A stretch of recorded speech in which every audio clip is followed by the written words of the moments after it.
goodness. Oh my goodness, Chi. Thank you so much. What the heck? I just looked up. I'm like posting, that I'm live, all the jazz. And then I see Chi-Chi's in chat and all of Chi-Chi's friends. You're kidding me. You are so freaking sweet all the time. I'm so grateful. I really hope everyone showed lots of love and support to Chi-Chi's channel when we shouted them out a second ago. Thank you, mods. Thank you for being here. Hello, friends. Hi, Fairy Boy Crochet. Hello, Dune Boom. I hope you had so much fun with Chi-Chi. Welcome to the stream, everybody. If you're just tuning in, my name is Sky. That's with an AI. Hi, Chell. Thank you for being here. I also go by Invested Crybaby. My pronouns are she, her, and I'm so glad to see you this morning. Good morning. It's good to have you back. Let me get on my screen. We are live currently on both Twitch and YouTube, so thank you to my friends on YouTube, thank you to my friends on Twitch, thank you to Chi-Chi for bringing their friends. I hope you're all doing so wonderful this morning. You've ate something, you're staying hydrated, and you're ready to get cozy as we get into some more reading and we play some Animal Crossing. Thank you for the follow, by the way. Hello, Nikki, by the way, it's so good to see you.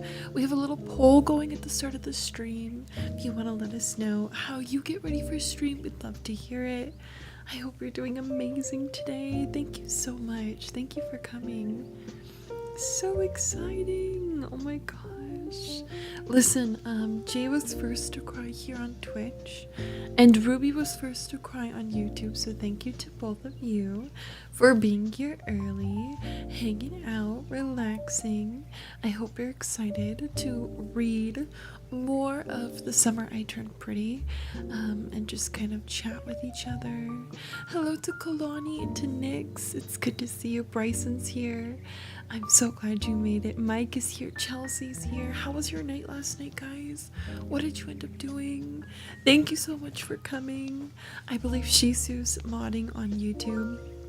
So thank you to Shisu on YouTube and Beatles and Chell for modding here on Twitch. I'm so grateful. Hello to Angel. Good morning. I'm glad you're here. Hello, Ruby. It's good to see you. We just started our stream, so I'm so grateful for anyone who's tuned in. It's relaxing. You stayed up until midnight? Oh my gosh. Are you tired right now? I'm gonna tell you a secret. I might have stayed up until like 1 in the morning. It was such a bad habit. You guys know I'm really getting into like waking up early and like trying to be consistent. And I did wake up early. You saw me in the Discord. I was there. And I did go on my walk. I did all my stuff. But I stayed up until 1 a.m. My sister and me started talking right after the Modern Family binge we did. And like, we can talk, okay? We can talk. Zach, welcome to the stream. It's Zach's first time here. Thank you for the flower, lovely. I appreciate it. Got a bouquet coming from Zach. Mike says that they're excited for an update on my throne wish list. I know I haven't done anything with the wish list this summer. I've been just trying to focus on hanging out, but I will update it for fall because I always love to decorate for fall. And I think it would be cute if we got like, I don't know, pumpkins or something. We'll think of something. Maybe you can help me decide what we should get to like make the vibe fall like in our room in the next few months. Jay says, I want to pick 3 things in the poll. Let me guess. It's your favorite drink, your snack, and I'm assuming your console mostly because the PC. Am I right? Tell me, am I correct? Chi-Chi says, hi pals. I know Sky is just getting started, but I'm gonna lurk. Thank you for lurking. I hope you had a wonderful stream. Can we have Chi-Chi, can we provide Chi-Chi a shout out again? Just show some love and support. Friends on YouTube, I do believe Chi-Chi's also over there. I want to say they're just starting to stream on Twitch, TikTok, and YouTube. So you can find Chi-Chi, that's CHICHI, on all platforms. and they are one of my favorite creators, honestly. They're always so sweet, and their community will show you that when you're interacting with them in today's stream. Fairy Boy says Joanne says a lot of fall stuff. Oh my gosh, really? Last weekend I went to go shopping for fall stuff. I know it's July and it's so early. I did not have any luck.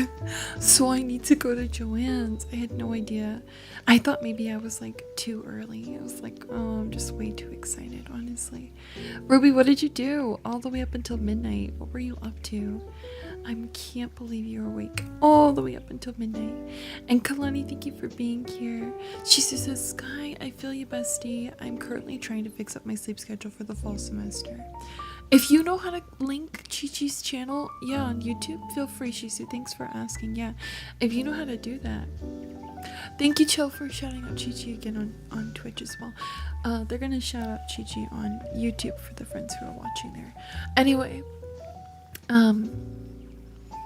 I don't even remember what I was saying a second ago.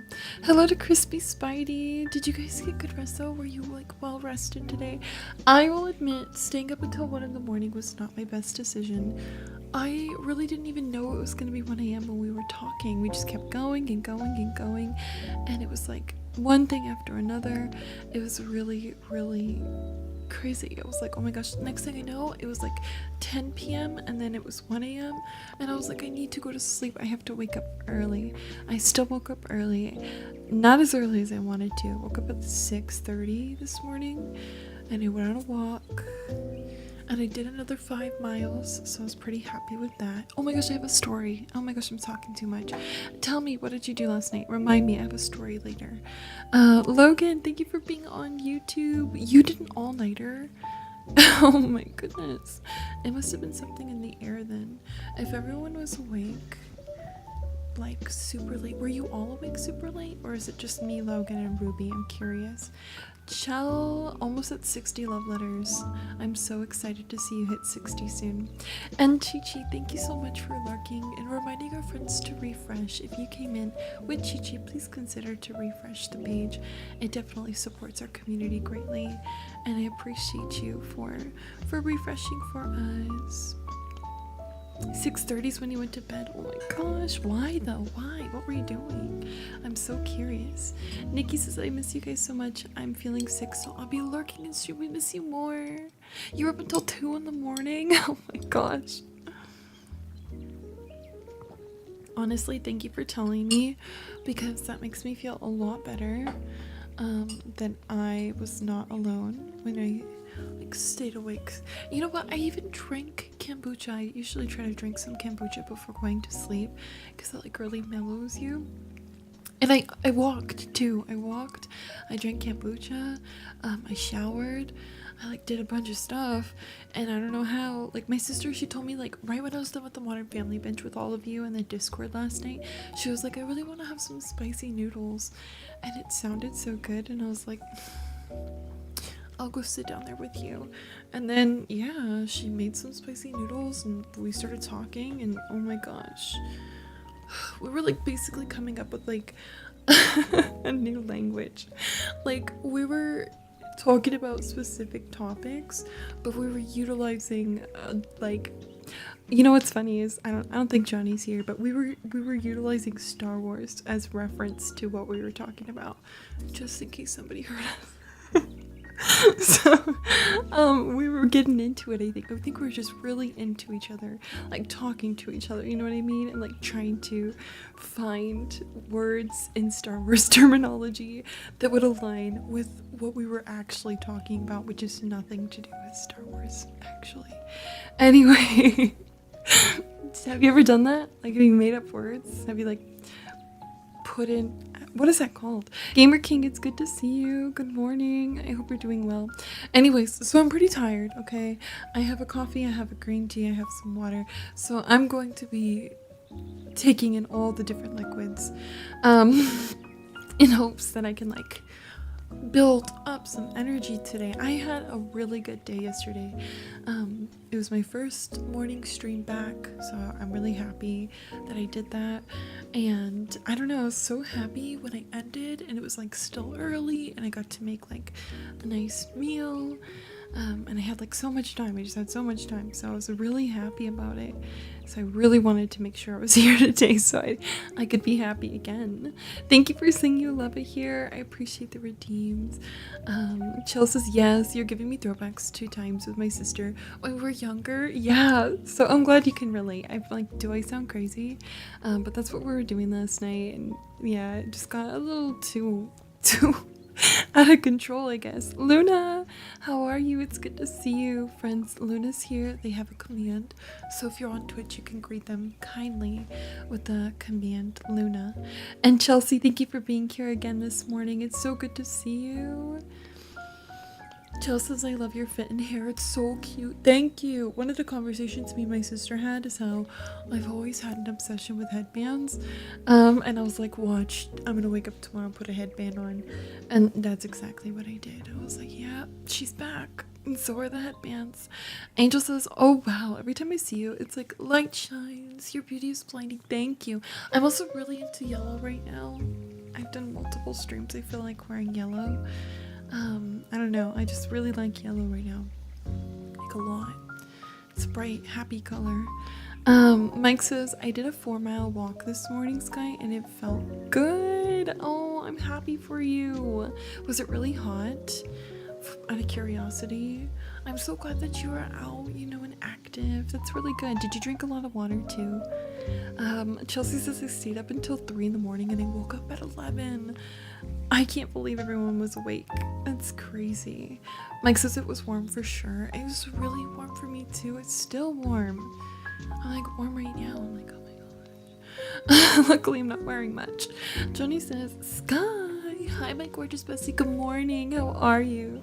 It's good to see you. I hope you're doing well.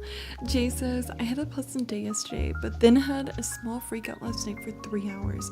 And then I was okay again, and I stayed up until almost 4 in the morning. That's crazy. That is so wild. 4 a.m. I'd probably start sobbing. I'd be like, oh my gosh, I'm so screwed. I probably wouldn't be able to stream. I'd be so tired. I'm surprised you're here. I'm happy you're here, but seriously surprised. Beatles, thank you for linking my wish list. I don't think I have, if anything, on the wish list, but I'll update it soon. So if you want to bookmark it, you can. That would be nice of you. Chelsea says, I can't believe summer's almost over and people are already going back to school. I'm going back to school. Screaming. I'm going back to school. I know, summer's almost over. But why am I like kind of happy about it? Honestly, I love the school talk too, because then like it gets me excited. You know, it makes me want to go more. Everyone's going to school. Everyone's going back to something. Bryson says, I'll probably be doing a lot of lurking today. There are 3 soccer games going on. So I'll be watching soccer for 6 hours today, getting your fix in. Well, let's hope out of the 3 games, at least one of the games comes out with a great possibility. I hope you enjoy. Bryson says, I've had this tab open for like an hour while I work, just ready for the stream. And when this music suddenly started, it made me confused because I forgot I opened the tab. You're such an angel, like leaving my stream open, waiting. I appreciate it. And I'm proud of you for working. I can't believe you went to bed at 6:30 in the morning and still are like working, active, like ready to start a day. I'm like surprised I'm like able to talk right now. I'm like here.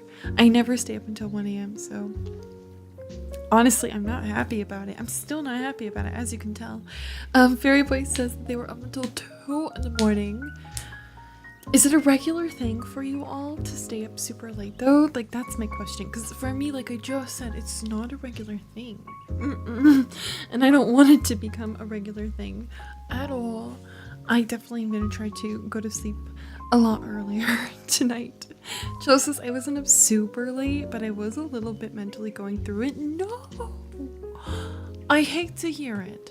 So you felt like it was a late night because you were not coping? Oh my gosh. I am literally a button away. I'm sending you the biggest hugs. You think you'll get a nap in today? Maybe you can fall asleep during the 10 chapters I'm reading today. 10 seems like a lot, friends, but really it goes by so fast. So get comfy. We're gonna read a few chapters. We're gonna play some Animal Crossing, maybe. I did not prepare a list of items, so I don't know. I don't know if we're going to be decorating like I envisioned myself doing so today. Maybe I'll prepare the items on stream so I can commit to it. As soon as I got off stream, I was like, freedom. Oh my gosh. The sky's awake. I'm awake. My sister was up. She made cookies. I was like, oh my gosh. Fresh of breath air. We were like all talking about school. Me and my sister talked like all day yesterday. It was kind of intense. We talked a lot. Fairy Boy says that they have insomnia and they had to get up at 6:30. Oh my goodness. Naps for everyone. Everyone go to sleep. Sleep and rest here. Naps all around. Me too. I'll nap too. Just kidding. I could never sleep on stream. My goodness.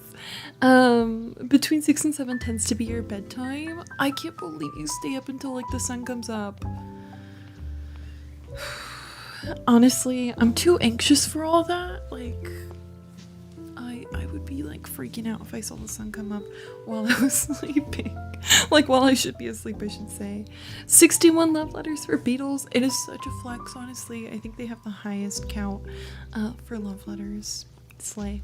I have a hydration reminder, at least on my end, so don't forget to drink some water. Like I said, I have 3 different drinks, one of them being water. And I plan to drink all of them today to keep me active, keep me going. I know the cookies, huh? She said she made them from scratch. I was so proud. Oh my gosh, they were like so soft. They were chocolate chip cookies. They were so soft. They were so thick. They were like perfectly cooked. I was like baked, I should say. Cooked. Anyways, I was impressed to say the least. I could not believe that she had whipped them up. She wants to make oatmeal cookies. So I was like, we might be in for a treat this weekend. Let me see. Yeah, I don't know though. If I'm being quite honest with you, it's like really warm today. I'm slightly nauseous because I don't think I'm supposed to stay up that late. So it's like it's like placebo, you know, like you just like suddenly feel like so many things. I think I'm just honestly probably anxious that I was awake so late, but that's where I'm at, and I'm hoping this stream is going to bring me down.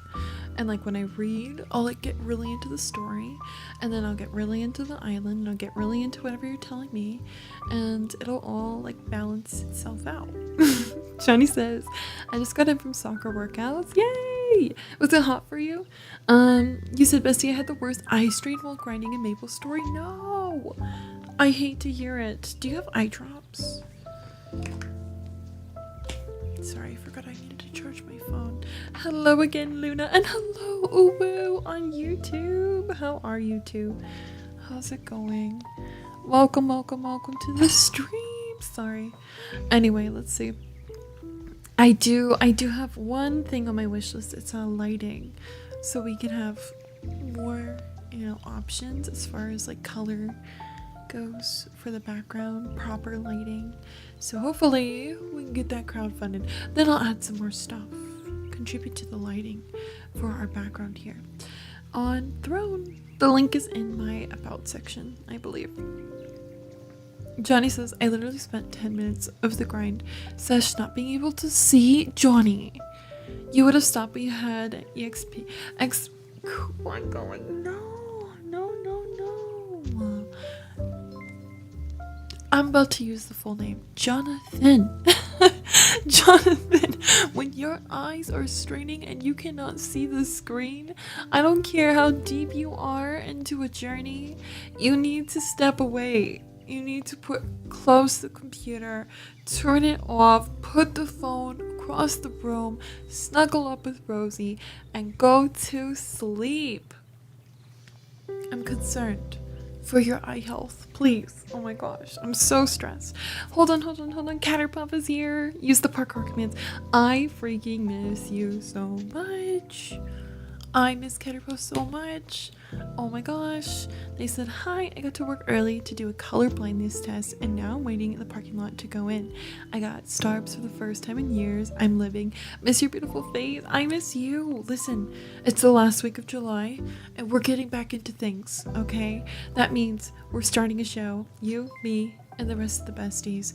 Literally next week, okay? Do you hear me? Next week we're starting Glee, and all of you are invited, but Catterpuff, I better see you there. I better see you there, okay? Everyone's invited, and I'd love to see you all, but I would be so happy to see Catterpuff right there on a Wednesday watching Glee in the server. And you should join the Discord server if you haven't already.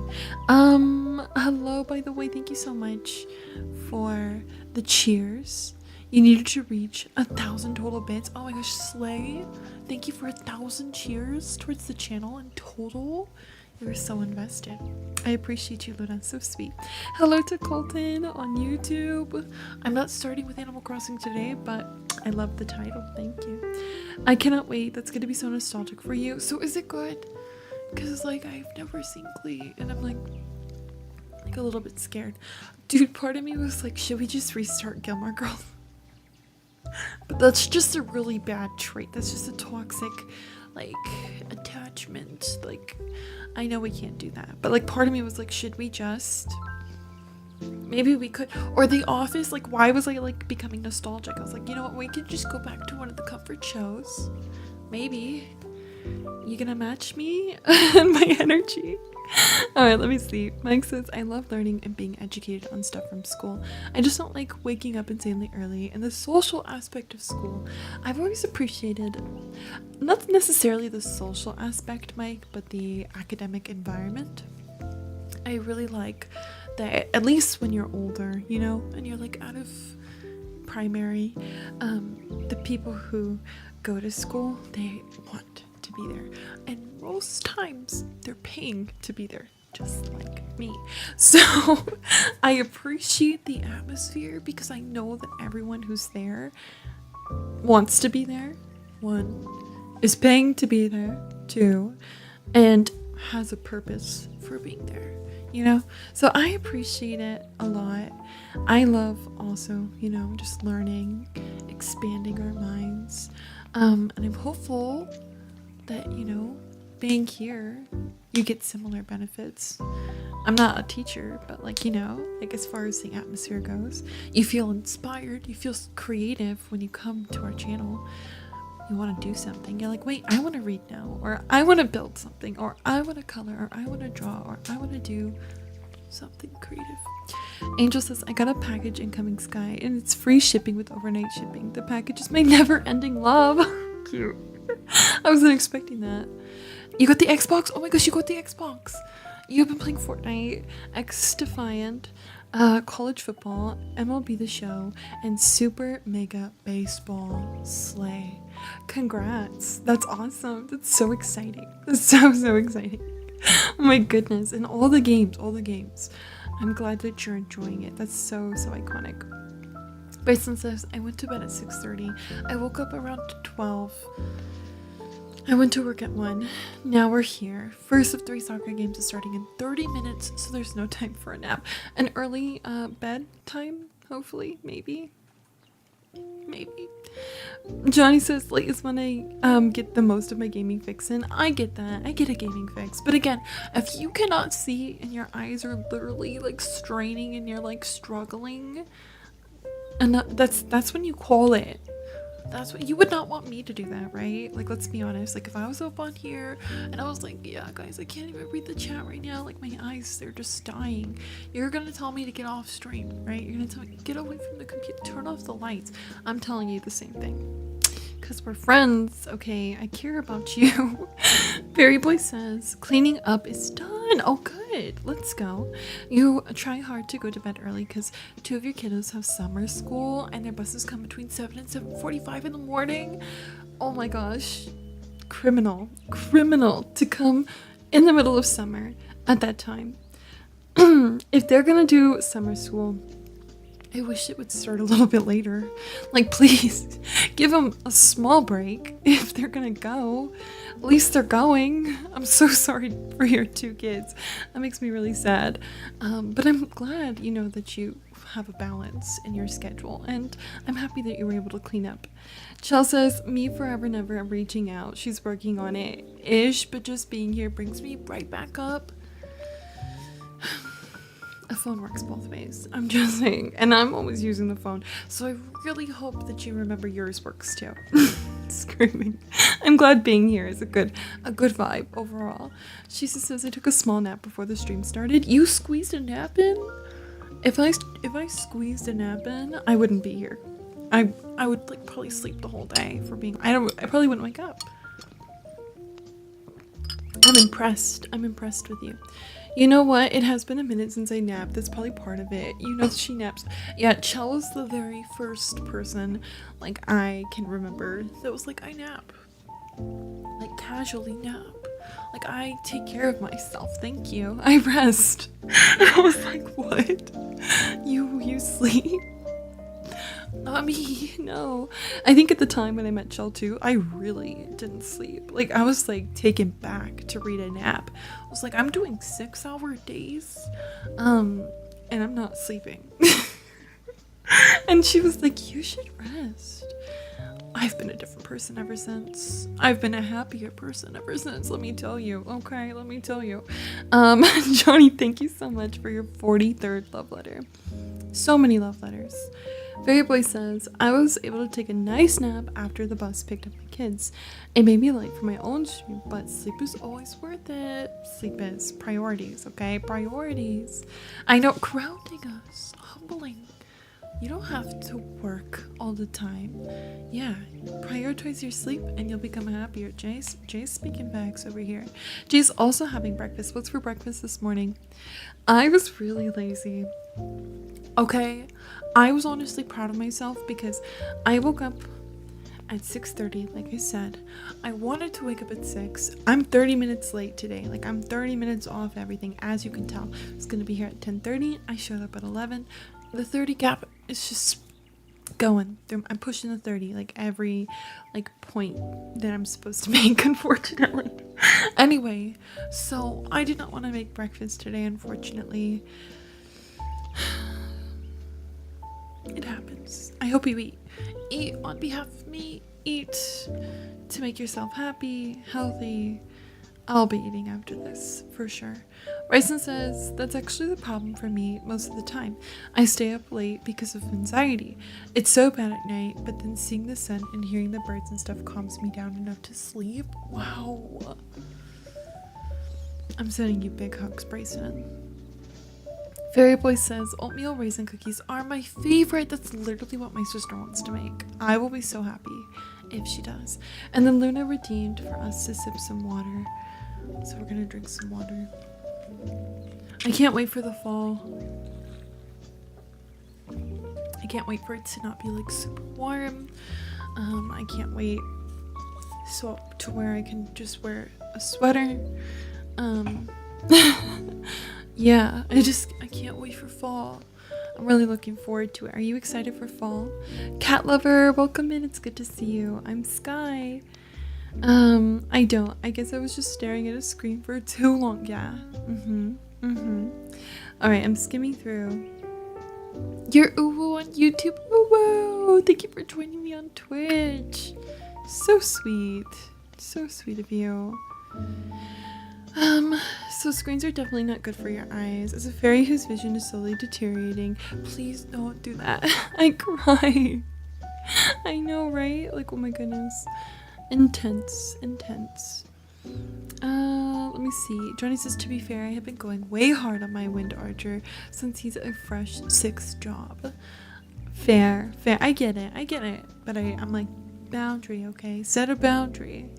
Let me see. If I miss your message, feel free to repaste. Caterpillar says that she hasn't watched Glee in so long. They watched in middle school, early high school, and they cannot remember if it's truly good or corny good. Is anyone a fan of Glee? Has anyone seen Glee? And can anyone tell me if this series is gonna be good? Like, authentically? Like, Caterpillar says they don't know. It's like, it's 50-50. And I'm curious, like, is there any, like, Gleek fans out there? I'm gonna keep asking all the way up until this bench. Mike says that I inspire them. You're so sweet. Bryson says the reading sessions here inspire me to read. Have I actually done it? No. But I've been inspired. At least we're halfway there, you know? And you know what? I think I've inspired you on a different path. Because you're going on your second month keeping that book. That's called invested. That's called consistency. You might not be reading it, but you are holding on to it. The intent is there. The intent is there for sure. Bryson says that the last soccer game that they're watching goes from 10:30 at night to 12:30 in the morning, and they're here for the long haul today. Sending you strength. That is so intense. I could never. I don't think I could ever. So Fairy says that it's okay that the kids do like going, and they'll be glad when the fall terms start. Kinda. Their oldest daughter is going off to their first year of university. Oh, that's so exciting. I know it's like kind of a bit bittersweet, you know, but I promise it'll be so like exciting and fresh and new, and you'll get to see, you know, a different version of them as they grow and they flourish. Me telling myself that as my sister grows up too. Like, oh, yeah, there's always a benefit. The glass is always half full, okay? Caterpillar says, I will definitely come back if work isn't too bad. I love you so much, and I cannot wait to start a new show with you. I'll see you tomorrow if you're streaming too, since I'll be off. Yay, you're off. I don't even know what day tomorrow is. I think it's Thursday. Yeah, I'll be here. I'll be here all the way through Saturday. I don't know what I'm gonna do tomorrow. I don't know. What should I do tomorrow? How about you tell me in the chat, friends? What do you want to see me do tomorrow? You want to play a specific game? You want to do a specific hobby? You want to sit here and talk for 4 hours? Let me know, please, please. Give me some direction. Guide me. Give me some direction. And please don't tell me Dress to Impress, because that is a Saturday exclusive. Okay, just a reminder. Let me see. And hello to Fizzy Pop. It's good to see you. Welcome in. I hope you're doing well. Jay says, I'll literally have an anxiety or panic attack if I don't sleep or eat or move, so my mental health has me in a chokehold to take care of myself, or else. Probably for the better. We could totally talk for 4 hours. It'll fly by. I know. I'll have to have a lot to talk about, which probably won't be hard, let's be honest. A doodle stream. We're just gonna be doodling, just drawing, hanging out. Oh my gosh, Johnny says, a better question for Glee. Is it as ridiculous as New Girl? New Girl had its moments, okay? Like, the first, 4+ seasons were so good. We loved New Girl. And then one day it wasn't. Let's hope. Let's hope that's not the case. Bryson says, my path to keep a library book as long as possible without reading it. So true. Going for a world record over here. I can't wait to see you reach it, honestly. That'll be so exciting. Johnny says, not gonna lie, I'm not as invested in the men's soccer event at the Olympics as I am with the Copa America and the Euros. Listen, wait a minute. Is the Olympics going on? I feel like Olympics used to be talked about more, and it used to be a little bit more prevalent in pop culture sense. Is it still? Am I just out of the loop? Am I not on that side of the internet? What's going on? Is it popular right now? What's going on? Fizzy Pop, thank you for your 37th love letter, and hello to Choir on YouTube. Good morning. At least for soccer, it started today, so the Olympics is going on. That's one of the things you're watching. How many of you are watching the Olympics? I think I'm just out of the loop, to be honest. I think I'm just not there. Fairy says that they're excited for their daughter. They're almost ready for move-in day. Screaming. Sending the best vibes. Oh my goodness. And thanks for collecting your first love letter. Choir says the Olympics is a big deal this year for the choir fam. Is it? Why? Not like why, but like why? Jill says, you're not alone. I too am out of the loop. Honestly, if it wasn't for this chat, I probably wouldn't even know the Olympics were going on. That's awkward. I should be more in the know. Fauna, let's go with your 37th love letter. And thank you for lurking. I hope you're feeling better today. Sending you the best health. You want to sim tomorrow? I was going to get into the Sims next week, but I mean, what are days when you're always here? Should we sim tomorrow? Should we play Sims? You know what? I wouldn't be opposed to playing a random Roblox game. I'm a little bit afraid that you'll tempt me onto Dress to Impress. So you tell me, like, if you have a game. I'm curious. What should we do? I am excited to do something, that's for sure. Camo, hello on Twitch. Thank you for collecting your 30th love letter over here. Let me see. Everyone is too stressed and worried about. I know. It's kind of true. It's been a lot. Logan says, Sky, I'm having a super late lunch. It's 1:48. That's not too late. What are you having for lunch? Bryson says, I didn't think I would be invested, but I've actually become more invested in it than the Copa and Euro. The US hasn't qualified in the soccer event in 16 years? You're kidding me. I'm excited to see the young players. They're all under 23 except for a few, so you hope they are good. Johnny says, when it comes to the Olympics, women's soccer over men's soccer, since the men's team just brings their U23 sides while the women bring their real World Cup caliber teams. Yeah. Did you hear me talking sports right now? I read that so confident. I'm actually really proud. Kind of crazy. Do I know what they're saying? Like, really? That's up for your interpretation. Am I reading it with confidence? Absolutely. Choir says, let's just say my dad gets to work with those in it. Oh, that's so cool. Where is my hairbrush? Sorry, guys.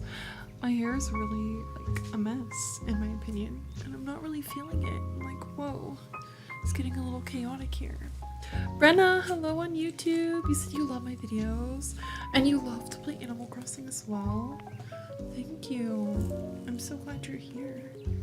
How are you doing today? It's too warm. I'm gonna be so honest with you. It might not look warm on the stream, but it is so warm. Kind of unreal. Should be illegal. No, I don't have a fan either, Chell. And I am trying to decide if I should get one. No, I'm like thinking like I would want to get one that's not super loud, because obviously I have this really, like quality mic that picks everything up. So I'm like, I need a mic. I need a fan that's quiet. But yeah, I need a fan. I have an air vent in here, but like I mess with this air vent so much, and like it's directing the way it's supposed to. You know how like they say the vent goes one way one season, the other way the other season? I made sure it's facing the way it's supposed to this season, whatever. Anyway, every room in the house is cool, but I have studio lighting. I have a plethora of monitors and a whole giant PC running. So I'm assuming and then of course we have all the, so I'm probably heating myself up, if we're being honest. It's probably me, but nonetheless, I'm still gonna complain about it. Okay, strawberry sky cake being baked in there, literally, like, as long as the bangs keep holding up, you'll never know. You will never know that it's so hot in here right now. Jesus says, we promise not to tempt you to play Dress to Impress before Saturday. Love you. I mean, I really would though. You know what? Yesterday I played more than 10 rounds and won every single time. I didn't even know the people in the lobby either. They didn't even know me. I felt like a fashion icon. I wished that you witnessed me win over and over and over again. My sister finally told me, get off the game. Like, you were literally playing and you were winning every single time. Like, just get off and eat dinner already. And I was like, remind me when Roblox wants to work with me one day not to cut you a check off of that, because I am out here being a star more than a trendsetter. Screaming. I kept messing with her. I was like, I'm gonna print out my first Roblox check and put it on the wall in the hall. And then when I have that on the wall, I'm gonna remind you that you were yelling at me to eat dinner instead of playing Roblox on my iPad. Screaming. Speaking of, the global influencing marketing manager on Twitter for Roblox is looking for content creators, and our dear friend Chi did tag me in the post as a recommendation, and a lot of you did vouch for me under the post, but there's always room for more, so go to Twitter and vouch for me. Show the global influencer marketing manager for Roblox. That is a title if I do say so myself. Anyway, show them that I am qualified enough to work for Roblox, please, and tell them how much you love playing Roblox with me. Anyways, Johnny says most of Spain's best U23 players played with the senior team at the Euros and they won the whole thing. So yeah. Sims in chat. Choir says that's why Choir Dad's there alongside Mama Choir, but she's there for the tourist spots. Oh my gosh, it all makes sense now. That's crazy. You don't know any of the Roblox games besides the 2 that you played with me because of me? Just copy that, put that on Twitter. Anyway, no, just kidding. I know. That's like the same games as me. My sister loves playing obbies. I'm not an obby player. I literally suck. I had her play the obby for her dress to impress to win me the dress that you got for playing obby. So I won't be playing those, that's for sure. Is Mina here? I hope you're doing so amazing. Kisses to Mina. Hello to Gianna as well. Welcome in. Logan says they're having 2 sandwiches with ketchup, chips, and a can of Coke. I've never had ketchup chips before, Logan. Isn't that crazy? So wild. Fake it till you make it, they say. Very true. Do you want me to call you cat lover or uwu? Let me know. Which one do you prefer? Hi, Sakura. I hope you've been well. It has been a second. I'm glad you made it to my YouTube stream. Thank you for sending love, by the way. But so speaking of that, my favorite team keeps looking at my Instagram story and I'm scared. They've been losing and I keep bullying them on Instagram.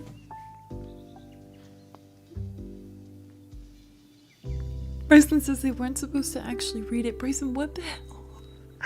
Bryson, what are you doing online when you are not in my cute, cozy space? What? Bryson.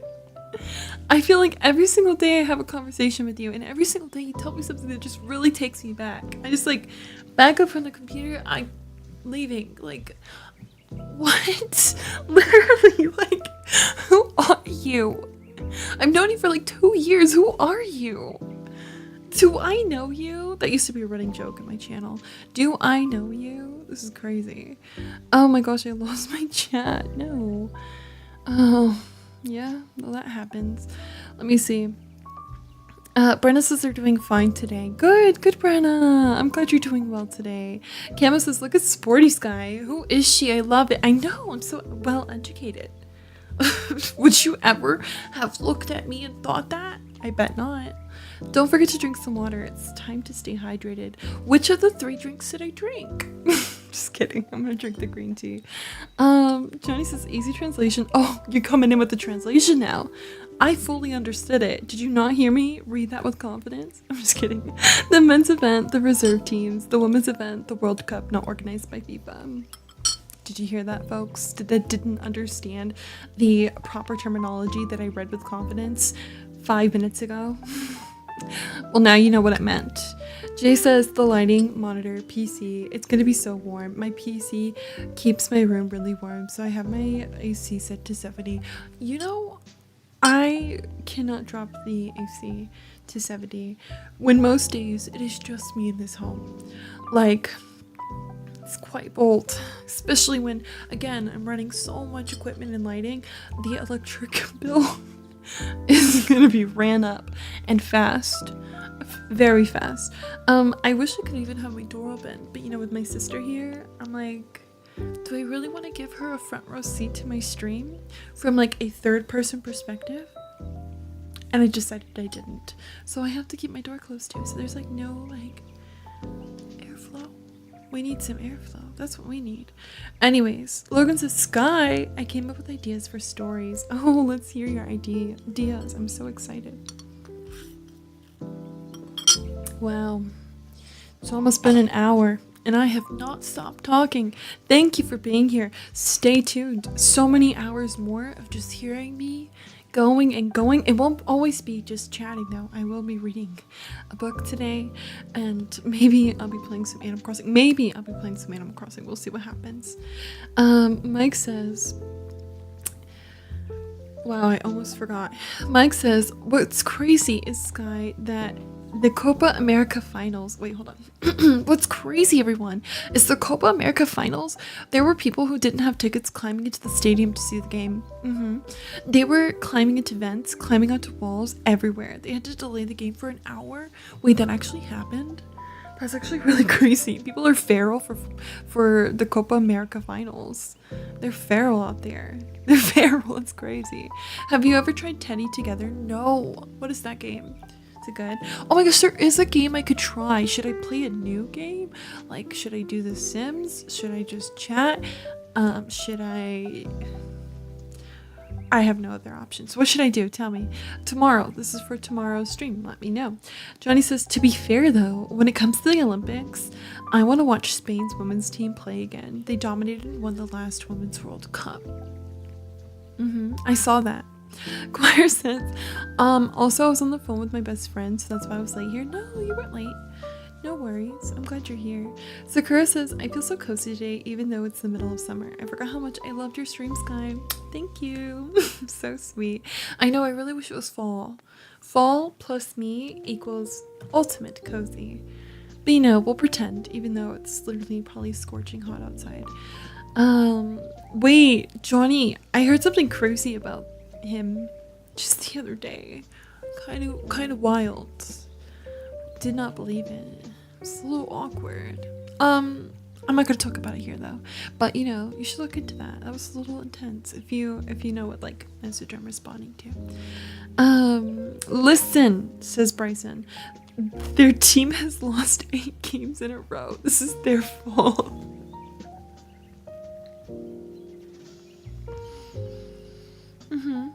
No, I hear you. No, you're right. Yeah, I got it. Jay says, Sky, I'm cute and cozy here. I'm a menace and a gremlin everywhere. I'm sorry. Yeah. It's either one or the other. It's just one or the other every day. Bryson said they made me this way. It's not Bryson's fault. Okay? Don't judge Bryson. Camo says, I'm not denying the fan front row seats. Yeah. From like a different I'm just sitting here looking at a screen talking. It's like a little awkward. I'm not ready to be perceived like that. I told you 4 hours of chatting would fly by, right? We just need 3 more, and honestly, we did it today. Right there. Boom. Confirmed. She can talk. Johnny says, the Copa America is South America's tournament, despite it being held in the U.S. South American. Fans are crazy. I mean, if they're crawling through vents, that's pretty scary. I'd be pretty scared to like have to deal with that. It's a little wild. Choir says, in the midst of doing a maze in Minecraft story mode, and it is hard. Sending you strength. You finished your breakfast? Good. I'm glad that you ate. What do we have for drinks today? Drinks with an emphasis on the S. Bryson says, they just get the same tough love from me. That's all. Wait, guys, I want to tell you something silly. The other day, I was in the kitchen and the TV was on and I saw a commercial. We were like watching, I think, like Lifetime or something. I don't know. Anyways, Lifetime's becoming very much like reality TV central. Like they play Dance Moms almost 24/7. Anyway, a commercial came on, and if you've watched me for a while, You might have heard me say once or twice that I watched this show called My Big Fat Fabulous Life. I don't even remember how I got into the show, honestly. I think one day I accidentally put it on my TV, and honestly, I just got so hooked to it. Like, I got really hooked to the lady's story. Her name is Whitney, whatever. I got really hooked to this story, okay? She's like 11 seasons. It's been going on for like over a decade. I would watch like religiously for like the last 9+ months. Well, not these last 9+ months, but like probably like at least 5 of the last 9 months I've been here. I watched it. Whatever. I'm in the kitchen. I don't know what I was doing. I think I was cleaning, whatever. Everyone's in the kitchen. And a commercial comes on. And they're like, she's back. And guess who I see? My Big Fat Fabulous Life star Whitney Thor. I was gasped. I was in a chokehold. I was like, oh my gosh, no way. I literally felt like I knew her personally and I could pick up my phone and text her congratulations. So when Bryson says that like he's really attached to this team and like he's like criticizing them online, I'm like, no, I kind of get it, because I literally saw that commercial and I was like, oh my gosh, I literally need to call her up and like congratulate her on another season, because it's been like over a decade. Anyway, the moral of the story, what am I even saying anymore? I don't know. The point of the story was the fact that, no, Bryson, I do get it, because like Whitney Thor from My Big Fat Fabulous Life is a part of my life at this point. And so if this team is like a part of your life, it's fine. The parasocial is parasocialing, literally. And honestly, I'm here for this next season. I will be seated. I can't wait to find out what's going on in her life. Not that I don't look at her social media all the time, and I already know, but you know, through the reality TV perspective. Anyways, I don't know. That was just a tangent I decided to bring up. I hope you enjoyed it. A little something about me. I guess I love My Big Fat Fabulous Life. Bryson says, okay, first of the 3 games is starting now, and I must lurk. I'll be back at halftime, unless they're losing, in which case I will not be back. I'll be too busy breaking my monitor. Sobbing. Sick. I hope they win, for your monitor's sake. Fairy says, I have water since I finished my coffee. Let's go. I hope you are staying, caffeinated, hydrated, all that. I'm like extra caffeinating right now. Honestly though, for like going to sleep at 1 a.m., I feel pretty good. Like, you got me back and I'm here. I'm active. We're doing this. Johnny says, I'm still LOLing about the one time I was picking up an order from Beggar's Pizza and the Dance Moms Christmas special was on, and I immediately thought of you. To be honest, Johnny, I remember when you put that in the Discord, you said you saw Abby Lee on the TV and you thought of me, and at first I didn't know what to feel. I was like, do I radiate Abby Lee energy? But then I was like, no, it's definitely just the whole binge itself. So I will take that as a very kind compliment. Thank you, Johnny. I'm glad that the Dance Moms Christmas special on the Beggars TV, as you were picking up an order, reminded you of me. Living rent-free in your mind, the same way I cry is living rent-free in my life. Truly mutual. Kalani says, sorry about that. I just got a free pink pom puff hoodie. I'm back. Welcome back. That's cute. Let's go. Something pink, something nice for the winter coming your way. I'm excited for you. Jason Sky, did you know you're our reality TV star? If they put me on a show, now that would be something. I would love to be an actual like reality TV star, but honored to know I'm like a micro version for you guys. That's actually really sweet, and that really does put things in perspective for me, because like we do build friendships, and like if the parasocialing was parasocialing with Whitney Thor's show, I can only imagine the feeling you might have if we literally talk every single day and I like remember everything you say. Like I could recite back all of our conversations. So I get it. I do. I see the vision. Chill said stop. No. I just thought it was funny. I had to make the joke, Come on, Sky. You're Ari's twin, not Abby Lee's twin. Did you see Dance Moms is being remade, by the way? Did you see that? Do you have any feelings about that? Whoa. Oliver's here. They said, hi, Sky. I'm just a bit upset. And that's okay. I'm sorry that you're upset. I'm sending you hugs. I'm sending you good vibes. Everyone send love. a nice energy to Super Oliver 7654 and the Twitch chat right now. They came in and they're not at their best state, so we want to make sure we cheer them up. We send them good vibes, we send them good energies, and we let them know that we're happy they're here. Sky, a reality TV show would be amazing. The amount of tears you'd probably see is insane. I would really fully like match my own freak. Like I would literally be invested crybaby. It would be insane. One day you might see me, you might not. We'll find out. It's been 84 years. That's 3 years worth of memories we got. Real. So real. Mike says my fiance was watching Gilmore Girls last night and it made me think of you. I love that. I love Gilmore Girls too much. So good. Beatles, thank you for spending 102% love in the chat. You are so amazing. And I'm so grateful to have you here, keeping me and all the crybabies comfy cozy. Clara says, I'm stuck on this maze still. And I keep getting to dead ends. Screaming. I'm so sorry. You'll get through it though. Don't worry. Don't worry. You got this. Johnny says, if I did have this, beep. Car payment, I'd so offer to DoorDash us some popcorn for the movie theater so we can binge something. Sky, cute. You can order DoorDash for the movie theaters? I had no idea. That's actually pretty cool and good for like DoorDash business. Slay. A win for us. Listen, I told you I had a story, so I'm gonna tell you a story. It's not a good story, but I'm still gonna say it because somebody's gonna watch back this video and it might bother them that I don't tell the story, so I'm gonna do it for them. If you're watching, I'm doing it for you.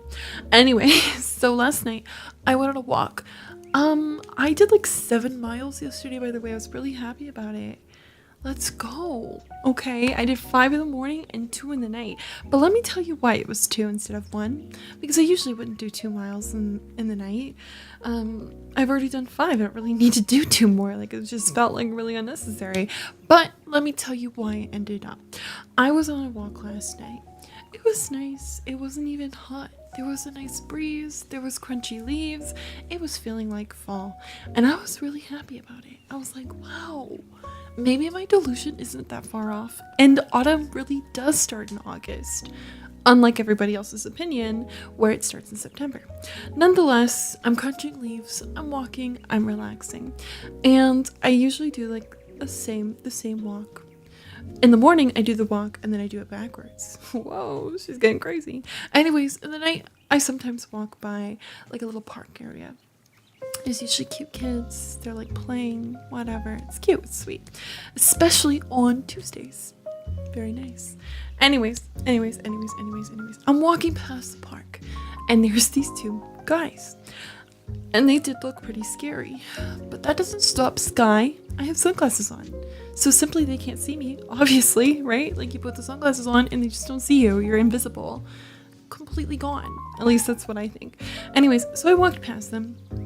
And I didn't think much of it. Of course, I thought they were scary. I think like all men are scary, for being honest.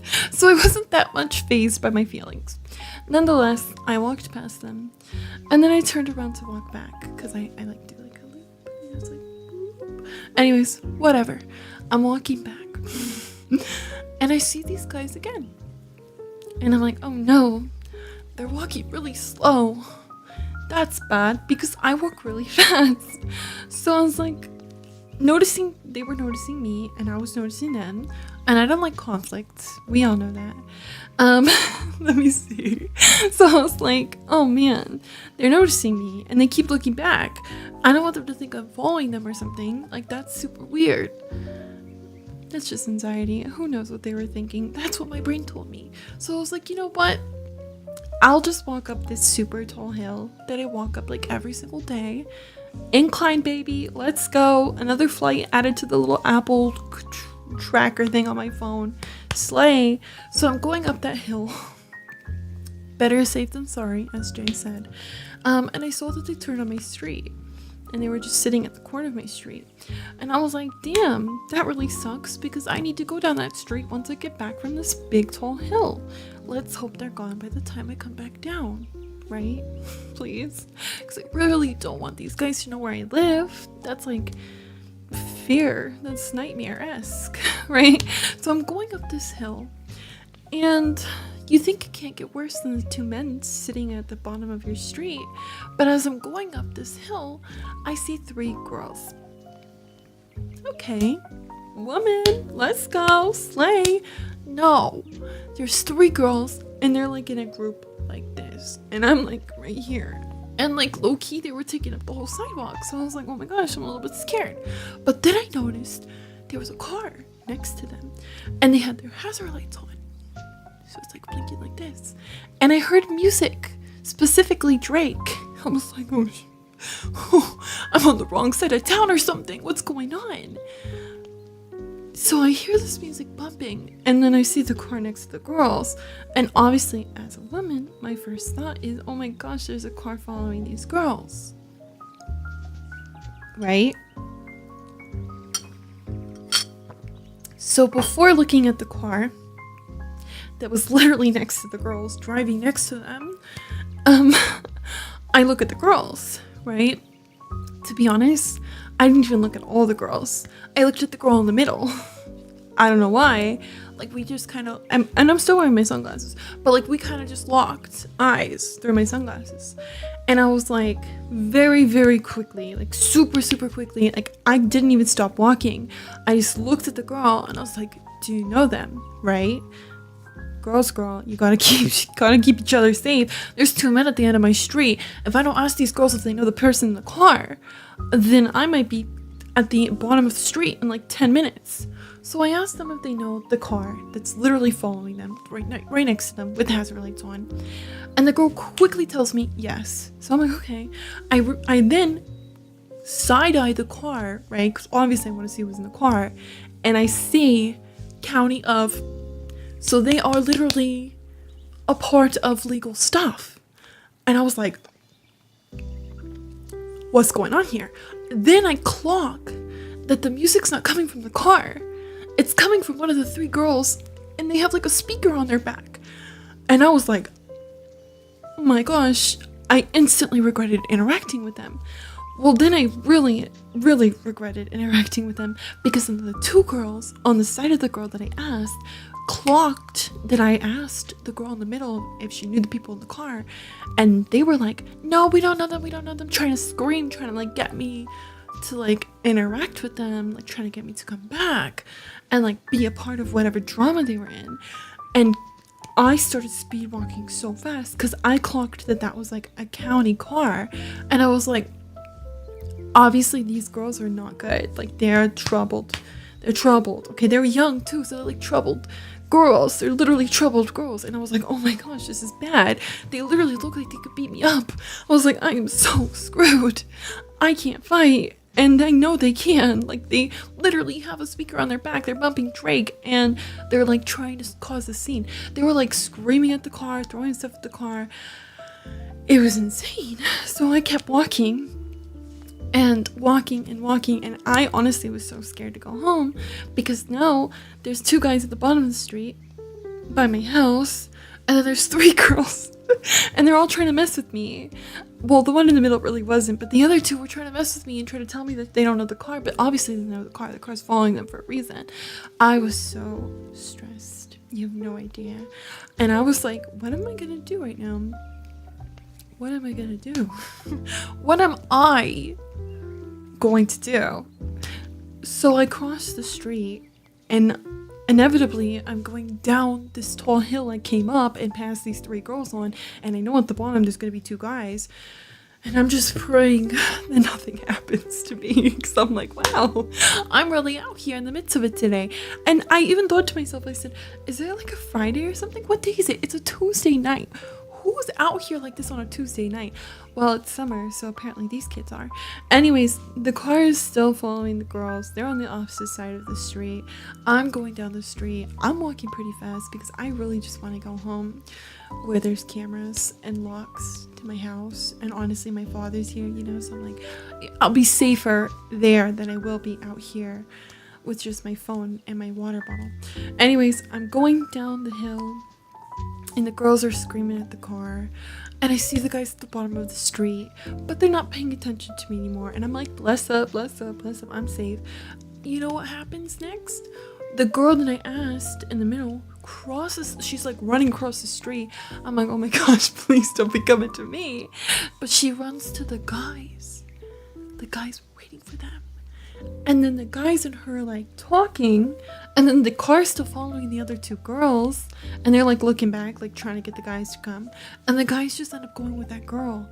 And I just start running down my street so fast, and I kept looking back to make sure that they weren't looking at me, and like they did not care about me. Luckily they did not care about me at that point. They cared about each other. I went inside. I literally ran up the stairs and I told my sister the whole story, and she was like, those kids were probably on probation. And I was like, well, they were trying to mess with me. And she was like, what do you expect kids that are like troubled to act like when they see somebody like just trying to be nice? And she was like, it's wrong, it's gross, but like don't interact with people on the street, especially kids like that. And I was like, I can't believe I didn't clock that sooner. And that's my story. Okay, be careful out there. Crazy. Can you believe that? I was so scared. This morning I was even scared. I was like, dude, what if these girls are gonna try to beat me up down the street right now? And then I was like, let's be real, are they really waking up at 6 a.m? I highly doubt it. And they weren't. Nobody was there, thankfully. Hello to Nevaeh Swans. Welcome in.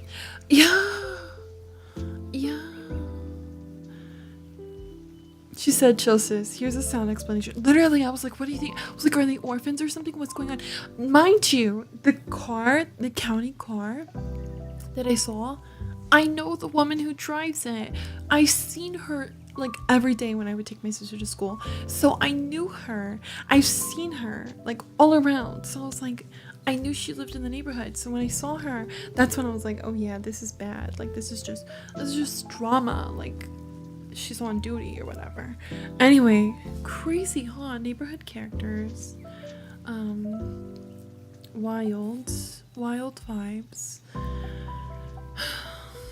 And that's my story. That's all I have to say. I have no other like comments on that. I just wanted to tell it to you because I was like, oh my gosh, this is so insane. I was just going on a chill walk and all I was gonna do was relax and just have a good time, and instead I went on for a wild ride. But nonetheless I wanted to say I got an extra mile out of that because the hill's like really long. It was a big tall hill, so I got an extra mile out of that, and that was my win. I know it's not a great win, and it probably doesn't matter to you if you don't walk like that, but for me, I was like, wow, that's great, more steps, let's go. Yeah, 7 miles. Probably won't do that again today, but I was really happy about it. Anyways, Oliver says they've been feeling a little bit better since they're here with us, and that's good to hear. And when I said that I was scared of men, I promise I'm not scared of you. I'm just like scared of like men I don't know. I'm just a girl, okay? I'm just a girl. So obviously in the wild world where it's just me and my little iPhone, obviously, naturally, I'm gonna be more fearful than being here online and talking to you. So don't think I'm scared, okay? I'm just a girl, okay? You gotta understand where I'm coming from. You miss being able to do 2-mile runs on the regular unless you're actively playing in a soccer game. You got some extra incline steps, and literally, it was on an incline, chill. I was like, oh. I was thinking of your bio. I was like, oh, okay. All right. We're building up. We're doing something out here. Jay says, better to be scared of men than trust every single one you meet. I tell my sister that all the time. Yeah, I mean, I'm glad you know where I'm coming from. I promise I didn't mean that in a negative connotation, I swear. So that's my story. I told you it really wasn't relevant to anything except for like IRL Sky Adventure. But yeah, I figured I'd tell you it anyways. Mostly because I just like to tell you like almost everything.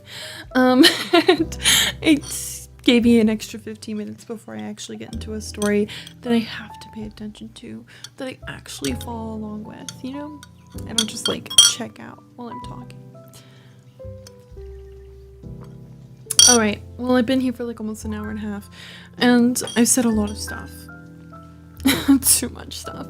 So I am gonna go into the reading aspect of today's stream, and I'm glad for all the people who are lurking, and all the friends who are following, and the friends who are sending hearts on YouTube, and all of that. I'm so grateful for you, truly. I hope that while this has just been a chatting session, you've enjoyed it. Jay says, I have a younger sister. I told her from day one, be safe than sorry, and all my friends are women. I completely understand. Right? That's another thing. I was like going back to asking those girls if they knew the person in the car.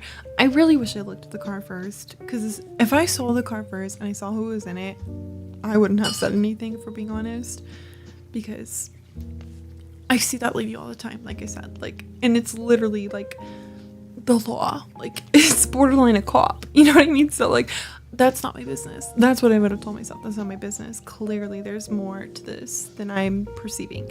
But I did not look at the car first. I looked at the three girls who were literally yelling at the car to leave them alone. And obviously, like, even when I was young, I walked like home, I walked to school, I walked a lot. I've been cackled, I've been followed, I've had a lot of stuff happen. So my first instinct was like, oh my gosh, these girls, they might not be safe. I have a sister, I'm a girl, I'm out here all the time alone. I need to make sure they're safe. Do I regret asking? Obviously, once I saw the county car and the freaking speaker on this girl's back, I was like, damn. I was like, damn, I have no chance. If they wanted to, they could so mess me up. But nonetheless, I was just trying to do what I thought was best. I really was. Dude, Shell speaker on the back, it was glowing. I was like, man, I am so stupid sometimes. I really, dude, I thought the music was coming from the car, and it was just coming from one of the hooligans. Like, I was like, I'm not built for this. I'm not built for it. I'm not built for it. Like, I'm not built for that. I'm not built for that. Even for officers, I think suspiciously of them, but that's because I watch too many movies where officers end up being super correct. I'm not saying I'm not scared of law enforcement. Oh, I'm scared of everything, okay? I've talked about that before. Specifically law enforcement, I've talked about being scared of. But nonetheless, it's it is literally a mom I've literally been behind almost every single day, or she's behind me at the school. Like, at that point, you and me are the same. You take your kid to school and you pick up your kid from school at the same time I'm taking my sister to school and picking up my sister. So I know you. Like, I clocked you so long ago. I know who you are, you know? So I wasn't that scared after I saw her. It's like a mom. I was like, it's literally a mom. I see this mom. Let me see. She's so sad. When we go to anime conventions, my girlfriend wants me to protect her while I am dressed as Boruto, so that's gonna be fun. Let me see. Who puts a speaker on their back? You'd be surprised. A lot of kids do. Those kinds of girls are everywhere on my residence, says Jay. Everyone in my res is a hoodlum, so I'm not even scared. It would have looked like a regular afternoon walk. That's crazy. I guess, I don't know. I've never seen something like that, for being honest. I've never seen something like that. I've never had to interact with people who align with that energy. Like, I don't know if that makes me come from a place of privilege. Obviously, I'm aware that there's privilege in my life, so I'm gonna probably just put that with the rest of it. But yeah, I don't know. My first instinct was like, these are just girls, just like me. I'm a girl, you're a girl. Are you safe? I was honestly really happy that the middle one was like so quick with it. She was like, yeah. Like, she didn't even want to bother me. She didn't want to like play games. She'd have easily been like, no, and I would have been like, damn, let me call the police. Like, I probably wouldn't even have thought twice. I would just click the button on my phone, call the police. Luckily, she was like, yes, like super fast. And I was like, all right. And I just kept walking. Like, I just kept going. I didn't even stop. I never stopped. I was just like, okay. I just kept going. And it wasn't until like I was like a cool like foot ahead, I swear. The other two girls were like, no, come back. And I was like, I'm not going back. You are terrifying. Please don't perceive me. I never asked. I swear. I don't even know you. I didn't even see you. You walked by me. I didn't know. Didn't notice. It wasn't me. Must have been another girl. She's that way. Please go that way. Let me see. Well, reservations aren't exactly the friendly places, so girls like them are normal compared to everyone else. Fair enough. Yeah, different atmospheres, different places. That's my story. I'm gonna move on from it though, because I do have an actual story to read. One with more consistency than this conversation. So we're gonna jump. I just dropped my hairbrush, sorry. We're gonna jump over there so we can read that. First, I'm gonna brush my hair again, because like I said, it's so warm in here that my hair is like a mess. It's like sticking to itself. One, that's fictional, therefore not as scary. Yeah, it's not scary at all. It's like lover. It's like relationship. Please, Bangs, please. Oh my gosh, it's gonna be a wild day. Bear with me. It's gonna be a wild one. Cass, hello. How are you? How's the water? Are we out there in the sun today? Mike says, I love how your sister was like, yeah, they're probably on probation. As if she's like, whatever. Yeah, she really wasn't that phased. She was like, that's crazy. Don't do that again.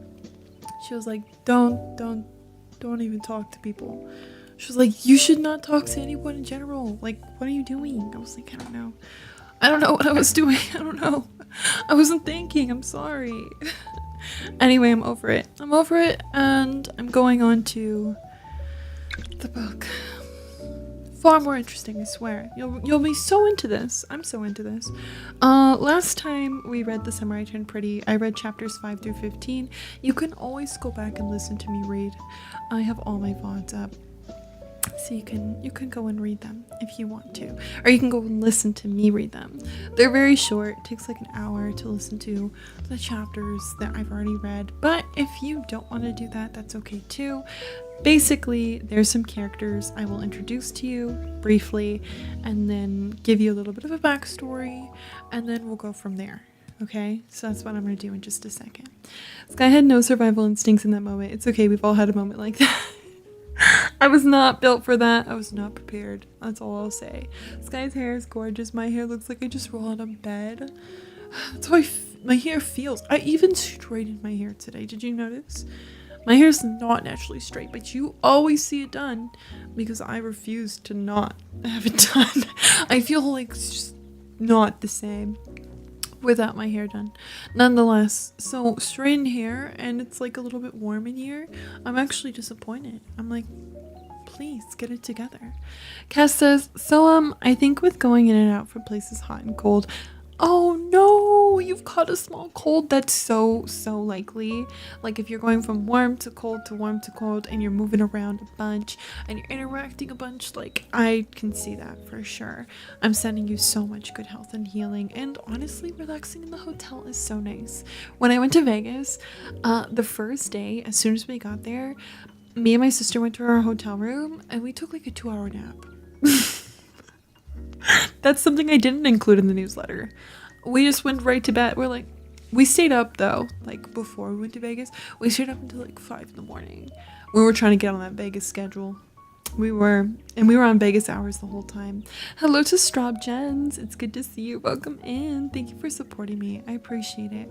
Anyways, I'm gonna drink some water. And Cass, you're in luck. It's Wednesday, so we're back with The Summer I Turned Pretty. And we get to read that together. That's gonna be fun. This water splashed on me. I know.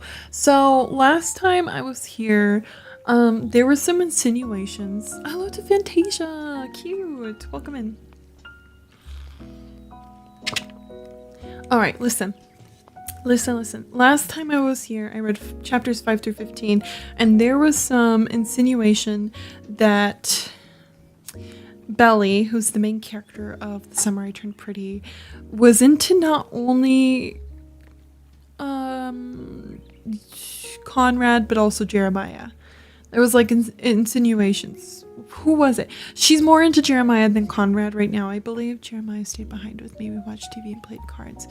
We spent most of the summer doing that, just us. We cemented things between us that summer. He'd wake me up early in the mornings, and we collect shells or sand crabs. Was it Jeremiah? She's into Conrad more. I'm like, wait a minute. But she's becoming really good friends with Jeremiah right now. So at the end of our reading last time, we were like, who are we shipping? Who are we leaning more towards? And if Chel's correct, I think I said Conrad. It's been a week, huh? It's been like more than a week, I feel like. Why am I not remembering everything? Anyways, we found out that their mother has cancer, so there is a trigger warning, okay?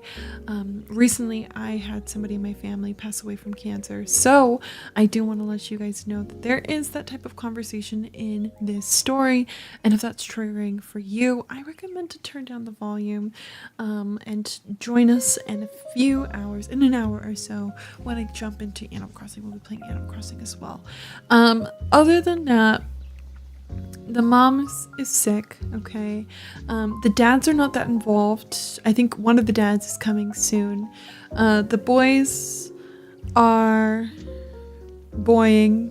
The belly is bellying, and I wish I can give you more of an small brief summary, but unfortunately I am checked out, so we are just gonna jump into it and hope that we can remember the story, and then I'll try to catch you up on things that I might leave out. Okay, I'm sorry.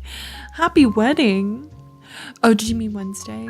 Happy Wednesday. It's good to see you, Tim. Welcome in. You found an island you like, Jay? Oh, that's amazing. If that's the case, I'm really happy for you. You got some lunch, so you might fall asleep. Good. Yes, get some rest, okay? You have me up on YouTube on the TV. Let's go. Thank you for being on Twitch and YouTube. Friends, if you haven't met Cass, by the way, they are on both Twitch and YouTube at Cass_champ. Consider to show some love and support to them. Thank you so much for resting, relaxing, and reading with us today, Cass. I hope that you enjoy chapters 15 through 25 alongside Crybabies. Tim says they're doing good and better than yesterday. They've had some coffee, some Pedialyte, and it's given them more energy. Good to hear. All right. So, here we go. Just kidding. Tricked you. Just kidding. No, but for real, please consider to lurk. Leave a tab open for me. I won't be reading the whole stream. I will be playing some Animal Crossing, so I hope that you'll stick around for that. Gotcha! You thought. Drink some water. Make sure you fill up your glass. You have some snacks. And join me on all platforms at investedcrybaby, okay? I appreciate you being here, watching, listening, lurking, supporting very much.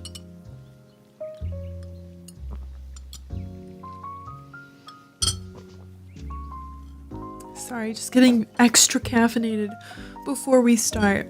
Keep my energy up. I'm gonna miss talking to you, reading your messages. So think of things to tell me when I'm done reading, so we can stay stimulated together.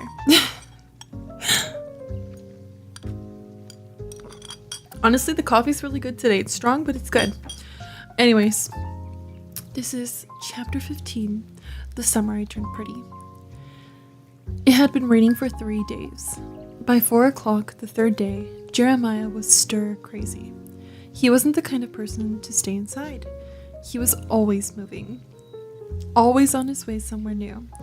He said he couldn't take it anymore and asked who wanted to go to the movies. There was only one movie theater in Cousins besides the drive-in, and it was in a mall. Conrad was in his room, and when Jeremiah went up and asked him to come, he said no. He'd been spending an awful lot of time alone in his room, and I could tell it hurt Steven's feelings. He'd be leaving soon for a college road trip with our dad, and Conrad didn't seem to care. When Conrad wasn't at work, he was too busy strumming his guitar and listening to music. It is Conrad. She's more into Conrad. Just a confirmation for you, because he's the one that plays music. Anyway, just wanted to put that out there. We are Conrad shippers currently in this channel. So it was just Jeremiah, Steven, and me. I convinced them to watch a romantic comedy about 2 dog walkers who walk the same route and fall in love. It was the only thing playing. The next movie wouldn't start for another hour. About 5 minutes in, Steven stood up, disgusted. "I can't watch this," he said. "You coming, Jer?" Jeremiah said, nah, I'll stay with Belly. The drama already, oh my gosh. Steven looked surprised. He shrugged and said, I will meet you guys when it's over. I was surprised too. It was pretty awful. Not long after Steven left, a big burly guy sat in the seat right in front of me. I'll trade you, Jeremiah whispered. I thought about doing the fake, that's okay thing, but decided against it. This was Jeremiah after all. I didn't have to be polite. So instead, I said thanks, and we traded. To see the screen, Jeremiah had to keep craning his neck to the right and lean towards me. His hair smelled like Asian pears, this expensive shampoo Susanna used. It was funny. He was this big, tall football guy now, and he smelled so sweet. Every time he leaned in, I breathed in the sweet smell of his hair. I wished my hair smelled like that. Halfway through the movie, Jeremiah got up suddenly. He was gone a few minutes. When he came back, he had a large soda and a pack of Twizzlers. I reached for the soda to take a sip, but there were no straws. You forgot straws, I told him. He ripped the plastic off the Twizzler box and bit the ends off of 2 Twizzlers. Then he put them in the cup. He grinned broadly. He looked so proud of himself. I'd forgotten all about our Twizzler straws. We used to do it all the time. Welcome in, Sassy. We're reading currently. I hope you enjoy the story. And I hope you're doing well today. We sipped out of the same straws at the same time, like in the 1950s Coke commercial. Heads bent, foreheads almost touching. I wondered if people thought we were on a date. Hello, Buttercup. Welcome to the stream. Thank you for being here.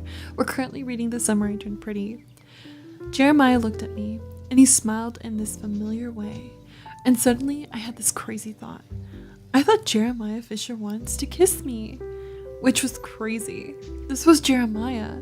He never looked at me like that. And as for me, Conrad was the one I liked.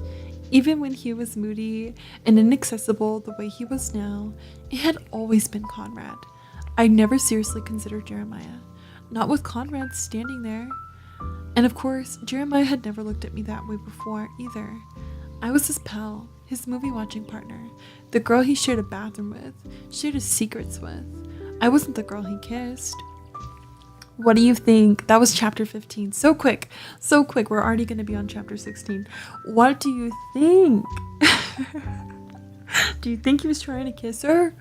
Do you think he's into her? Do you think you're going to ship Jeremiah more than Conrad? I'm screaming too, Chell. I scream. Johnny, thank you for the bouquet of flowers, by the way. I appreciate you. I think he could have been thinking about it. Thank you for the hearts on YouTube. I appreciate the love. Oh my gosh. Why am I low-key, like, conflicted? It's like clearly easily influenced. It'll be like one interaction and I'm like, I'm sold. I'm asking, what are we after this? Like, oh my god. I don't know, guys. I don't know. I'm on the fence. We'll see. Kaz, how are you feeling? Should you even tell me? I don't know if you should tell me which one you ship. I think it sounds like romance genre if I ever saw one. It sounds cute. It is cute. It is. It has a show too, so you could go watch the show with me after. Kaz is like, ooh. This story's interesting, Tim. Well, stay tuned. I'm reading several more chapters today. I don't know. We're jumping back now, okay? Chapter 16, The Summer I Turned Pretty. Age 14. I knew bringing Taylor was a mistake. I knew it, and I did it anyway. Taylor Jewel, my best friend. The boys in our grade called her Jewel, which she pretended to hate but secretly loved. Taylor used to say that every time I came back from the summer house, she had to win me over again. She had to make me want to be there in my real life with school and schoolboys and school friends. She tried to pair me up with the cutest friend of the guy she was obsessed with at the time. I'd go along with it, and maybe we'd go to the movies or to the Waffle House, but I'd never really be there. Not completely. Those boys didn't compare to Conrad or Jeremiah, so what was the point? Taylor was always the pretty one, the one the boys looked at for that extra beat. I was the funny one, the one who made the boys laugh. I thought that by bringing her, I'd be proving that I was a pretty one too. See, I'm like her. We're the same. But we weren't, and everybody knew it. I thought that bringing Taylor would guarantee me an invitation to the boys' late night walks on the boardwalk and their nights on the beach in their sleeping bags. I thought it would open up my whole social world that summer, that I'd finally be in the thick of things. I was right about that part at least. Taylor had been begging me to bring her forever. I'd resisted her, saying it'd be too crowded, but she was very persuasive. It was my own fault. I'd bragged about the boys too much, and deep down, I did want her there. She was my best friend after all. She hated that we didn't share everything, every moment, every experience. When she joined the Spanish club, she insisted I joined too, even though I didn't take Spanish. For when we go to Cabo after graduation, she said. I wanted to go to Galapagos Islands for graduation. That was my dream. I wanted to see the blue-footed booby. My dad said he'd take me too. I didn't tell Taylor though. She wouldn't like it. My mother and I picked Taylor up at the airport. She walked off the plane in a pair of short shorts, and a tank top I'd never seen before. Hugging her, I tried not to sound jealous when I said, "When'd you get that?" My mom took me shopping for beach stuff right before I left, she said, handing me one of her duffel bags. Cute, right? Hello to Lido Loves Cake. I hope you're doing well. Thank you so much for tuning into the stream. Yeah, young adult. You read so much of those when you had your 3 writer mentors in your early 20s. They'd help you define your story plots, tropes, and character archetypes. And the typical of YA genres, and romance was one of them. Suddenly all of that was coming back to you. Oh my gosh, yeah. It definitely is right up that alley. And Kaz says that they love them all, screaming. Alright, back to the story. Yeah, cute. Her bag was heavy. I wondered if she'd forgotten she was only staying a week. She feels bad she and Daddy aren't getting a divorce, so she's buying me all kinds of stuff, Taylor continued, rolling her eyes. We even got mani-pedis together. Look! Taylor lifted up her right hand. Her nails were painted a raspberry color, and they were long and square. Are those real? Yeah, duh. I don't wear fake belly. But I thought you had to keep your nails short for violin. Oh, that? Mommy finally let me quit violin. Divorce guilt, she said knowingly. You know how it is. Taylor was the only girl I knew our age who still called her mother mommy. She was the only one who could get away with it too. The boys came to attention right away. Right away they looked at her, checked out her smallish B cups and her blonde hair. It's a miracle bra, I wanted to tell them. It's hilarious, honestly. I'm sorry. Let me see. That's half a bottle of sun in. Her hair usually isn't that yellow. Not that they would have cared either way. So sorry. Good thing I'm not a professional, right? My brother, on the other hand, barely looked up from the TV. Taylor irritated him. Always had. I wondered if he'd already warned Conrad and Jeremiah about her. Hi, Steven, she said in a sing-song voice. Hey, he mumbled. Taylor looked at me and crossed her eyes. Grump, she mouthed, emphasizing on the P. I laughed. Taylor, this is Conrad and Jeremiah. Steven, you know. I was curious about who she'd pick, who she'd think was cuter, funnier, better.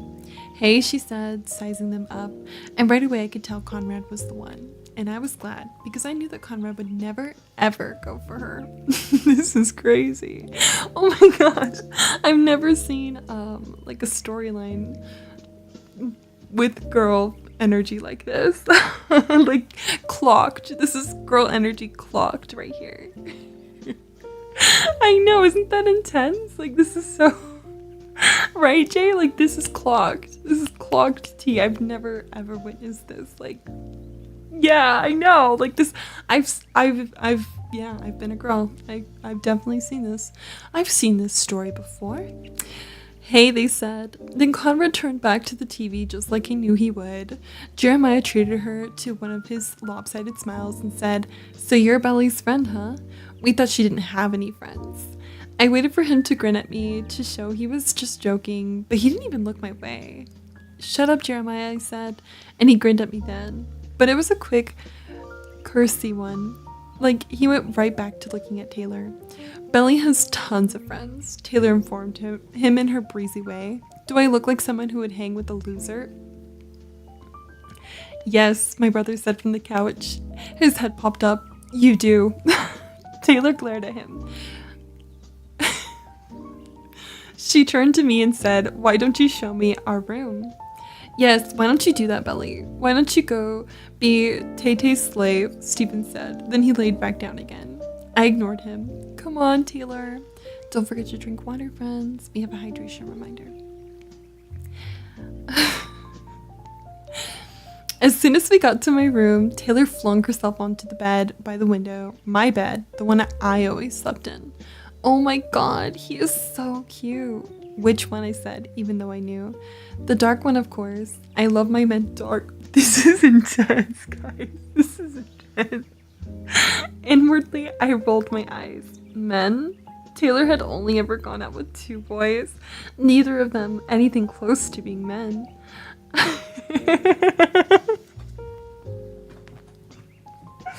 Oh, God. I know. I know. I know. I know.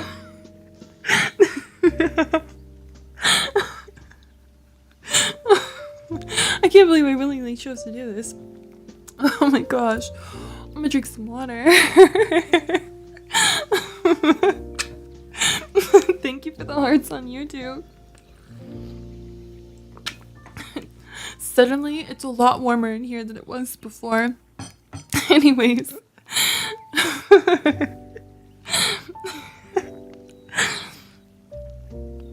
I doubt it will happen, I told her. Conrad doesn't care about girls. I knew that wasn't true. He did care about girls. He cared enough about that girl Angie from last summer to go to second with her, hadn't he? Ooh. Taylor's brown eyes gleamed. I love a challenge. Didn't I win class president last year? And class secretary the year before that?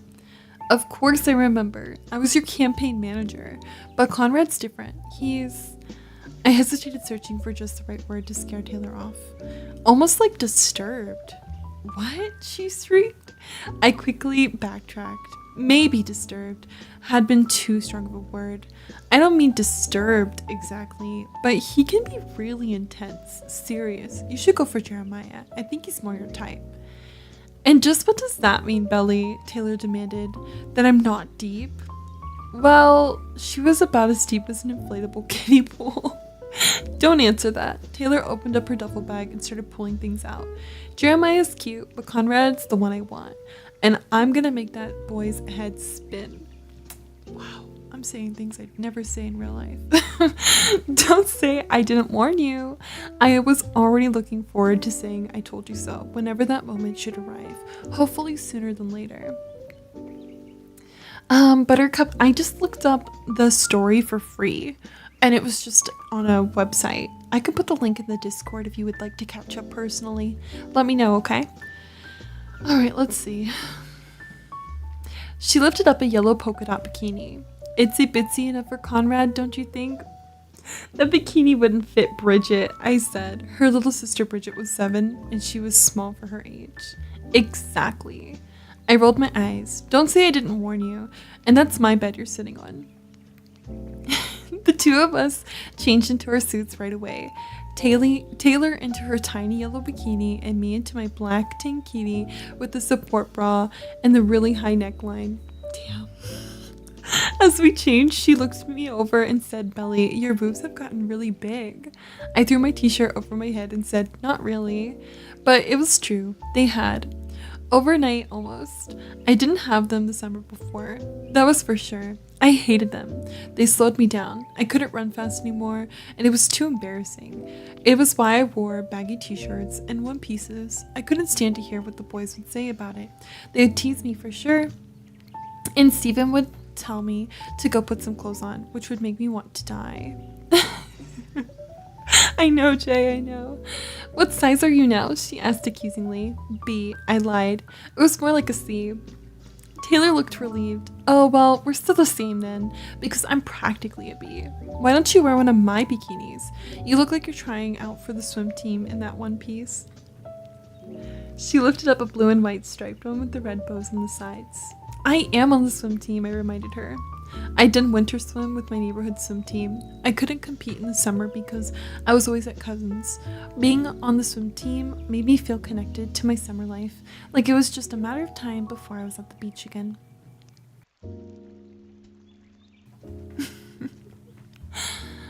Don't remind me, Taylor said. She dangled the bikini from side to side. This would be so cute on you, with your brown hair and your new boobs. I made a face and pushed the bikini away. Part of me did want to show off and wow them with how much I had grown, how I was a real girl now, but the other, more sane part of me knew it would be a death wish. Steven would throw a towel over my head and I'd feel 10 years old again instead of 13. But why? I like to do laps in the pool, I said, which was true, I did. She shrugged. Okay, but don't blame me when the guys don't talk to you. I shrugged right back at her. I don't care if they talk to me or not. I don't think of them that way. Yeah, right. You've been like obsessed with Conrad for as long as I've known you. You wouldn't even talk to any guys at school last year. Taylor, that was a really long time ago. They're like brothers to me, just like Steven, I said, pulling on a pair of gym shorts. Talk to them all you want. I'm just gonna have to pause because I'm like, if her friend knows she likes Conrad and like she's been like holding out, I'm like, why would she even try to go for him? Like, isn't that like so weird? I'm like dramatic? Like, if you know that she likes Conrad, why are you trying to like make his head spin or whatever? Like, that's not a friend. That's not a friend. Whatever. I just wanted to point it out. I had to clock it when I saw it, okay? All the years needing to hear these kind of talks while you sat there trying not to attract their wrath, screaming at you, getting flashbacks. War flashbacks over here with Jay. Let me see. The truth was, I liked both of them in different ways, and I didn't want her to know because whichever guy she picked would feel like a leftover. And, sorry. And it wasn't like it would sway Taylor. She was going for Conrad either way. I wanted to tell her anyone but Conrad, but it wouldn't be completely true. Not completely. I'd be jealous if she picked Jeremiah too, because he was my friend, not hers. Just was a bad idea. She said it was a bad idea. It was a bad idea. That's for sure. It took Taylor forever to pick out a pair of sunglasses that matched her bikini. She brought 4 pairs, plus 2 magazines and her suntan oil. By the time we got outside, the boys were already in the pool. I threw my clothes off right away, ready to jump in, but Taylor hesitated, her polo towel tight around her shoulders. I could tell she was suddenly nervous about her itsy bitsy bikini, and I was glad. I was getting a little bit sick of her showing off. The boys didn't even look over. I had been worried that Taylor they might not want to do all the usual stuff, that they might act differently, but there they were, dunking one another for all it was worth. Kicking off my flip-flops, I said, let's get in the pool. Taylor said I might lay out for a little bit first. She finally dropped her towel and spread it out on the lawn chair. Don't you want to lay out too? No, it's hot and I want to swim. Besides, I'm already tan. And I was turning the color of dark toffee. I looked like a whole different person in the summer, which might have been the best part of it. Taylor, on the other hand, was pasty and bright like biscuit dough. I had a feeling she'd catch up with me fast, though. She was good at that. I took off my glasses and set them on the top of my clothes. Then I walked over to the deep end and jumped right in. The water felt like a shock to the system in the best way possible. When I came up from air, I treaded water over to the boys. Let's play Marco Polo, I said.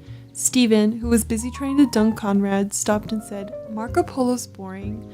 Let's play chicken, Jeremiah suggested. What's that? I said. It's when 2 teams of people climb up on each other's shoulders and you try to push the other person down, my brother explained. It's fun, I swear, Jeremiah assured me. Then he called over to Taylor. Tyler, you want to play chicken with us, or are you too chicken? Taylor looked up from her magazine. I could see her eyes because of her sunglasses. I couldn't see her eyes because of her sunglasses, but I knew she was annoyed. It's Taylor, not Tyler, Jeremy. And no, I don't want to play. I know, it's so ruthless. Steven and Conrad exchanged a look, and I knew what they were thinking. Come on, Taylor, it'll be fun, I said, rolling my eyes. Don't be a chicken. She made a big show of sighing, and then she put her magazine down and stood up, smoothing down her bikini in the back. Do I have to take my sunglasses off? Jeremiah grinned at her. Not if you're on my team, you won't be falling off.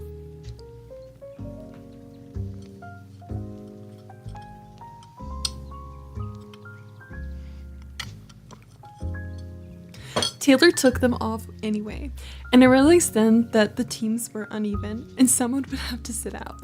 I'll watch, I offered, even though I wanted to play. That's okay, I won't play, Conrad said. We'll play 2 rounds, said Steven. Conrad shrugged. That's alright. He swam over to the side of the pool. I called Taylor, Jeremiah announced. No fair, she's lighter, Steven argued. Then he looked over and saw the expression on my face. It's just that you're taller than her is all. I didn't want to play anymore. Why don't I just sit out then? I hate to break your back, Steven. Because I want to get up. This is too much. I'm gonna walk out now, okay? I'll scroll casually for you to read your own. Oh my gosh. I know, this is so bad. It's just getting worse. It's getting so bad, you guys. I know. The narration record scratch is so real right now. I'm like, so bad. It's young adult vibes for sure. It's honestly like intense.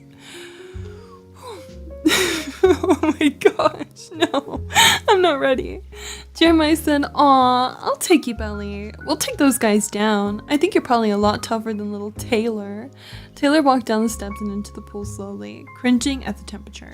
I'm very tough, Jeremy, she said. Then Jeremiah crouched down in the water and I scrambled to get onto his shoulders. He was slippery, so it was hard to stay on at first. Then he stood up and righted himself. I shifted and balanced my hands on his head. Am I too heavy? I asked him quietly. He was so weary and thin, I was afraid I'd break him. You weigh like nothing, he lied, breathing hard and gripping onto my legs. I wanted to kiss the top of his head right then. Across from us, Taylor was perched on top of Steven's shoulders, giggling and pulling his hair to hold herself steadily. Steven looked like he was ready to pitch her off of him and across the pool. Ready? Jeremiah asked in a low voice. He said to me, the trick is to just keep steady. Steven nodded and he waddled over to the middle of the pool. Conrad, who was treading over by the side, said, ready, set, go. Taylor and I stretched our arms out to each other, pushing and shoving. She couldn't stop giggling, and when I gave her one strong push, she said, and they both fell backwards. Jeremiah and I burst out laughing and high-fived each other. Then they resurfaced. Steven glared at Taylor and said, I told you to hold on tight. She splashed him right away in the face and said, I was. Her eyeliner was smudged and her mascara was starting to run. She still looked pretty though. Jeremiah said, belly?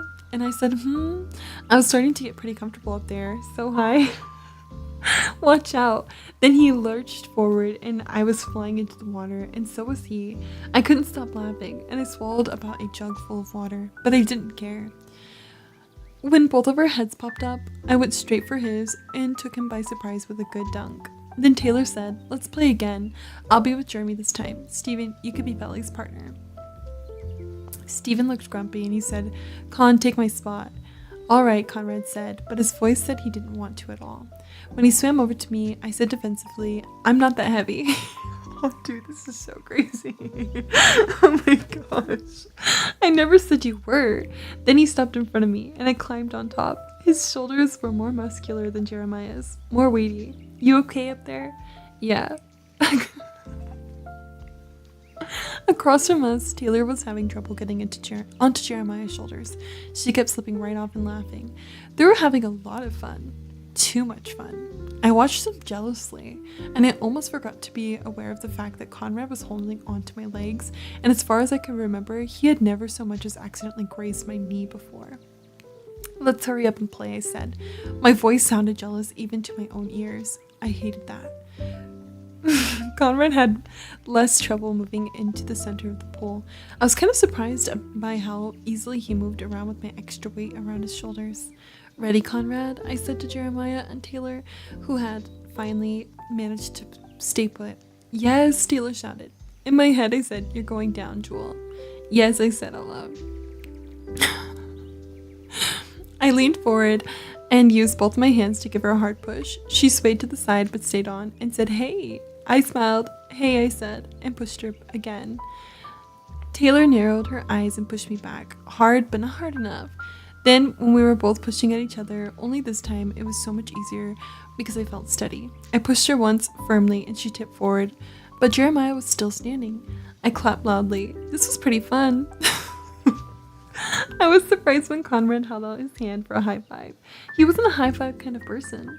When Taylor resurfaced this time, she wasn't laughing. Her blonde hair was matted to her head, and she said, this game sucks. I don't want to play anymore. Sore loser, I said, and Conrad lowered me into the water. Nice job, he said, giving me one of his rare smiles. I felt like I had won the lottery from that one smile. I played to win, I told him, and I knew he did too.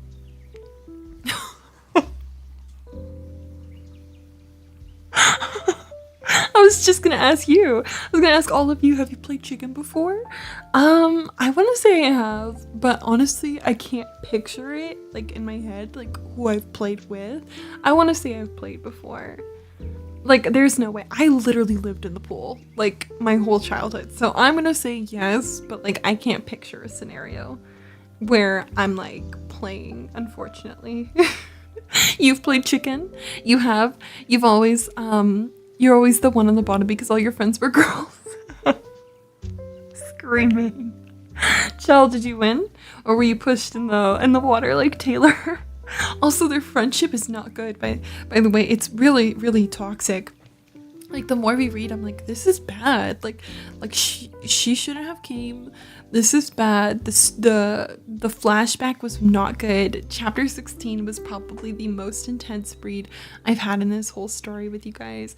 And there were so many times I wanted to get up and walk out. You played it a lot during summers in the pool, so you've been in both positions. Fair. Yeah, I didn't play chicken a lot, for sure. Like, I know there, for like a fact, I'm sure I've played, because, again, I just was in the pool way too much not to have. But I played a lot of games, like colors, like trying to see like who could stay under the water like longer, doing handstands, backflips, front flips. Like, I've done a lot of that. I don't think chicken was like super popular for us. You always paired up with the weaker of the girls because you were able to stay steady and you didn't always win though. Screaming. Honestly, the game is really intense, like pushing each other, especially pinning the two girls. Like, there's obviously unresolved tension between the two of them. There's clearly jealousy. She acknowledges it multiple times. And then like having them play with the guys, like, honestly, I'll tell you one thing. I know the flashback's over because we're going into chapter 17 and we're back at the movies, but my opinion is, well, what my theory was when I first started reading was that Taylor was gonna end up with her brother. I was like, oh, she's gonna end up liking Steven. There's that like hate to lovers energy, giving Chuck and Blair energy, like that kind of vibes, what I was thinking. But then like it didn't work that way. Like, she ended up going with Jeremiah. I don't know. That was my original thought though. I was like, Steven and Taylor are gonna be together. It got a lot worse than I expected. Cass, did you hear that chapter? Did you see that flashback? Is that a part of the show? Chelsea's, I think it's a lot of being young new teen girls influenced by the world around you and growing into a new era of life, full teenhood. They're definitely not treating each other right now, but I hope they figure out how to get past this and be stronger. I wonder if they'll have another flashback, because we're not going to hear about Taylor again in this chapter, since it seems like we're going back to the movies, but you never know. We might be seeing more of Taylor.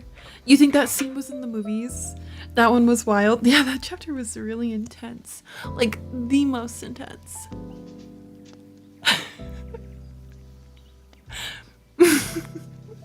Dude, I was really struggling to read that. Anyways, drink some water, take care of yourselves. Thank you for being here. We're reading The Summer I Turned Pretty. We're on chapter 17, and later you can be playing some Animal Crossing with me too. Taylor entering that boy chasing phase. I want a polka dot bikini. Those used to be trendy. I really want a black one with white polka dots. I was trying to look for one, but I never saw one in the store this summer.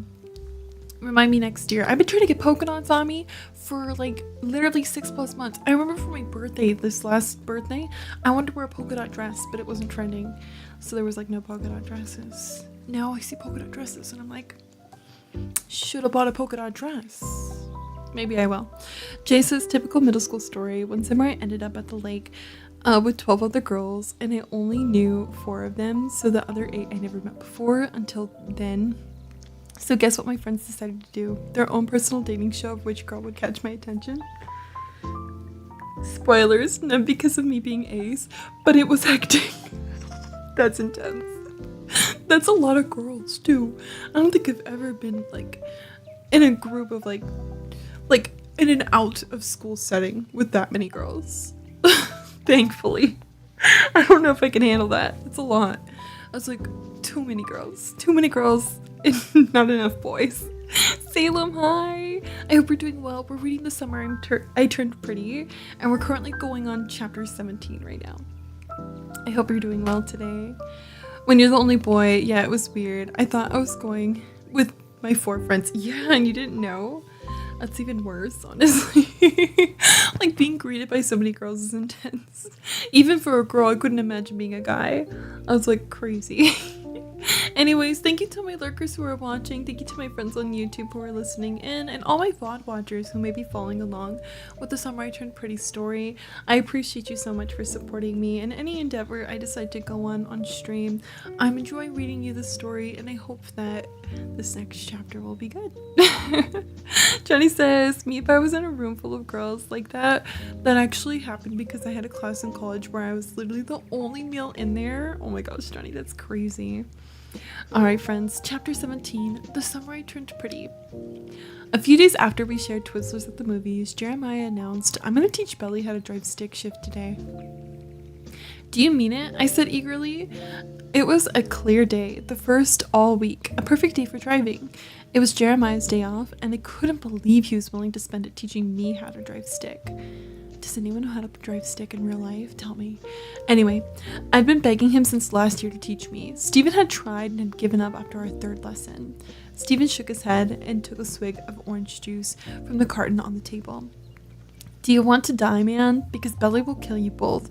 Not to mention your clutch. Don't do it. I'm telling you this as your friend. Shut up, Steven, I yelled, kicking him under the table. Just because you're a terrible teacher. Steven had refused to get into a car with me after I'd accidentally gotten a teeny tiny dent in his fender when he was teaching me how to parallel park. Screaming. Chelsea says, my boyfriend in high school taught me once in a parking lot of the nearby baseball stadium. But you haven't had a lot of practice, so you'd say no.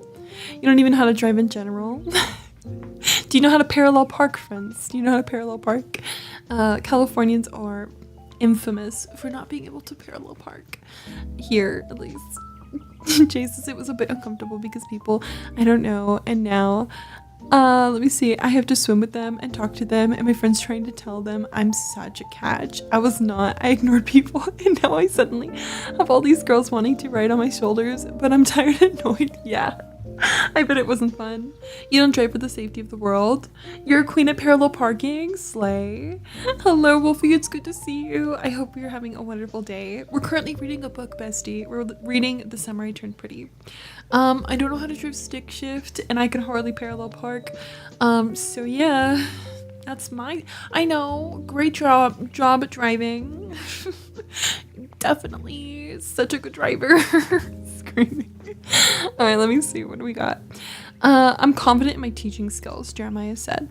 By the time I'm finished with her, she'll be better than you. Steven snorted. Good luck. Then he frowned. How long are you gonna be gone? I thought we were going to the driving range. You can come with us, I offered. Steven ignored me and said to Jeremiah, you need to practice your swing, dude. I glanced at Jeremiah, who looked at me and hesitated. I'll be back by lunch. We can go after, he said. Steven rolled his eyes. Fine. I could tell he was annoyed and a little hurt, which made me feel both smug and sorry for him. He wasn't used to being left out of things the way I was.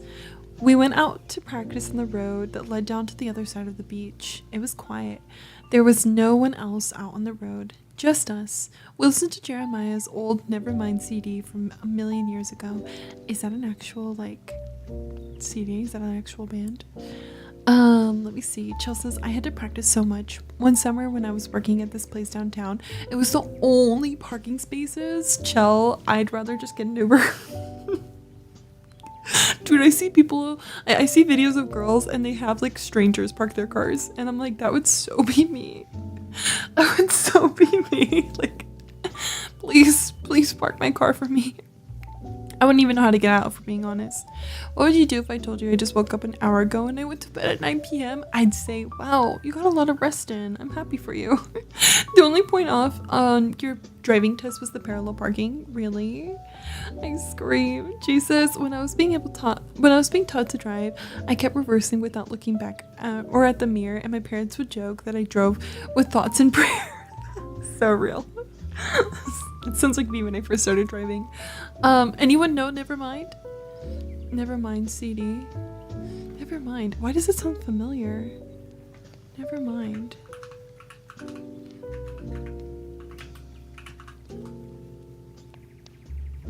Oh my gosh, Nirvana. How did I not clock that? I knew it was just being dumb. Okay, well, that's Nirvana's Nevermind CD. So he's listening to Nirvana. Hello. Anyways, let me see. I told him if there's someone behind me, then they better move. Screaming. Alright, back to the story. It's hot when a girl can drive stick, Jeremiah explained above Kurt Cobain. If I just read another sentence, I would have known. It shows she's confident. She knows what she's doing. Takes notes. No, I'm just kidding. I put the car into first gear and eased my foot off the clutch. I thought boys liked it when girls were helpless. They like that too, but I just happen to prefer smart, confident girls. Bull, you like Taylor and she's not like that. He groaned and stuck his arm out the window. Do you have to bring that up again? I'm just saying, she wasn't that smart and confident. Maybe not, but she definitely knew what she was doing, he said, before exploding into laughter. I hit him on the arm hard. You're so gross, I said. And you're also a liar. I know for a fact that you guys didn't even get to second. He stopped laughing. Okay, fine, we didn't, but she was a good kisser. She tasted like Skittles.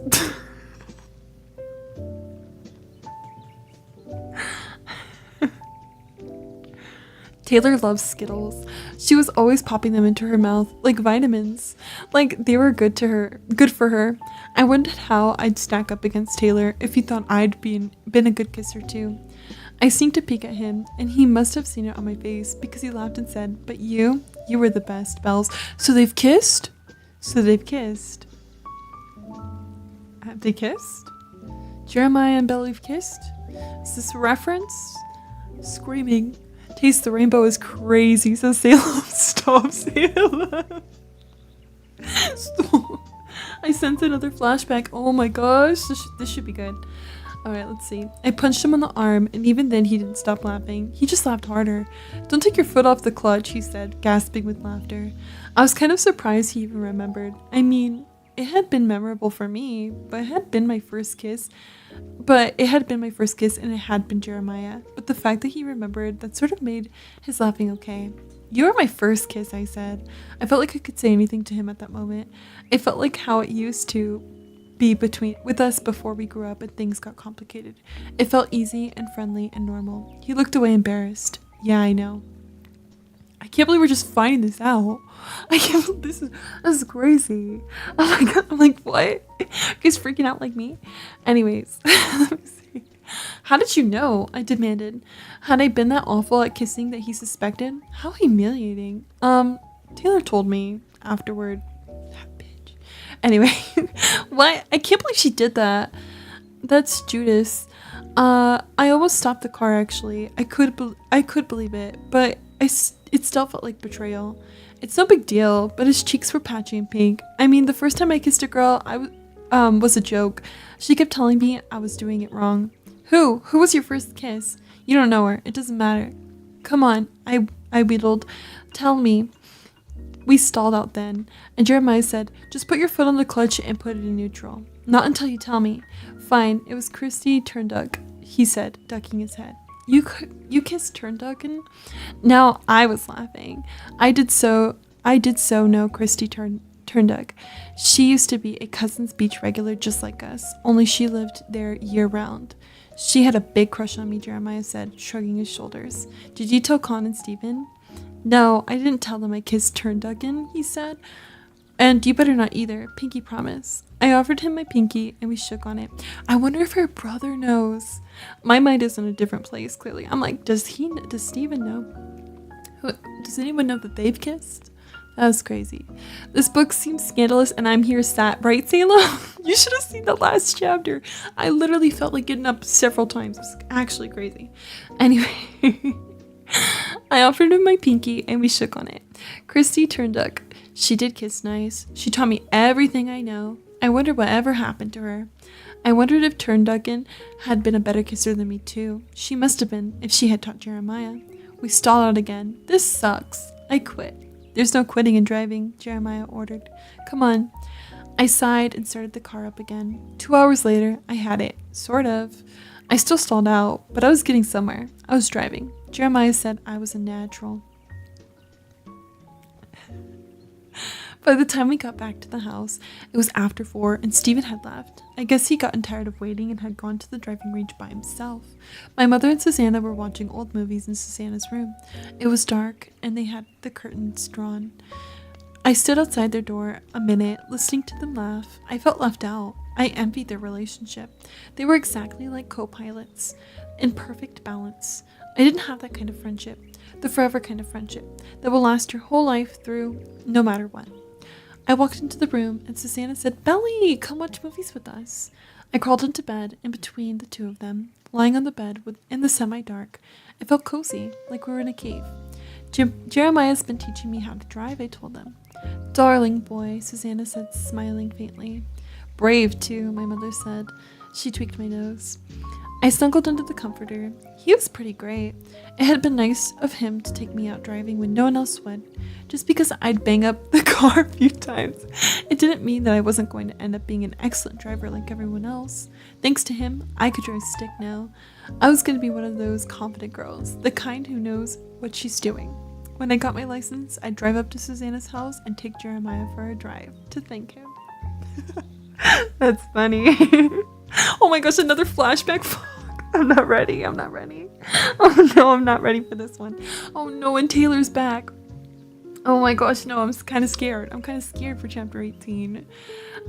Jump scare. We're back at age 14.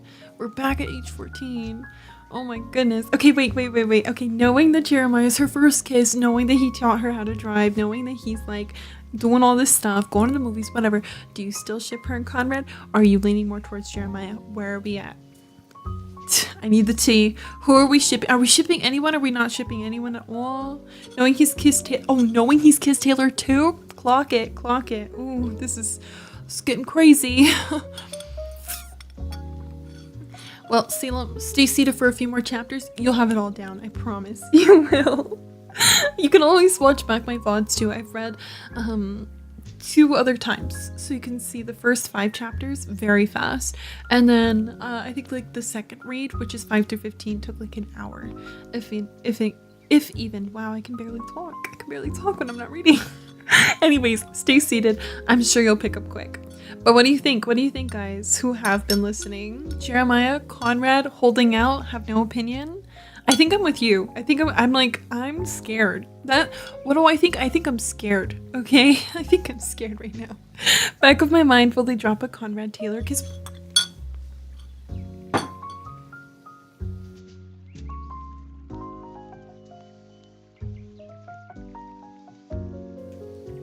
I hope not. I hope not. Screaming.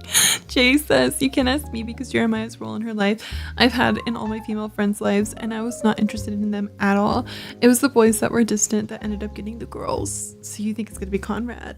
Had to put the drink down, literally. Like that's a thought. That's a thought for sure. All right. We're about to go into chapter 18. I'm reading till 25. I guess these ones are a little bit longer than the previous, in my opinion. Do you think so too? Or maybe we're just really into it? I don't know. I'm into it. I'm seated. Personally, I'm seated. Screaming. Girlies don't be kissing boys that kissed your besties. It's bad blood all around. Yeah. The fact that she kissed him first and that was like her first kiss and then Taylor kissed. I mean, I guess we'll hear how. I guess we're about to find out how.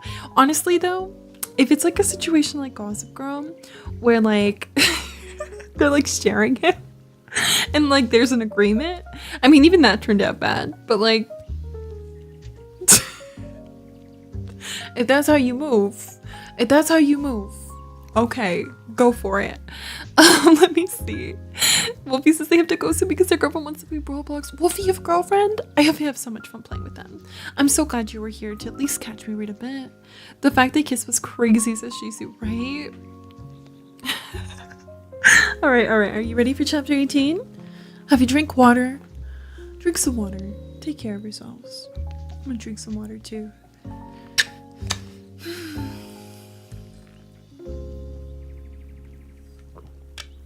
Yeah. Most times it's not worth it. Jay. Let's be real. I scream. Oh, I really don't want to go back to age 14 again. I'm actually really not looking forward to this chapter. Like, after chapter 16, I'm actually scared. Age 14 is so hurting. Like, this is so down bad right now. I don't know. I can't even. I literally can't even right now. Let's get into it anyway. Alright, chapter 18. The summer I turned pretty. Age 14. After Taylor got out of the shower, she started rummaging through her duffel bag, and I laid on my bed and watched her. She pulled out 3 different sundresses. 1 white eyelet, 1 Hawaiian print, and 1 black linen. Which one should I wear tonight? She asked me. She asked the question like it was a test. I was tired of her test and having to prove myself all the time. I said, "We're just eating dinner, Taylor. We're not going anywhere special." She shook her head at me and the towel on her head bounced back and forth. "We're going to the boardwalk tonight, though. Remember? We have to look cute for that. There'll be boys there. Let me pick out your outfit, okay?" There's some real vibes here, though. Like, she's trying to make sure she looks cute. She's trying to keep her consistent. She's 14, you know? She's, like, trying to keep her on the same... She, like, tries to keep her on the same level. Is her level the best level? Probably not. But nonetheless, at least she tries to keep her up, like, above the water. She only dunks her sometimes. I'm just kidding. Let me see. It used to be that when Taylor picked out my clothes, I felt like the nerdy girl transformed at the prom, in a good way. Now it felt like I was her clueless mom who didn't know how to dress right. Man. It is giving frenemy now. Thank you for the hearts on YouTube. Beetle says I know, right? I hadn't brought any dresses with me. In fact, I never had. I never even thought to. I only had 2 dresses at home. One my grandmother bought for me for Easter, and one I had to buy for 8th grade graduation. Nothing seemed to fit me right lately. Things were either too long on the crotch or too tight in the waist. I had never thought much about dresses, but looking at hers all laid out on the bed like that, I was jealous. "I'm not getting dressed up for the boardwalk," I told her. "Let me just see what you have," she said, walking over to my closet. "Taylor," I said, "no. This is what I'm wearing." I gestured at my cutoff shorts and Cousin's Beach t-shirt. Taylor made a face, but she backed away from my closet and went back to her 3 sundresses. "Fine, have it your way, Grumpy. Now which one should I wear?" I sighed. "The black one," I said, closing my eyes. "Now hurry up and put some clothes on." Dinner that night was scallops and asparagus. When my mother cooked, it was always some sort of seafood with lemon and olive oil and a vegetable. Every time. Susanna only cooked every once in a while. So besides the first night, which was always... It was bouillabaisse, I believe. That's how you pronounce that. I only had it the first time I read it, okay? I'm sorry. You never knew what we were going to get. She might spend the whole afternoon puttering around the kitchen, making something I'd never had before, like Moroccan chicken with figs. She'd pull out her spiral-bound Junior League cookbook that had buttery pages, notes, and margins, the one my mother made fun of. Or she might make American cheese omelets with ketchup and toast. Us kids were supposedly in charge of one night a week too, and that usually meant hamburgers or frozen pizza. But most nights, we ate whatever we wanted, whenever we felt like eating. I loved that about the summer house. At home, we had dinner every night at 6:30, like clockwork. Real. Here, it was like everything was just kind of relaxed, even my mother. Taylor leaned forward and said, "Laurel, what's the craziest thing you and Susanna did when you were our age?" Taylor talked to people like she was at a slumber party, always. Adults, boys, the cafeteria lady, everyone. Welcome in, Mia. We're currently reading The Summer I Turned Pretty. I hope you enjoy. Her mom's cooking is you. Screaming. Oh, let me see. My mother and Susanna looked at each other and smiled. They knew, but they weren't telling. My mother wiped her mouth with her napkin and said, "We snuck onto the golf course one night and planted daisies." I knew that wasn't the truth, but Stephen and Jeremiah laughed. Stephen said in his annoying, know-it-all kind of way, "You guys were boring, even when you were teenagers." "I think it's really sweet," Taylor said, squirting a glob of ketchup onto her plate. Taylor ate everything with ketchup. Eggs, pizza, pasta, everything. Conrad, who I thought hadn't even been listening, said, "You guys are lying. That wasn't the craziest thing you ever did." Susanna put her hands up like I surrendered. "Mothers get to have secrets too," she said. "I don't ask you boys about your secrets, now do I?" "Yes, you do," said Jeremiah. He pointed his fork at her. "You ask all the time. If I had a journal, you would read it." "No, I wouldn't," she protested. My mother said, "Yes, you would." Susanna glared at my mother. "I would never." Then she looked at Conrad and Jeremiah sitting next to each other. "Fine, I might, but only Conrad's. He's so good at keeping everything locked inside. I never know what he's thinking. But not you, Jeremiah. You, my baby boy, wear your heart right here." She reached over and touched his sweatshirt sleeve. "No, I don't," he protested, stabbing at a scallop on his plate. "I have secrets." That's when Taylor said, "Sure you do, Jeremy," in this really sickeningly flirtatious way. He grinned at her, which made me want to choke on my asparagus. This is really killing the ships. I'm just gonna say it. It's kind of ruining everything for me. Anyway, let me see. That's when I said, "Taylor and I are going to the boardwalk tonight. Will one of you guys drop us off?" Before my mother or Susanna could answer, Jeremiah said, "Oh, the boardwalk? I think we should go to the boardwalk too." Turning to Conrad and Stephen, he added, "Right, guys?" Normally, I would have been thrilled that any of them wanted to go somewhere I was going, but not this time. I knew it wasn't for me. I looked at Taylor, who was suddenly busy cutting up her scallops into tiny bite-sized pieces. She knew it was for her too. "The boardwalk sucks," said Stephen. Conrad said, "Not interested." "Who invited you guys anyway?" I said. Stephen rolled his eyes. "No one invites anyone to the boardwalk. You just go. It's a free country." "Is it a free country?" my mother mused. "I want you to really think about that statement, Stephen. What about our This is intense. What about our civil liberties? Are we really free if— "Laurel, please," Susanna said, shaking her head. "Let's not talk politics at the dinner table." Politics scare me. I don't know of a better time for political discourse," my mother said calmly. Then she looked at me. I mouthed, "Please stop," and she sighed. It was better to stop her right away before she really got going. "Okay, fine. No more politics. I'm going to the bookstore downtown. I'll drop you guys off on the way." "Thanks, Mom," I said. "It'll be just Taylor and me." Jeremiah ignored me and turned to Stephen and Conrad. "Come on, guys," he said. "It'll be amazing." Taylor had been calling everything amazing all day. "Once again, guys, this is really killing the vibe." "Fine, but I'm going to the arcade," said Stephen. "Con?" Jeremiah looked at Conrad, who shook his head. "Come on, Con," Taylor said, poking at him with her fork. "Come with us." He shook his head, and Taylor made a face. "Fine, we'll be sure to have lots of fun without you." Jeremiah said, "Don't worry about him. He's gonna have lots of fun here." Reading the Encyclopedia Britannica. I think that's real, right? I've never seen the Britannica Encyclopedia personally, but I do know they're referencing real things here. I feel like I remember, like, was that really popular, like, in the millennial day? Like, wasn't there, like, I don't know if they were necessarily encyclopedia. Yeah, like a whole set, right? Like there was books and there was like a blue one and an orange one. I feel like I've actually have seen them.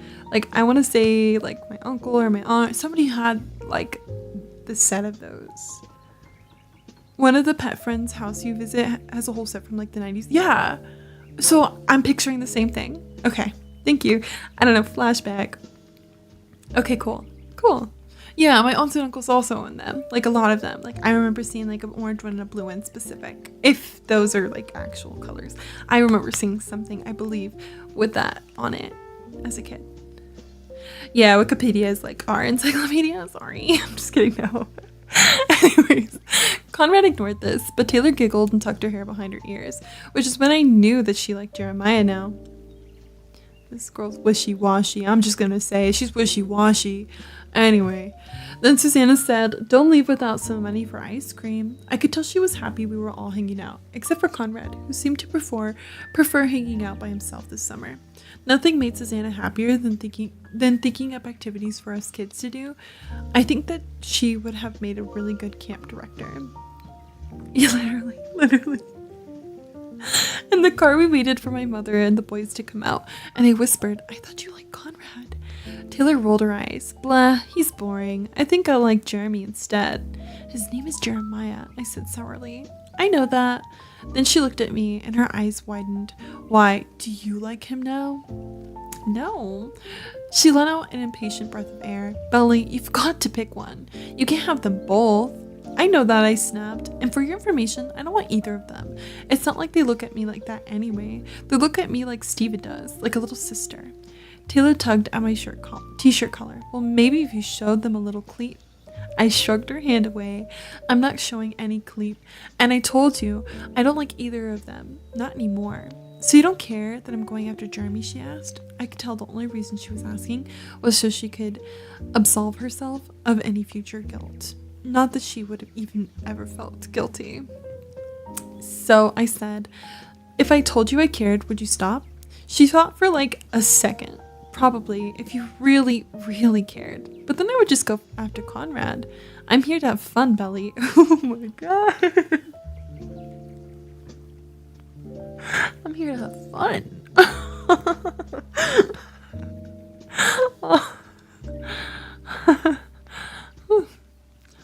Yeah. I don't know. I didn't have a friend like this. I don't know. I did tell you guys though, like there was a lot of times that I struggled in life because like my friends did feel like I was like necessarily the prettier one or whatever, but I did not treat people like this and I didn't have a friend like this. So this is like, I'm like thinking what I would have done, and I think I would have probably been like really mad, like so mad. Like I think I would have been really mad. Like her saying that makes me mad, so I think I would have been mad. Trying to put myself in this situation for sure. I'm like, I don't know, Belly. I don't know. Why did we bring her? I hope there's something more to this story than just like girl drama. Screaming, crying, and throwing up. You had so many friends like this. It's making me hot. I'm like, whoa. Hi, Dill, by the way. It's good to see you. I don't know. I think girls just weren't bold enough. I'm gonna be real. I don't think they were bold enough. Anyway, let's see. I sighed. At least she was honest. I wanted to say, "I thought you were here to have fun with me," but I didn't.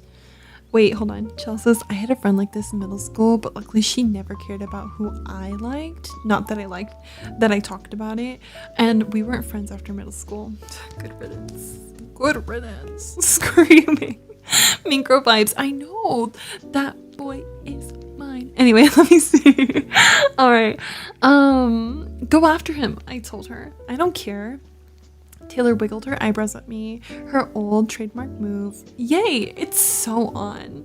"Wait," I grabbed her wrist. "Promise me you'll be nice to him." "Of course I'll be nice. I'm always nice." She patted me on the shoulder. "You're such a worrier, Belly. I told you, I just want to have fun." That's when my mother and the boys came out, and for the first time, there was no fight over shotgun. Jeremiah gave it over to Stephen easily. When we got to the boardwalk, Stephen headed straight for the arcade and spent the whole night there. Jeremiah walked around with us, and he even rode the carousel, even though I knew he thought it was lame. He got all stretched out on the sleigh and pretended to take a nap while Taylor and I bounced up and down on the horses. Mine, a blonde Palomino, and hers a black stallion. Black Beauty was still her favorite book, although she'd never admit it.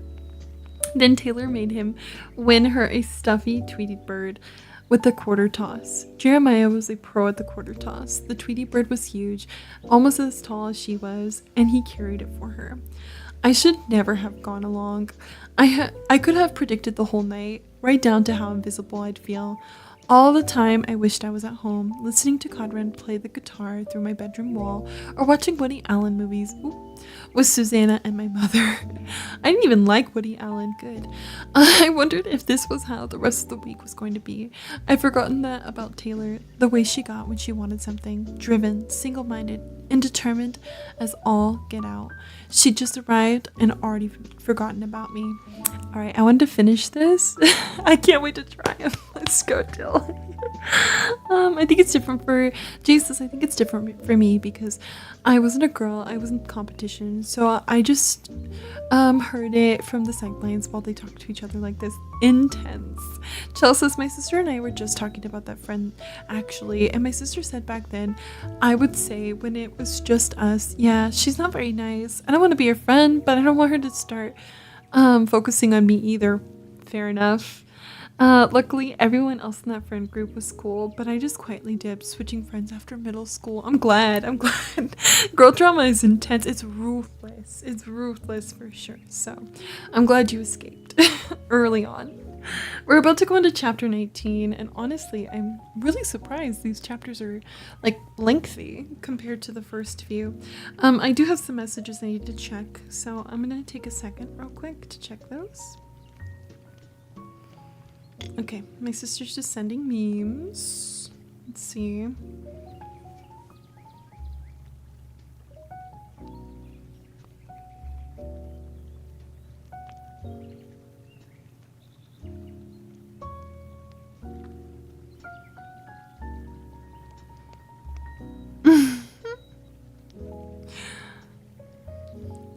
My sister said she was hearing noises downstairs, but I think she's just paranoid.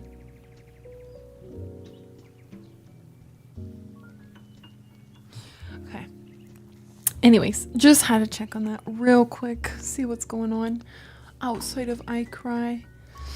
Let's see, did you guys say anything in my brief period of breaking? They'd steal each other's boyfriends or grab each other's crushes. It was so hectic. Wow, that's bold. That's really bold, honestly. I hope that we don't have too many more moments of this. I hope this flashback, no, they're building up to anticipation.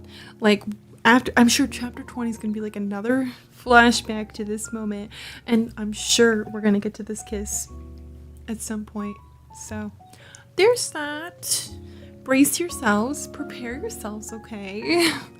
Holding hands, buckling up, drink some water on our brief break. They complain about each other's weight or make fun of their heights whenever boys were around. Oh my gosh, it's so pick me. I'm so glad that's a term now, because like low-key, some girls do need to be called out. Like, it's crazy. I couldn't imagine talking about somebody's weight. Like, that's really bad. Even when they were talking about it in the book, I was like heavily uncomfortable. And I really hope that didn't trigger anybody. Talking about somebody's weight is sick. Like, it's wrong. It's not the move.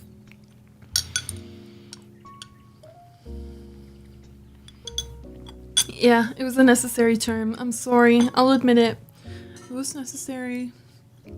I feel like people have really humbled themselves. Never the move. I hate it so bad.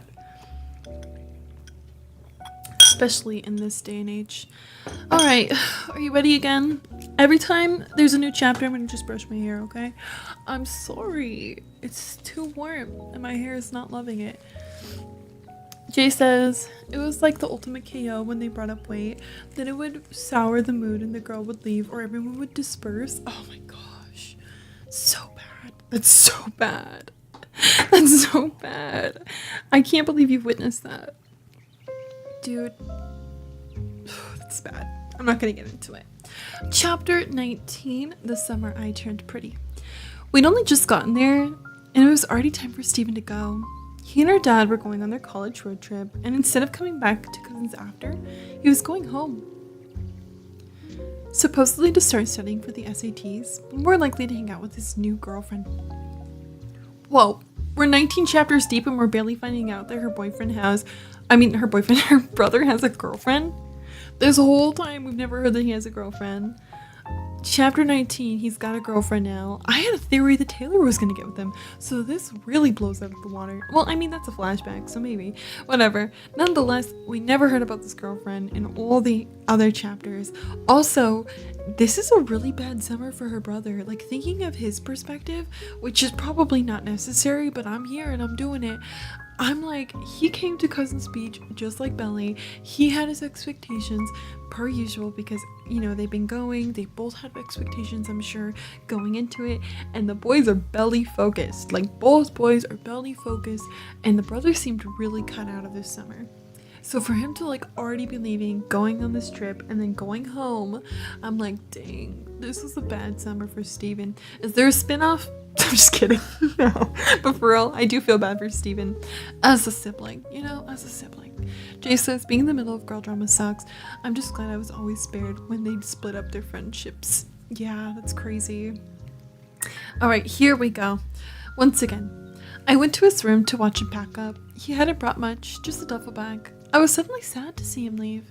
Without Steven, everything would be off balance. He was the buffer, the real-life reminder that nothing really changes, that everything could stay the same, because Steven never changed. He was just obnoxious, insufferable Steven, my big brother, the bane of my existence. He was like our old flannel blanket that smelled like wet dogs, smelly comforting, and a part of the infrastructure that made up my world. And with him, everything would still be the same. 3 against 1, boys against girls. I wish you weren't leaving, I said, tucking my knees into my chest. I'll see you in a month, he reminded me. A month and a half, I corrected him. You're missing my birthday, you know. I'll give you your present when I see you at home. It's not the same. I knew I was being a baby, but I couldn't help it. Will you at least send me a postcard? Steven zipped up his duffel bag. I doubt I'll have time. I'll send you a text, though. Will you bring me back a Princeton sweatshirt? I couldn't wait to wear a college sweatshirt. They were like a badge that said you were mature, practically college age, if not already. I wish I had a whole drawer full of them. No, that's actually so real, I'm not gonna lie. Especially here. No, that one's clogged. I'm not gonna lie. I felt that before. I'm gonna be honest. That one was too close to home. Too close to home. If I remember, he said, I'll remind you, I said, I'll text you. Okay, it'll be your birthday present.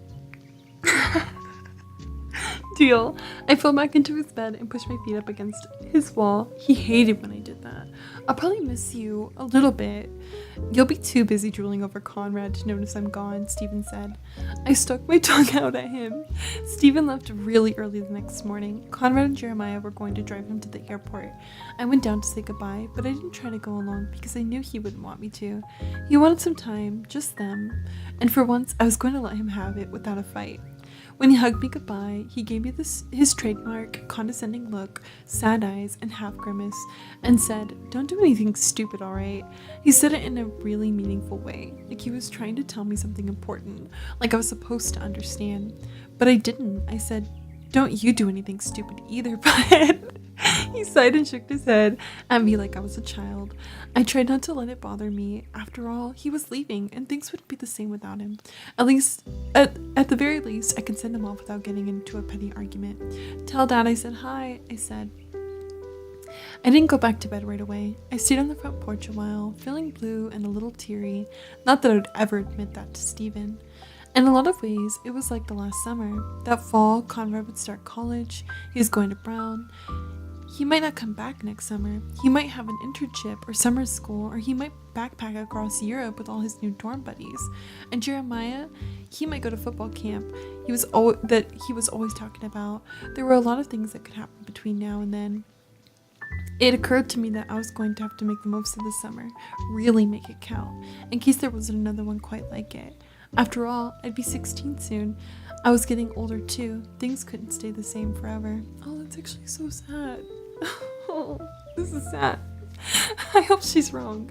We're already on chapter 22, and this time we're digressing to age 11. So hopefully we're avoiding Taylor. We're a little bit younger than the 14 flashbacks, and this should be a different type of like throwback energy. Let's get into it. Chapter 22, The Summer I Turned Pretty. Age 11. The four of us were lying on a big blanket in the sand. Conrad, Stephen, Jeremiah, and then me on the edge. That was my spot. When they let me come along, this was one of those rare days. It was already mid-afternoon, so hot my hair felt like it was on fire, and they were playing cards while I listened in. Jeremiah said, "Would you rather be boiled in olive oil or skinned alive with the burning hot butter knife?" "Olive oil," Conrad said confidently. "It's over quicker." "Olive oil," I echoed. "Butter knife," said Stephen. "There's more of a chance I can turn the tables on the guy and skin him." "That wasn't an option," Conrad told him. "It's a question about death, not turning tables on somebody." "Fine. Olive oil," Stephen said grumpily. "What about you, Jeremiah?" "Olive oil," Jeremiah said. "Now you go, Con." Conrad squinted his eyes up at the sun and said, "Would you rather live one perfect day over and over, or live your life with no perfect days and just decent ones?" Jeremiah didn't say anything for a minute. He loved this game. He loved to mull over the different possibilities. With that one perfect day, would I know I was reliving it like Groundhog Day? No. Then I'll take the perfect day, he decided. "Well, if the perfect day involves," Stephen began, but then he looked over at me and stopped speaking, which I hated. "I'll take the perfect day too." "Belly," Conrad looked at me. "What would you pick?" My mind raced around in circles as I tried to find the right answer. "I'd take living my life with decent days. That way I could still hope for that one perfect day," I said. "I wouldn't want to have a life that's just one day over and over." "Yeah, but you wouldn't know it," Jeremiah argued. I shrugged. "But you might, deep down." "That's stupid," Stephen said. "I don't think it's stupid. I think I agree with her." Conrad gave me this look, the kind of look like I bet soldiers give each other when they're teaming up against somebody else. It was like we were in it together. That sentence merged. I'm sorry. That was crazy. The way I read it, like even I got confused. I'm gonna read it again. "I don't think it's stupid. I think I agree with her." Conrad gave me this look, the kind of look I bet soldiers give each other when they're teaming up against somebody else. It was like we were in it together. Sorry. I gave Stephen a little shimmy. I couldn't help myself. "See," I said. "Conrad agrees with me." Stephen mimicked. "Conrad agrees with me. Conrad loves me. Conrad's awesome." "Shut up, Stephen," I yelled. He grinned and said, "My turn to ask a question. Belly, would you rather eat mayonnaise every day or be flat-chested for the rest of your life?" Wait. Before we get this answer, would you rather have a perfect day over and over again, or would you rather have a bunch of like mediocre days like over and over again? Which one would you choose? Sorry for not being chatty. Just finished episode 4 of Minecraft Story Mode. GG. Thank you for being here. You're already having decent days every day and you're doing fine. So you're choosing the latter, okay? What do you guys think? What do you think? Perfect day or decent day every single day, never reaching perfect peak? Mediocre days as well. I feel like I'd have to pick mediocre days because I agree. I think I'll know deep down it's the same day over and over. Fair enough. I feel like I'm with you too. I think I also I like things to be different. I'm like, what would a perfect day truly consist of? There's too many things that I would consider to be perfect. I don't know how they'd fit that in like one day over and over. Like perfect for me isn't like as consistent, I feel like, as this alludes to. Like it's a lot of different varieties for me.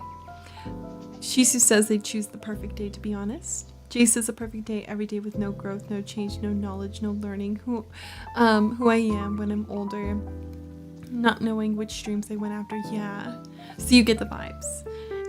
Johnny says, I mean, if I had a perfect day every day, then my soccer team would win state.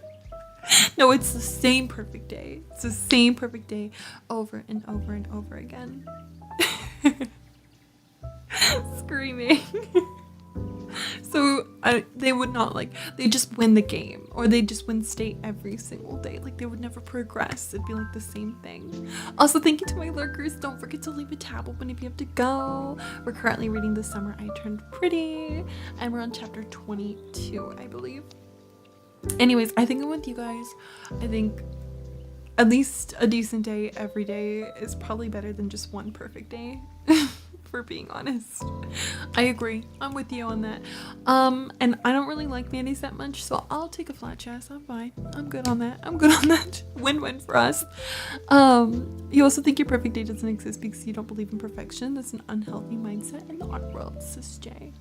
You could live with Barcelona beating Real Madrid every day, screaming. Jill said same. Crying. All right, let's see. I turned on my side, grabbed a handful of sand, and threw it at Steven. He was in the middle of laughing, and a bunch got in his mouth and stuck to his wet cheeks. He screamed, "You're dead, Belly!"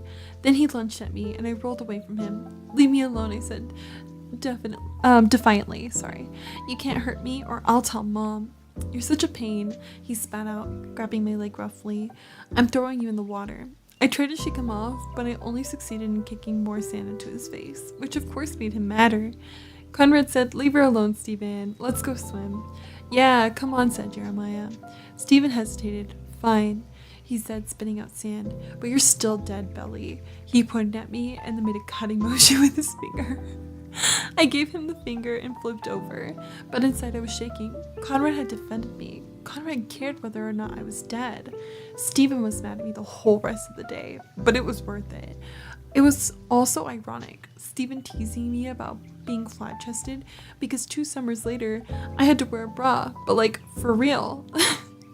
Okay, I, right now, in the midst of this, was wait a minute, do we know how old they are? The brother and the guys? We know how old Belly is. She's 11 in this flashback. She's almost 16. We kind of can peg it with college and high school completion. So I'm assuming it's only 2 or so years older, if anything. What do you guys think though? Did we get the age range of them? This girl's standards are low. I'd hope someone cared if she was dead or alive. If he's in college, he should be 19 while she's almost 16. So 3-year difference, if anything, 2-3 years.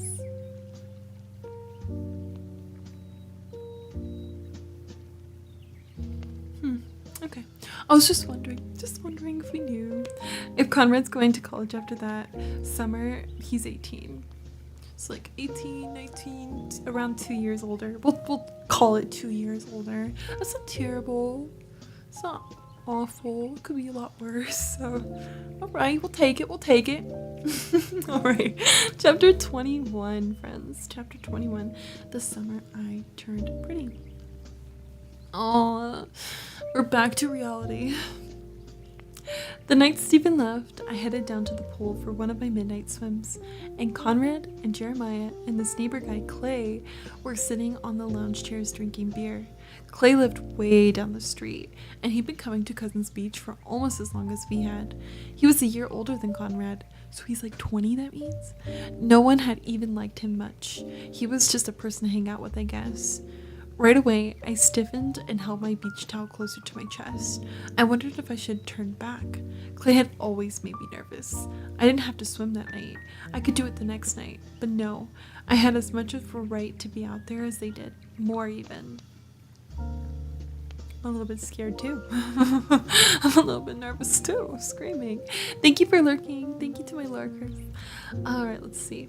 Right away, I walked over to them, pretend confident. "Hey guys," I said. I didn't let go of my towel. It felt fun to be standing there in a towel and a bikini when they were all wearing clothes.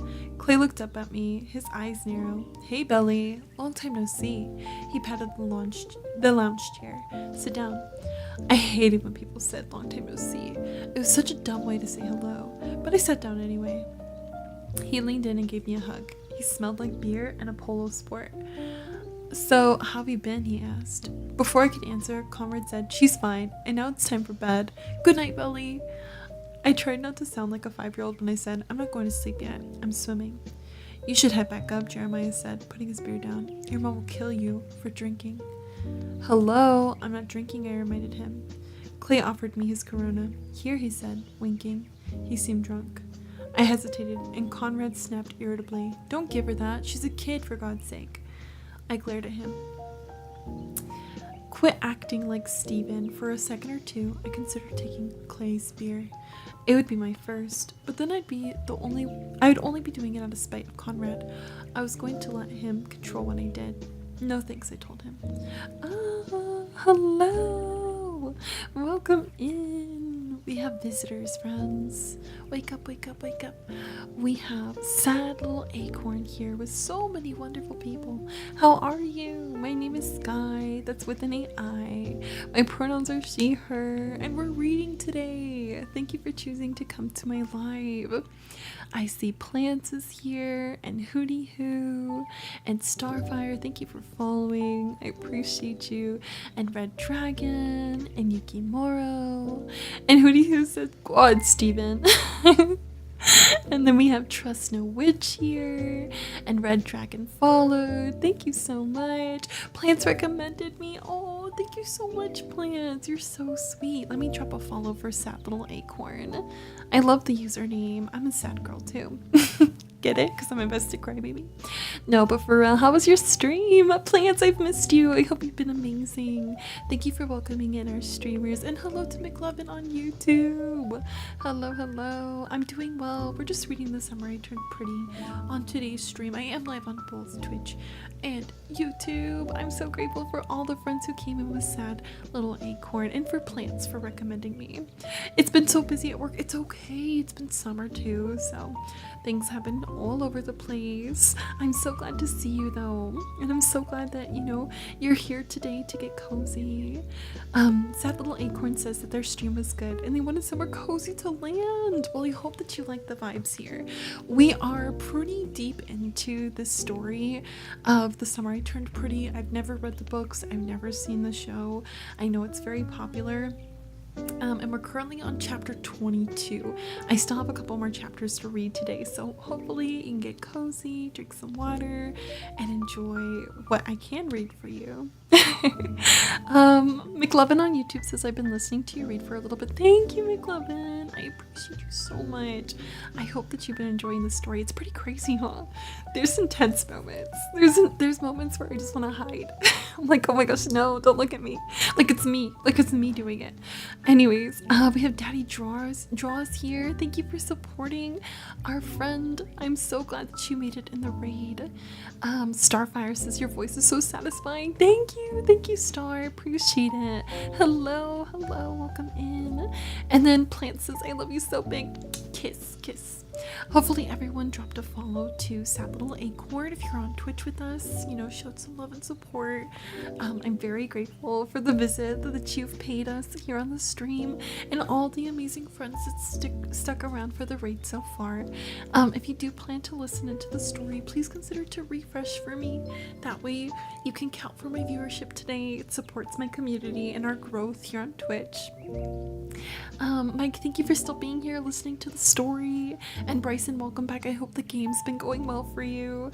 And Yukimoro, thank you so much for the follow. And Daddy Draw says, I haven't been here in so long, since the Jules and Yas days. Good times though, good times for sure. And thank you so much for following me for so long.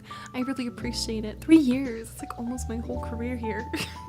Friends who are raiding, let's drink some water together. Don't forget to stretch. I am mid-chapter. I don't know how long I've been reading this chapter. I might have just gone into it. If I did, I'll start from the beginning so you can at least catch the beginning of this chapter. Cheers, child. Cheers, friends. Bryson, the game didn't go good. I'm glad to see your monitor is still working.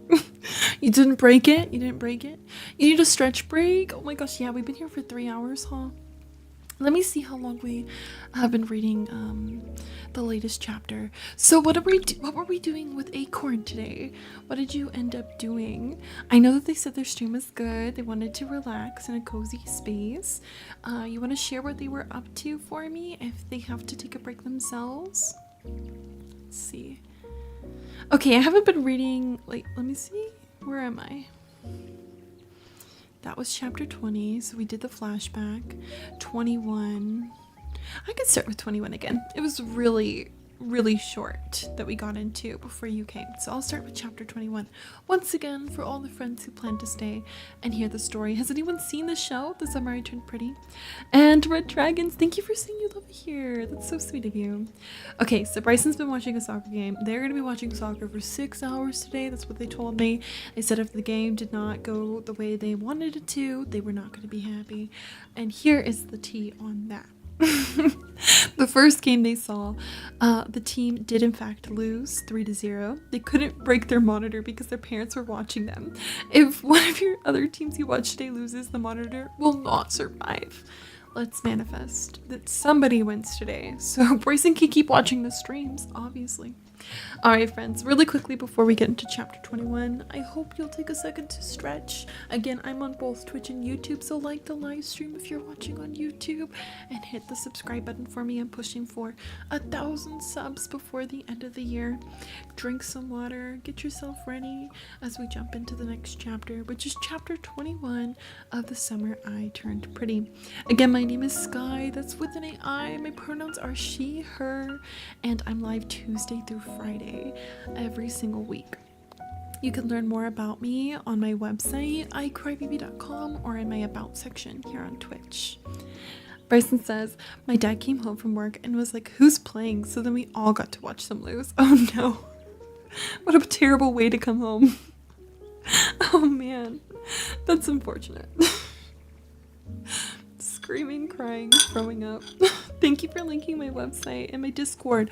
Our server's 24/7 active. We watch shows, movies, and I even host an open mic night where people come and read, or they sing, or they talk about their week every single Friday after my stream, so they can share their voices the same way I do mine on my stream.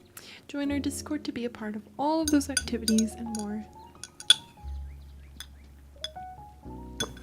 Alright. I'm too into the story. I'm sorry. I'm like almost 10 chapters deep. This is chapter 1, The Summer I Turned Pretty. Or chapter 21. Oh, we're starting from the beginning. We're just kidding. This is chapter 21, The Summer I Turned Pretty. For our friends who came in with the sad little acorn here on Twitch. Steven is Belly's brother, by the way. So, main character is Belly. She's a girl. Her brother's Steven. And there's 2 guys that she visits every single summer that are kind of like family, but she kind of likes as well, named Conrad and Jeremiah. So hopefully that gives you like an overall understanding of the people I'm talking about here. Steven's the brother, he's leaving. Belly's the main character, the narrator of the story, and Conrad and Jeremiah are the love interests / family friends that she sees every summer. Okay, chapter 21, The Summer I Turned Pretty. The night Stephen left, I headed down to the pool for one of my midnight swims, and Conrad and Jeremiah and this neighbor guy, Clay, were sitting on the lounge chairs drinking beer. Clay lived way down the street, and he'd been coming to Cousins Beach for almost as long as we had. He was a year older than Conrad. No one had even liked him that much. He was just a person to hang out with, I guess. Right away, I stiffened and held my beach towel close to my chest. I wondered if I should turn back. Clay had always made me nervous. I didn't have to swim that night. I could do it the next night. But no, I had as much of a right to be out there as they did. More even. I walked over to them, pretend confident. Hey guys, I said. I didn't let go of my towel. It felt funny to be standing there in a towel and a bikini when they were all wearing clothes. Clay looked up at me, his eyes narrowed. Hey Belly, long time no see. He patted the lounge chair. Sit down. Sorry. I hated when people said long time no see. It was such a dumb way to say hello. But I sat down anyway. He leaned in and gave me a hug.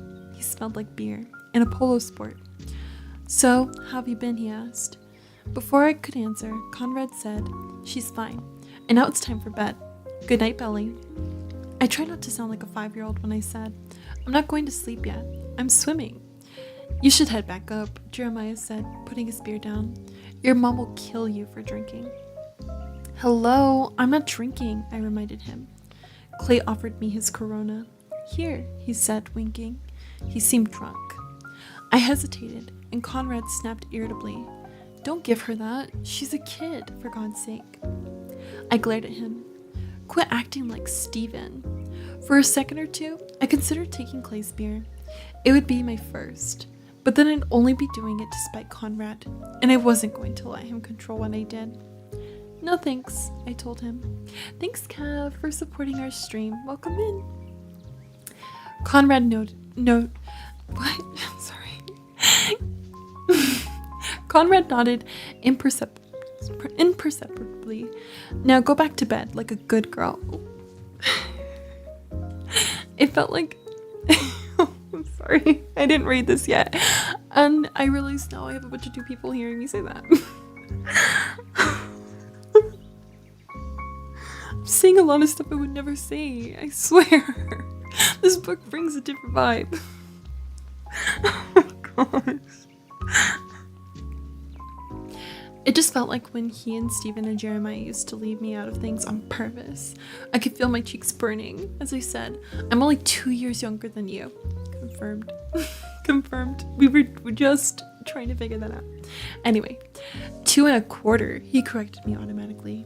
Clay laughed and I could smell his yeasty breath. My girlfriend was 15. Then he looked at me, ex-girlfriend. I smiled weakly. Inside, I was shrinking away from him and his breath. But the way Conrad was watching us, well, I liked it. I liked taking his friend away from him, even if it was just for 5 minutes. Isn't that, like, illegal? I asked Clay. He laughed again. You're cute, Belly. I'm scared. I could feel myself blush. So, why did you break up? I asked, like I didn't already know. They broke up because Clay's a jerk. That's why.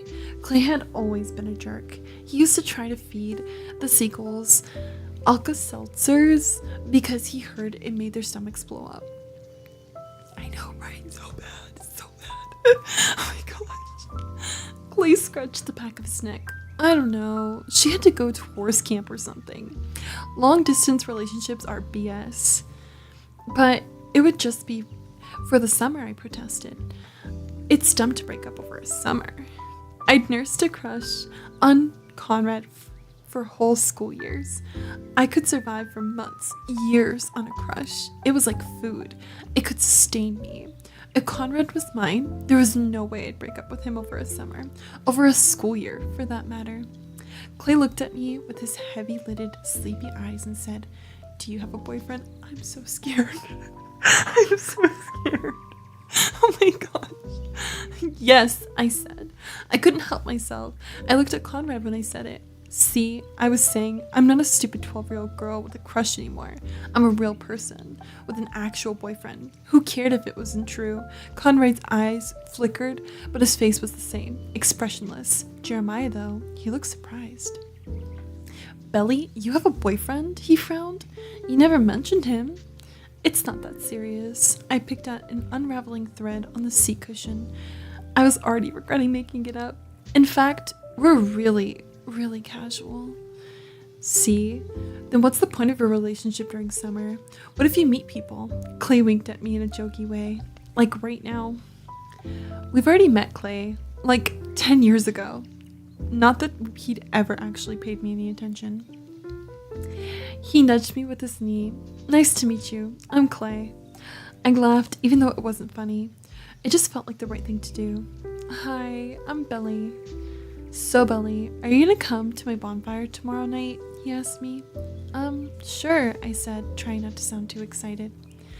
Conrad and Steven and Jeremiah went to the big 4th of July bonfire every year. Clay had it at his house because there were a ton of fireworks on that end of the beach. His mom always put out stuff for s'mores. I once made Jeremiah bring one back for me, and he did. It was rubbery and burnt, but I still ate it. And I was so grateful to Jeremiah for it. It was like a little piece of the party. They never let me go with them, and I never tried to make them. I watched the show from our back porch in my pajamas with Susanna and my mother. They drank champagne, and I drank Martinelli's sparkling cider. Yeah, Belly's her name. Belly's her name. I thought you came down here to swim, Conrad said abruptly. Geez, give her a break, Con, Jeremiah said. If she wants to swim, she'll swim. We exchanged a look, our look that meant, why is Conrad such a freaking dad? Conrad flicked his cigarette into his half-empty can. Do what you want, he said. I will, I said, sticking my tongue out at Conrad and standing up. I threw off my towel and dove into the water. A perfect swan dive. I stayed underwater for a minute, then I started doing the backstroke so I could eavesdrop on their conversation. In a low voice, I heard Clay say, Man, Cousins is starting to get old. I want to hurry up and get back. Yeah, me too, Conrad said. So Conrad was ready to leave? Even though a little part of me knew that already, it still hurt. I wanted to stay. Then leave already? If you don't want to be here, don't be here. Just leave. But I wasn't going to let Conrad bother me, not when things were finally looking up. At last, I was invited to Clay's 4th of July bonfire. I was one of the big kids now. Life was good, or it was getting there anyway. I thought about what I was going to wear all day. Since I'd never been, I had no idea what to wear. Probably it would get cold, but who wanted to bundle up at a bonfire? Not for my first one. I also didn't want Conrad and Jeremiah to give me a hard time if I was too dressed up. I figured shorts, a tank top, and no shoes were the safe way to go. When we got there, I saw that I had chosen wrong. The other girls were wearing sundresses and little skirts and Uggs. If I had girlfriends at Cousins, I might have known that. You didn't tell me that girls got dressed up, I hissed at Jeremiah. You look fine. Don't be dumb, he said, walking straight over to the keg. There was a keg. There were no graham crackers or marshmallows anywhere I could see. I'm so sorry. No. Screaming. I really hope that didn't mess up my stream. I literally closed out like everything right now. Oh my gosh. Let me pull up my story again. My apologies. Are you still here with me? Is my stream still going? I can't believe I just dropped that. Screaming. Anyways, hopefully you're still here. Test. Cat arm, hello. Okay, thank you for still being here. So sorry. So sorry. Got too into it. Alright, let me see. You look fine. Don't be dumb, he said, walking straight over to the keg. There was a keg. There was no graham crackers or marshmallows anywhere I could see. I'd actually never seen a keg before in real life, just in movies. I started to follow him, but Conrad grabbed my arm. Don't drink tonight, he warned. My mom will kill me if I let you drink. I shook him off. You're not letting me do anything. Come on, please. We'll see, I said, walking away from him and toward the fire. I wasn't sure if I even wanted to drink. Even though I'd seen Clay drinking the night before, I'd still been expecting s'mores. Poor baby. Going to the bonfire was nice in theory, but actually being there was something else. Jeremiah was chatting up some girl in a red, white, and blue bikini top and a jean skirt. And Conrad was talking to Clay and some other guys I didn't recognize. I thought after the way Clay had been flirting last night, he might at least come over to say hi, but he didn't. He had his hand on some girl's back. I stood by the fire alone and pretended to warm my hands, even though they weren't cold. That's when I saw him. He was standing alone too, drinking a bottle of water. It didn't seem like he knew anybody either. Since he was standing all by himself, he looked like he was my age. But there was something about him that seemed safe and comfortable, like he was younger than me even though he wasn't. It took a few glances to figure out what it was. When I finally figured it out, I was like, aha! It was his eyelashes. They were so long they could practically hit his cheekbones. Granted, his cheekbones were high, but still. Also, he had a slight underbite, and his skin was clear and smooth and the color of toasted coconut flakes, the kind you put on ice cream. I touched my cheek and felt relieved that the sun had dried out the pimple from 2 days before. His skin was perfect. To my eyes, everything about him was pretty perfect. A new love interest? Oh my gosh. Also, I'm too familiar with the time period. Honestly, I think it's probably based in the 90s, considering they reference it in Encyclopedia. What else have they? It gives 90s for sure. It gives like early, like 2000s, late 90s. If I was to like try to peg a time period for it. If you disagree, let me know. Enjoy your shower, by the way. And Choir, thank you for still being here on YouTube. Alright. He was tall. Taller than Stephen or Jeremiah. Maybe even Conrad. He looked like he was maybe half white, half Japanese, or Korean maybe. He was so pretty. I felt like I could draw his face. And I didn't even know how to draw. He caught me looking at him, and I looked away. Then I looked back over, and he caught me again. He raised his hand and waved, just slightly. I could feel my cheeks flaming. There was nothing for me to say but hi. I walked over, stuck out my hand, and immediately regretted it. Who shakes hands anymore? He took my hand and shook it. He didn't say anything at first. He just stared at me, like he was trying to figure something out. You look familiar, he said at last. I tried not to smile. Wasn't that what boys said to girls when they came on to them at bars? I wondered if he'd see me at the beach in my new polka dot bikini. I'd only had the nerve to wear it the one time, but maybe that was what had gotten him to notice me. That had gotten me noticed by this guy. Maybe you've seen me on the beach? He shook his head. No, that's not it. So it hadn't been the bikini then. I tried again. Maybe over at Scoops, the ice cream place? No, that's not it either, he said. Then it was like a little light went off in his head, because he grinned suddenly. Did you take Latin? What in the world? Yes. Did you ever go to Latin convention in Washington, D.C., he asked. Yes, I said. Who was this boy anyway? He nodded, satisfied. So did I. In 8th grade, right? Yeah. In 8th grade, I had a retainer, and I still wore glasses. I hated that he knew me from back then. Why couldn't he know me from now, in my polka dot bikini? That's how I know you. I've been standing here trying to figure it out. He grinned. I'm Cam, but my Latin name was Sextus Salve. Suddenly, giggles rose up in my chest like soda bubbles. It was kind of funny. Salve, I'm Flavia. I mean Belly.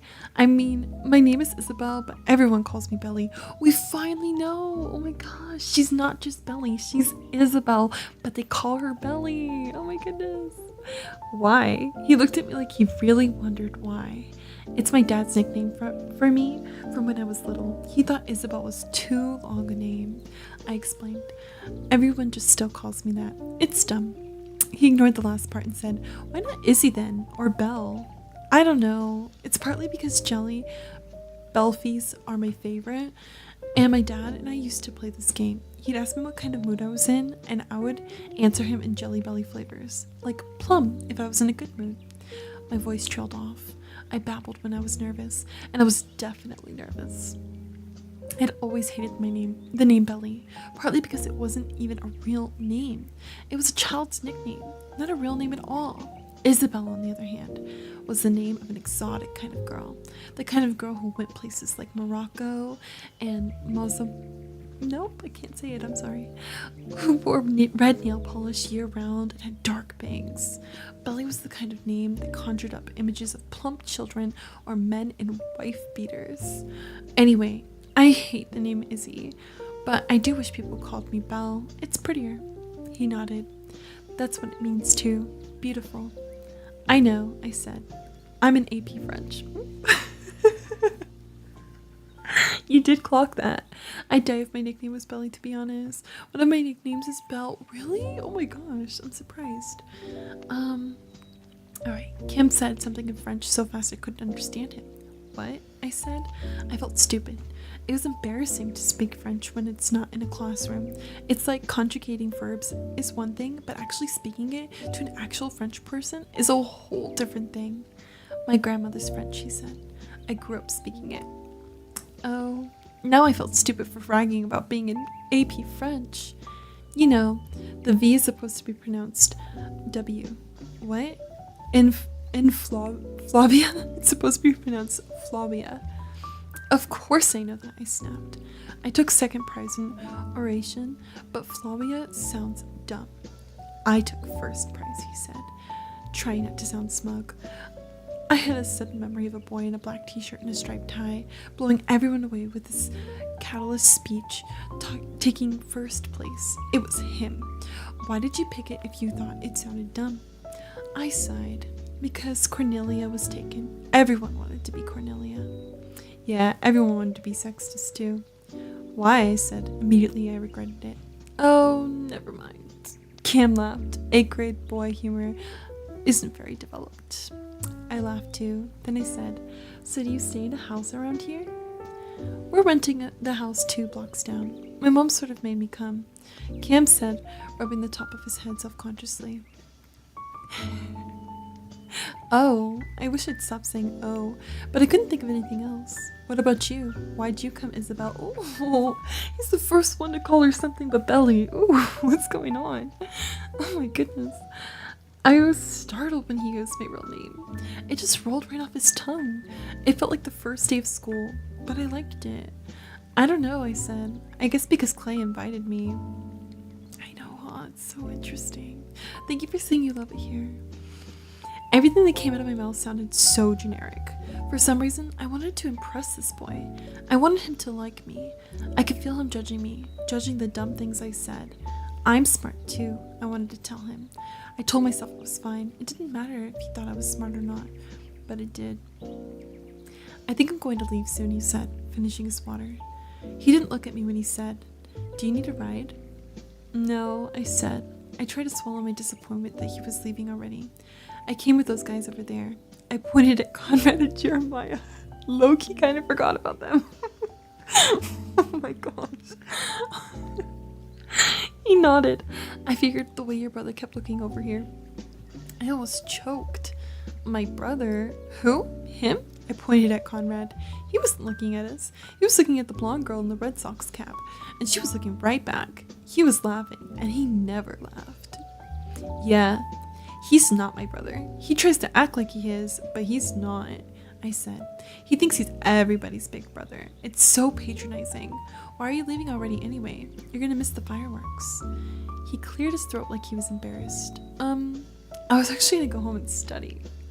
Latin? I covered my mouth with my hand to keep from giggling. No. I'm studying whales. I want to intern on a whale watching boat. I have to take this whaling exam next month, he said, rubbing the top of his head again. Oh, that's cool, I said. I wish he wasn't leaving already. I didn't want him to go. He was nice. Standing next to him, I felt like Thumbelina. Little and precious. He was that tall. If he left, I'd be all alone. You know what? Maybe I will get a ride. Wait here. I'll be right back. I have a feeling they're not going to let her go on a ride. I hurried over to Conrad. Walking so fast, I kicked up sand behind me. Hey, I'm going to get a ride, I said breathlessly. The blonde Red Sox girl looked me up and down. Hello, she said. Conrad said, with who? I pointed at Cam. Him. You're not riding with someone you don't even know, he said flatly. I do so know him. He's Sextus. He narrowed his eyes. Sex what? Never mind. His name is Cam. He's studying whales. You don't get to decide who I ride home with. I was just letting you know, as a courtesy. I wasn't asking for your permission. I started to walk away, and he grabbed my elbow. I don't care what he's studying. It's not gonna happen, he said casually, but with his grip tight. If you want to go, I'll take you. I took a deep breath. I had to keep cool.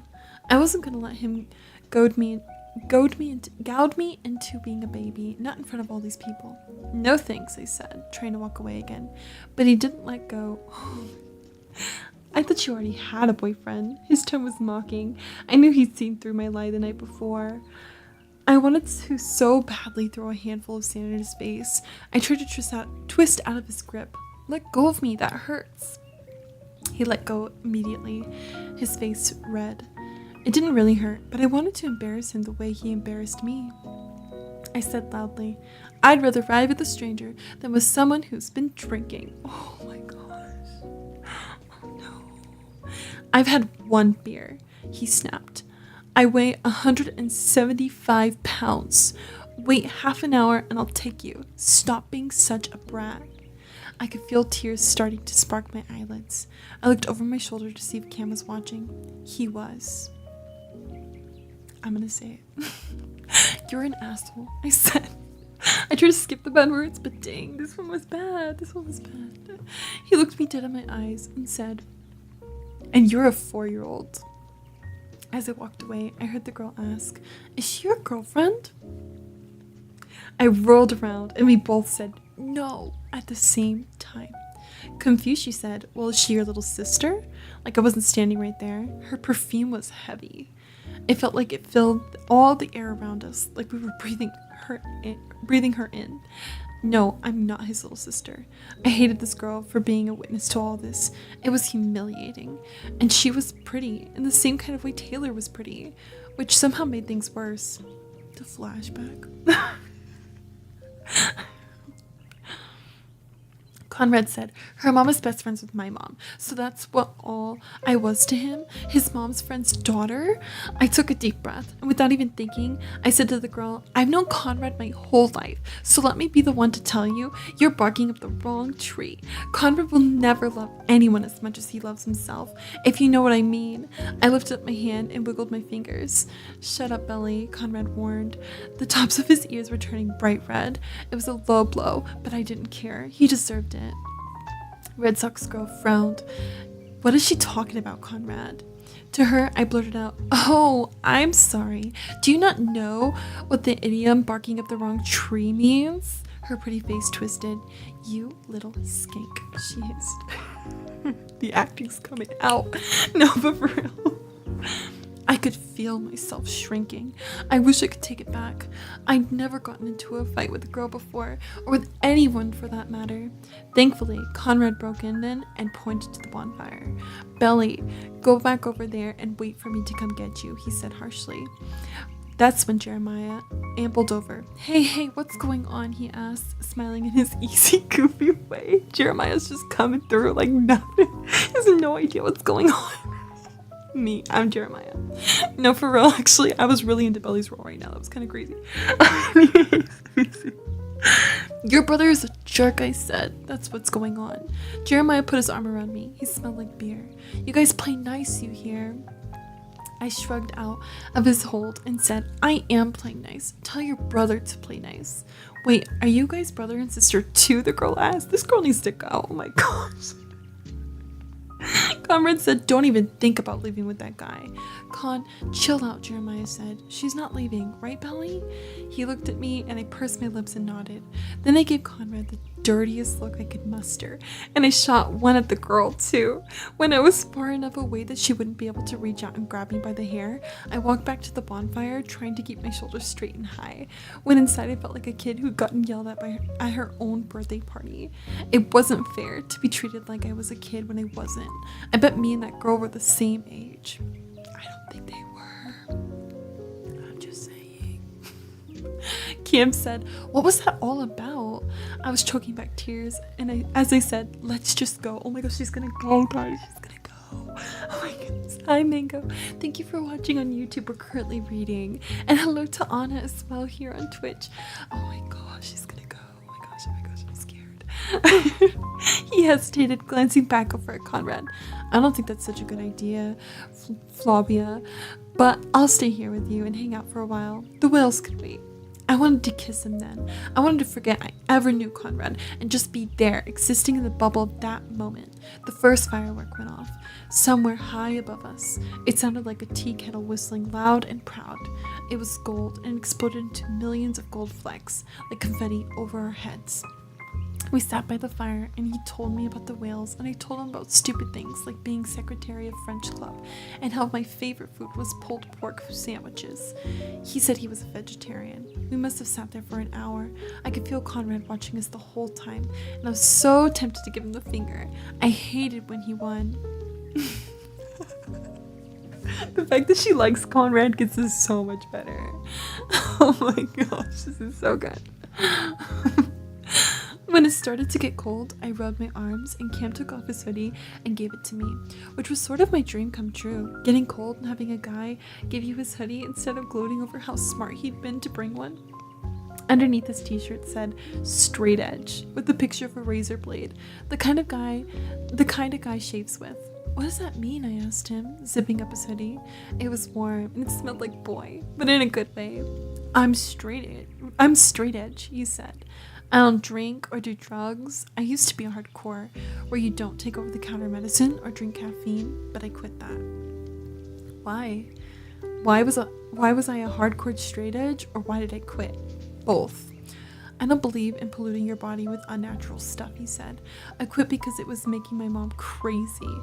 I also just really miss Dr. Pepper. I like Dr. Pepper too.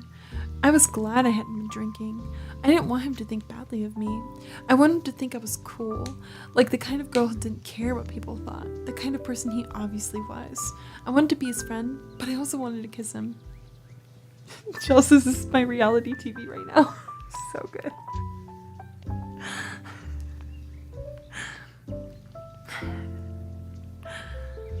Cam left when we left. He got up as soon as he saw Jeremiah coming over to get me. So long, Flavia, he said. I started to unzip his hoodie, and he said, that's all right. You can give it to me later. Ooh, okay. Here, I'll give you my number, I said, holding my hand out for his phone. I'd never given a boy my phone number before. As I punched in my number, I felt really proud of myself for offering it to him. Backing away, he put the phone into his pocket and said, I would have found a way to get it back without your number. I'm smart, remember? First prize and oration. I tried not to smile as he walked away. You're not that smart, I called out. It felt like fate that we'd met.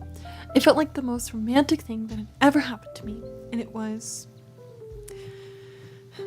I watched Conrad say goodbye to Red Sox girl. He stayed with her. She gave him a hug, and he hugged her back.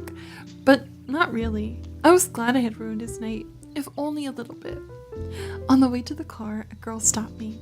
She wore her blondish brown hair in 2 pigtails, and she had on a pink low-cut shirt. Do you like Cam? The girl asked me casually. I wondered how she knew him. I thought he'd been a nobody just like me. I barely even know him, I told her, and her face relaxed. She was relieved. I recognized the look in her eyes, dreamy and hopeful. It must have been the way I looked when I used to talk about Conrad. I used to try to think of ways to insert his name into conversation. It made me sad for her, for me. I saw the way Nicole talked to you, she said abruptly. Don't worry about her. She sucks as a person. Red Sox girl? Yeah, she kind of does suck at being a person. I agreed, and then waved goodbye to her as Jeremiah and Conrad and I made our way to the car. Who's that girl? Oh my gosh, it's weird. Oh my goodness. Conrad drove. He was completely sober, and I knew he had been all along. He checked out Cam's hoodie, but he didn't say anything. We didn't speak to each other once. Jeremiah and I both sat in the back seat, and he tried to joke around, but nobody laughed. I was too busy thinking, remembering everything that had happened that night. I thought to myself, that might have been the best night of my life. In my yearbook the year before, Sean wrote that I had eyes so clear he could see right into my soul. Sean was a drama geek, but so what? It still made me feel good. Taylor snickered when I showed it to her. She said only Sean would notice the color of my eyes when the rest of the guys were too busy looking at my chest. But this wasn't Sean. This was Cam, a real guy who had noticed me even before I was pretty. I was brushing my teeth in the upstairs bathroom when Jeremiah came in, shutting the door behind him. Reaching for his toothbrush, he said, "What's going on with you and Con? Why are you guys so mad at each other?" He hopped onto the sink. Jeremiah hated when people fought. It was part of why he always played the clown. He took it upon himself to bring levity to any situation. It was sweet, but also kind of annoying. Through a mouthful of toothpaste, I said, because he's a self-righteous neo-maxi zoom dweeby. Can't believe I read that so confidently. We both laughed at that. It was one of our little inside jokes, a line from the Breakfast Club that we spent repeating to each other the summer I was 8 and he was 9. Oh my gosh, she's only a year older. Oh my gosh, wow. He cleared his throat. Seriously though, don't be so hard on him. He's going through some stuff. This was news to me. What? What stuff? I demanded. Jeremiah hesitated. It's not up to me to tell you. More mass, right? We're putting the pieces together for sure. Let me see. Come on, we tell each other everything, Jer. No secrets, remember? Thank you for the hearts on YouTube. He smiled. I remember, but I still can't tell you. It's not my secret. Frowning, I turned the faucet on and said, "You always take his side." I'm not taking his side. I'm just telling his side. Same thing. He reached out and turned the corners of my mouth up. It was one of his oldest tricks. No matter what, it made me smile. No pouting bells, remember? Different nicknames. This is crazy. What? No pouting was a rule Conrad and Steven had made up one summer. I think I was 8 or 9. The thing was, it only applied to me. They even put a sign up on my bedroom door. I tore it down, of course, and I ran and told Susanna, my mother. That night, I got seconds on dessert. I remember. Anytime I acted the slightest bit sad or unhappy, one of the boys would start yelling, no pouting, and okay, maybe I did pout a lot, but it was the only way I could ever get my way. In some ways, it was even harder being the only girl back then. In some ways, not. And that was chapter 21. I know, you're hearing Belle's more nicknames. Suddenly, she's no longer just Belly. She's Isabel, she's Belle, she's Izzy. Like, she's so many different, like, nicknames. Oh my goodness. And there's just a lot. That was a lot. That was a really good chapter. If you're still here from Sad Little Acorn, I hope you've enjoyed at least one chapter in the summer I've turned pretty. And if you like the story, you can watch back my previous videos. I have them labeled on both Twitch and YouTube with the chapters I read from chapter 1 to 5 to 5 to 15 and now 15 to 25. We still have several more chapters to go, and honestly, I didn't expect to be reading the entire duration of the stream. But we are getting so much tea in these chapters, and I feel like they're becoming lengthier, so it should be interesting to see where we go in the next 2 or 3 chapters. I'm like, wow, this is a lot to unpack. Let's drink some water, move around for a second, and thank you again to Mango, who's on YouTube watching. I appreciate you. You love listening to me read even when taking a nap. I hope you enjoyed your nap. Wow. So we have 3 love interests now. What a time to be alive. I really wonder what's gonna happen with Cam. I don't know. I have like a weird feeling about it. Am I the only one that has kind of a weird feeling about it? Do you guys also have like a slight sus vibe? I'm like slightly suspicious. A little bit. Like the girl asked her, and like I'm like, what's going on with him? He's not a nobody, he's too perfect, right? Like it's too good to be true vibes. Something's going on. I don't know. Yeah, like something's happening with something. I feel something from this.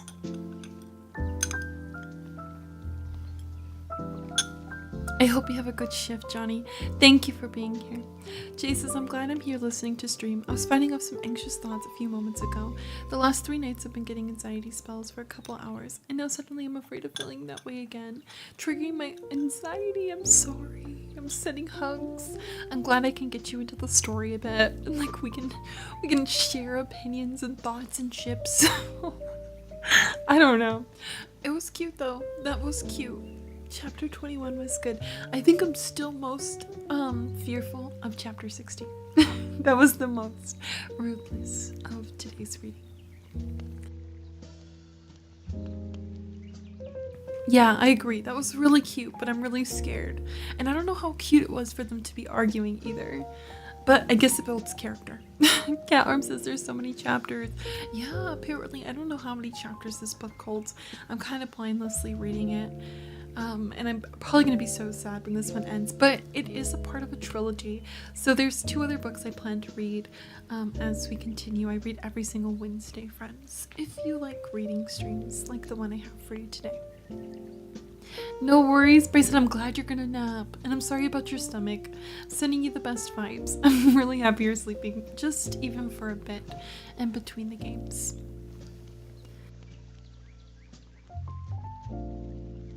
Alright, friends. Breathe, relax, stretch, take care of yourselves. We've been here for 3.5 hours.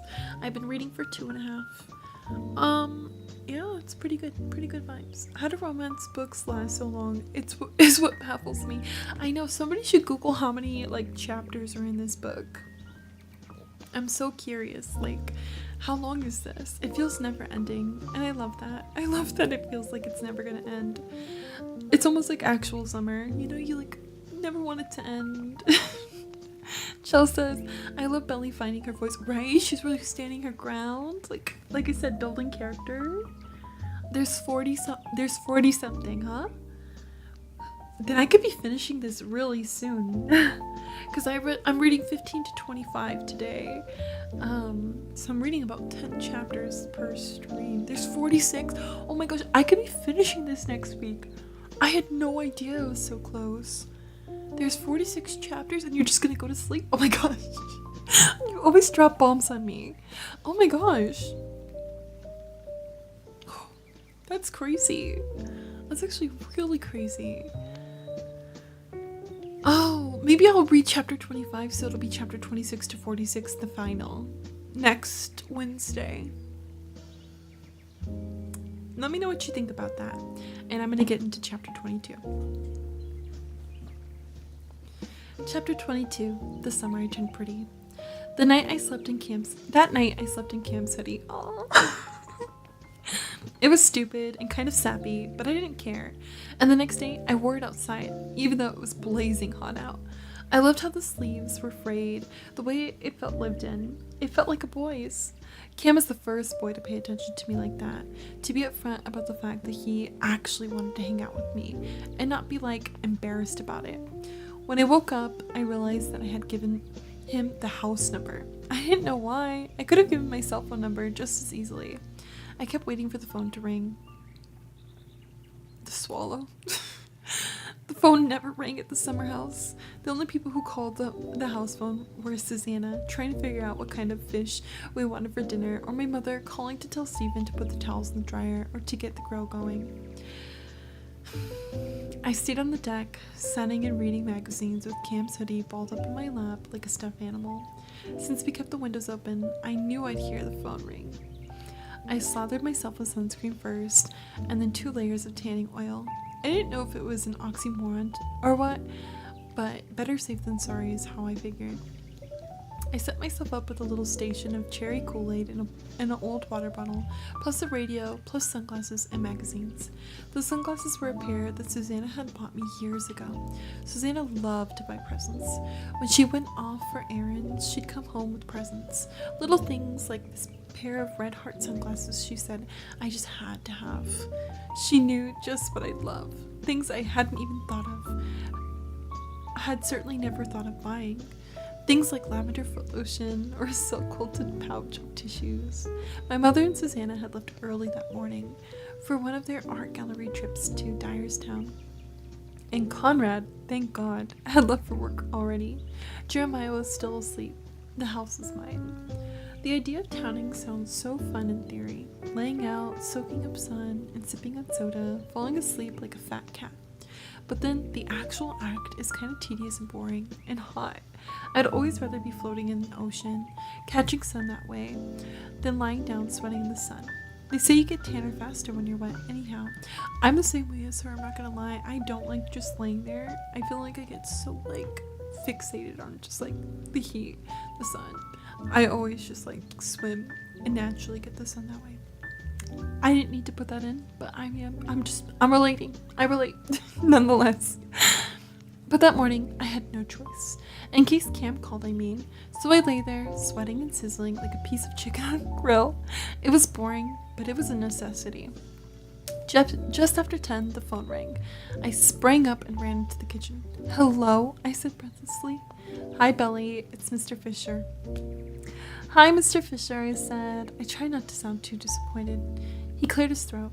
So how's it going down there? Pretty good. Susanna's not home, though. She and my mom went to Dyerstown to visit some galleries. I see. How are the boys? Good. I never knew what to say to Mr. Fisher.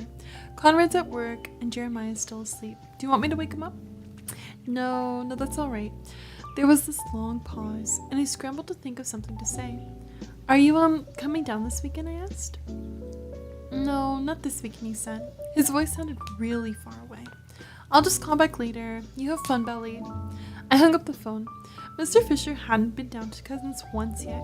He used to come the weekend after the 4th because it was easier getting away from work after the holiday.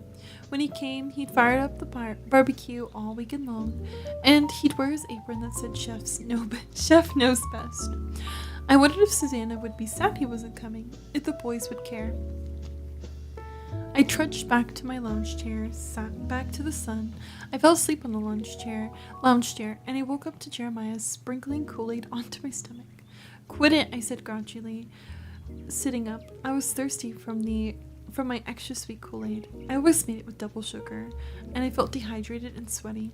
He laughed and sat down on my lounge chair. Is that what you're doing all day? Or is this what you're doing all day? Sorry. Wow. Yes, I said, wiping off my stomach and then wiping my hand on his shorts. Don't be boring. Come do something with me, he ordered. I don't have to work until tonight. I'm working on my tan, I told him. You're tan enough. Will you let me drive? He hesitated. Fine, he said. We have to rinse off first. I don't want you getting my seat all oily.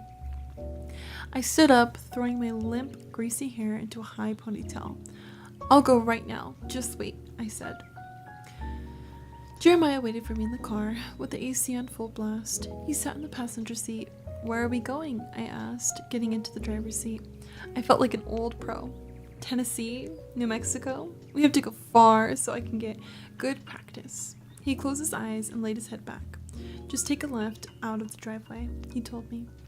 Yes, sir, I said, turning up the AC and opening all 4 windows. It was so much better driving with the windows down. It felt like you were actually going somewhere. He continued giving me directions, and we pulled up to Go-Kart City. Are you serious? We're gonna get you some driving practice, he said, grinning like crazy. We waited in line for the cars, and when it was our turn, the guy told me to get in the blue one. I said, can I drive the red one instead? He winked at me and said, you're so pretty, I'd let you drive my car. Oh, cute. I could feel myself blush. I liked it. The guy was older than me. Oh, not cute. And he was actually paying me attention. It was kind of amazing. I'd seen him there the summer before. He hadn't looked at me once. Getting into the car next to me, Jeremiah muttered, what a freaking cheeseball. He needs to get a real job. Like lifeguarding's a real job, I countered. Jeremiah scowled at me. Just drive. Every time my car came back around the track, the guy waved at me. The 3rd time he did it, I waved back. This is bad. The old guys are so bad. I feel like very telling, but it's really bad. Like there's so many encounters like this. Bad vibes. Anyway, let me see. We rode around the track a bunch of times until it was time for Jeremiah to go back to work, or to go to work. Sorry.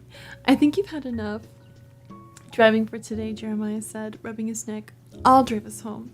I didn't argue with him. He drove home fast and dropped me off at the curb and headed to work. I stepped back into the house feeling very tired and tan, and also satisfied. Someone named Cam called for you, my mother said. She was sitting at the kitchen table, reading the paper with her horn-rimmed reading glasses on. She didn't look up. He did? I asked, covering my smile with the back of my hand. Well, did he leave a number? No, she said. He said he'll call back. Why didn't you ask for it? I said, and I hated the whininess in my voice. But when it came to my mother, it was like I couldn't help it. That's when she looked at me perplexed. I don't know. He wasn't offering it. Who is he anyway? Forget it, I told her, walking over to the refrigerator for some lemonade. Suit yourself, my mother said, going back to her paper. She didn't press the issue. She never did. She at least could have gotten his number.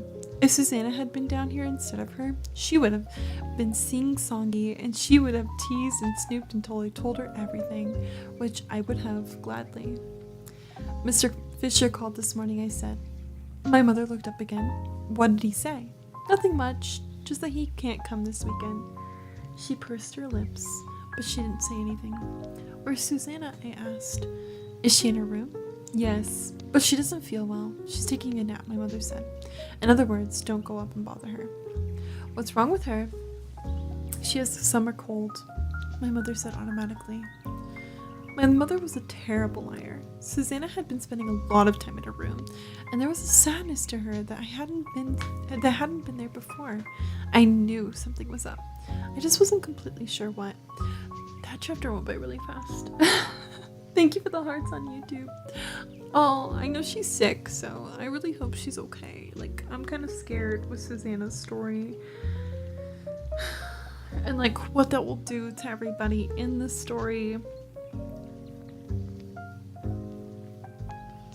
That's like my biggest fear. Screaming. A little bit stressed about her story. I'm like, oh my gosh. Welcome in, Ruby. We're currently reading The Summer I Turned Pretty. Thank you for being here and collecting your 27th love letter. Yeah, that's like one of the saddest parts of this whole thing. I'm like really nervous with where that could be going and how the boys will be, and obviously the mom and Belly and just everything. I really didn't think about that up until now.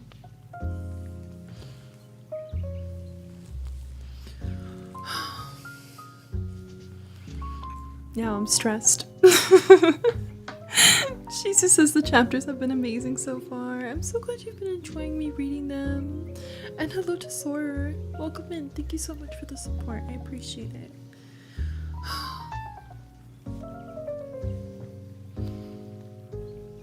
Now I'm scared. I don't want to read.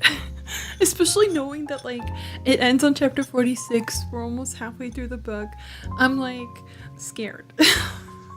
I'm no longer having fun like how I was the last like 3 hours. I'm like, oh my gosh, wait a minute, what? Wait a minute, character development? And it's not Belly? I don't know. I'm glad you liked the chapter, Jisoo. I'm glad you enjoyed it. Thank you for listening to me. We're gonna go on to chapter 23 in just a second. Yeah, Mom, come pick me up. I think I want to go home. I think I'm done. All the drama chapters got me really into it. Now, like, it's getting serious again, and I'm like, I think I'm done. Bye. You could read the rest on your own. No, I'm just kidding. Alright, hold on. Everyone should stretch. Take a second to take care of yourself, okay? Thank you so much for being here. I'm currently live on both Twitch and YouTube, so hopefully you'll join me on all platforms. At investedcrybaby, I read every single Wednesday. I'm currently reading the trilogy of The Summer I Turned Pretty. I stream Tuesday through Friday, and you can see my full stream schedule on icrybaby.com. Here is chapter 23 of The Summer I Turned Pretty. Bear with me. I'm scared to see what will be happening in this next chapter.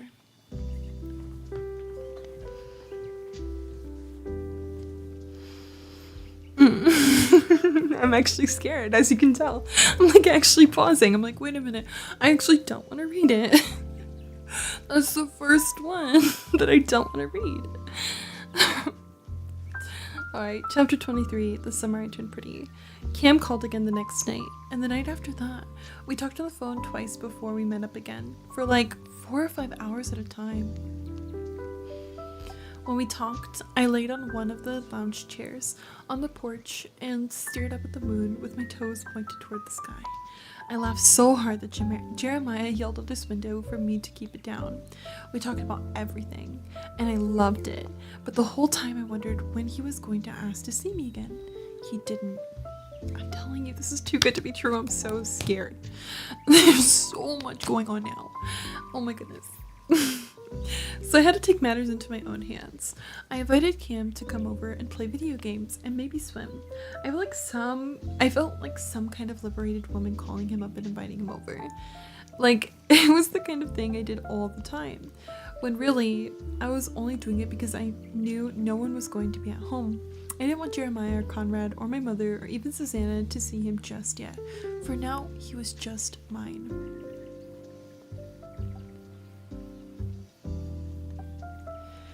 I'm a really good swimmer, so don't be mad when we race and I beat you, I said over the phone.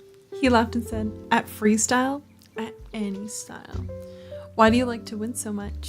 I didn't have an answer for that, except to say that winning was fun. And anyway, who didn't like to win? Growing up with Steven and spending my summers with Jeremiah and Conrad, winning was always important. And doubly so because I was a girl. I was never expected to win anything. Victory is 1,000 times sweeter when you're the underdog. Cam came over and I watched from my bedroom window as he drove up. His car was navy blue and old and beat up looking, like his hoodie that I was already planning on keeping. It looked like exactly the kind of car he'd drive. He rang the doorbell and I flew down the stairs to open the door. "Hi," I said. I was wearing his hoodie. "You're wearing my hoodie," he said, smiling down at me. He was even taller than I'd remembered. "You know, I was thinking that I want to keep it," I told him, letting him in and closing the door behind me. "But I don't expect to get it for free. I'll race you for it." "But if we race, you can't be mad if I beat you," he said, raising an eyebrow at me. "It's my favorite hoodie, and if I win, I'm taking it." "No problem," I told him. We went out to the pool, through the back screen door, down the porch steps. I threw off my shorts and t-shirt and his hoodie quickly, without even thinking. Jeremiah and I raced all the time in the pool. It didn't occur to me to be self-conscious to be in a bikini in front of Cam. After all, we spent the whole summer in bathing suits at that house. But he looked away quickly and took off his shirt. "Ready?" he said, standing by the edge. I walked over next to him. "One full lap?" I asked, dipping my toe into the water. "Sure," he said. "You want a head start?" I snorted. "Do you want a head start?" "Touche," he said, grinning. I'd never heard a boy say touche before, or anyone else for that matter. Maybe my mother, but on him looked good. It was different. I won the first race easily. "You let me win," I accused. "No, I didn't," he said, but I knew it wasn't true. In all the summers and all of the races, no boy, not Conrad or Jeremiah, or certainly not Steven, had ever let me win. "You better give it your all this time," I warned, "or I'm keeping the hoodie." "Best 2 out of 3, Kemp said, wiping the hair out of his eyes. "Hi, Wesley! Welcome into our YouTube live. I'm currently reading The Summer I Turned Pretty. I hope you're doing so well today. Thank you for joining."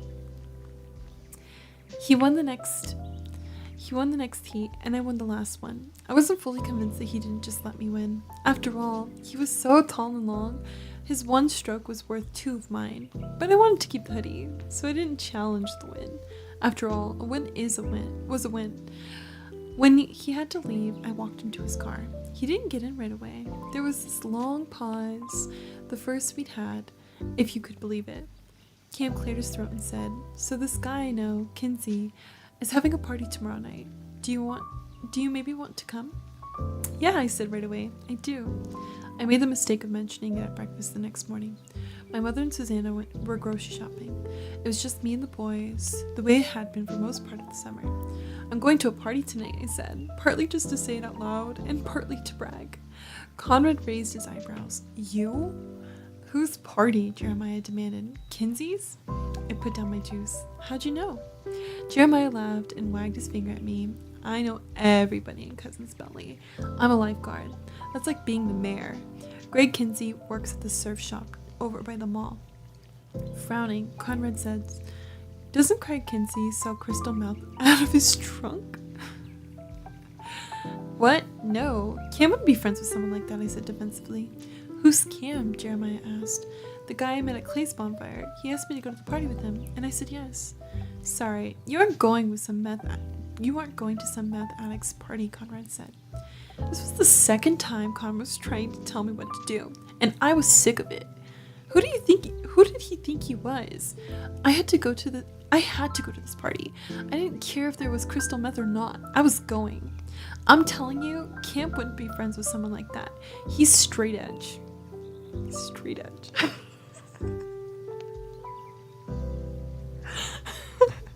Conrad and Jeremiah both snorted. In moments like these, they were a team. "He's straight edge," Jeremiah said, trying not to smile. "Neat. Very cool," agreed Conrad. I glared at both of them. First, they didn't want me hanging out with meth addicts, and then being straight edge wasn't cool either. He doesn't do drugs all right, which is why I highly doubt he'd be friends with a drug dealer. Jeremiah scratched his cheek and said, "You know what? It might be Greg Rosenberg, who's the meth dealer. Greg Kensey's pretty cool. He has a pool table. I think I'll check this party out too. Jesus, what if the straight edge shirt was a cover-up? Oh my gosh, that would be awkward. Wait, what? I was starting to panic. I think I'll go too, Conrad said. I like pool. I stood up. You guys can't come. You weren't invited. Conrad leaned back in his chair and put his arms behind his head. Don't worry, Belly. We won't bother you on your big date. Unless he puts his hands on you, Jeremiah ground. Jeremiah ground his fist into his hand threateningly, his blue eyes narrow. Then his ass is grass. This isn't happening, I moaned. You guys, I'm begging you. Don't come, please. Please don't come. Jeremiah ignored me. Con, what are you gonna wear? I haven't thought about it. Maybe my khaki shorts? What are you gonna wear? I hate you guys, I said.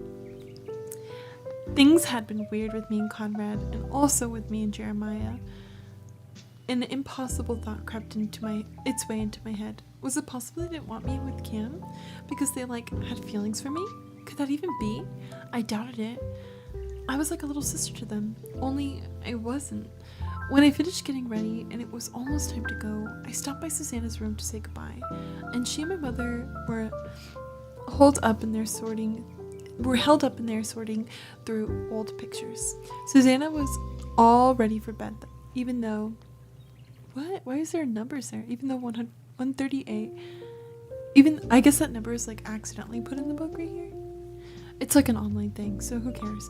Even though it was still pretty early, she had her pillows propped up around her, and she was wearing one of her silk robes that Mr. Fisher had bought her on a business trip to Hong Kong. It was poppy and cream, and when I got married, I wanted one just like it. I'm assuming in a real book that would be page 138. Well, that's what she gets for mentioning it to the boys in her life, says Jay. I cry. Logan, if you'd like to share a story with us, I believe that we have a section for open mic stuff, outside of open mic. Let me see. It's called Stay Creative in the Discord. You can look up Stay Creative on our Discord. Alright, come sit down and help us put this album together, my mother said, rifling through an old stripped hat box. Laurel, can't you see she's all dressed up? She's got better things to do than look at dusty old pictures. Susanna winked at me.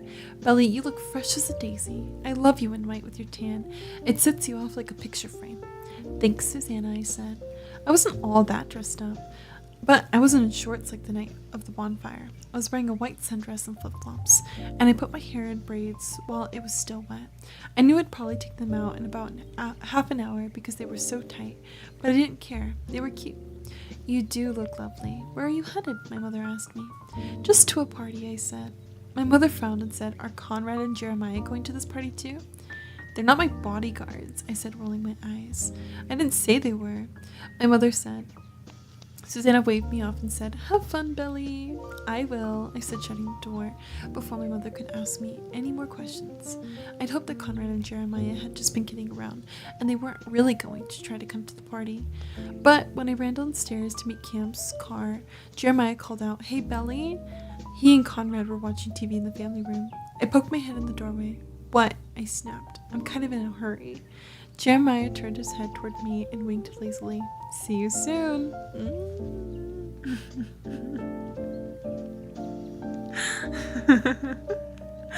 Conrad looked at me and said, What's with the perfume? It's giving me a headache.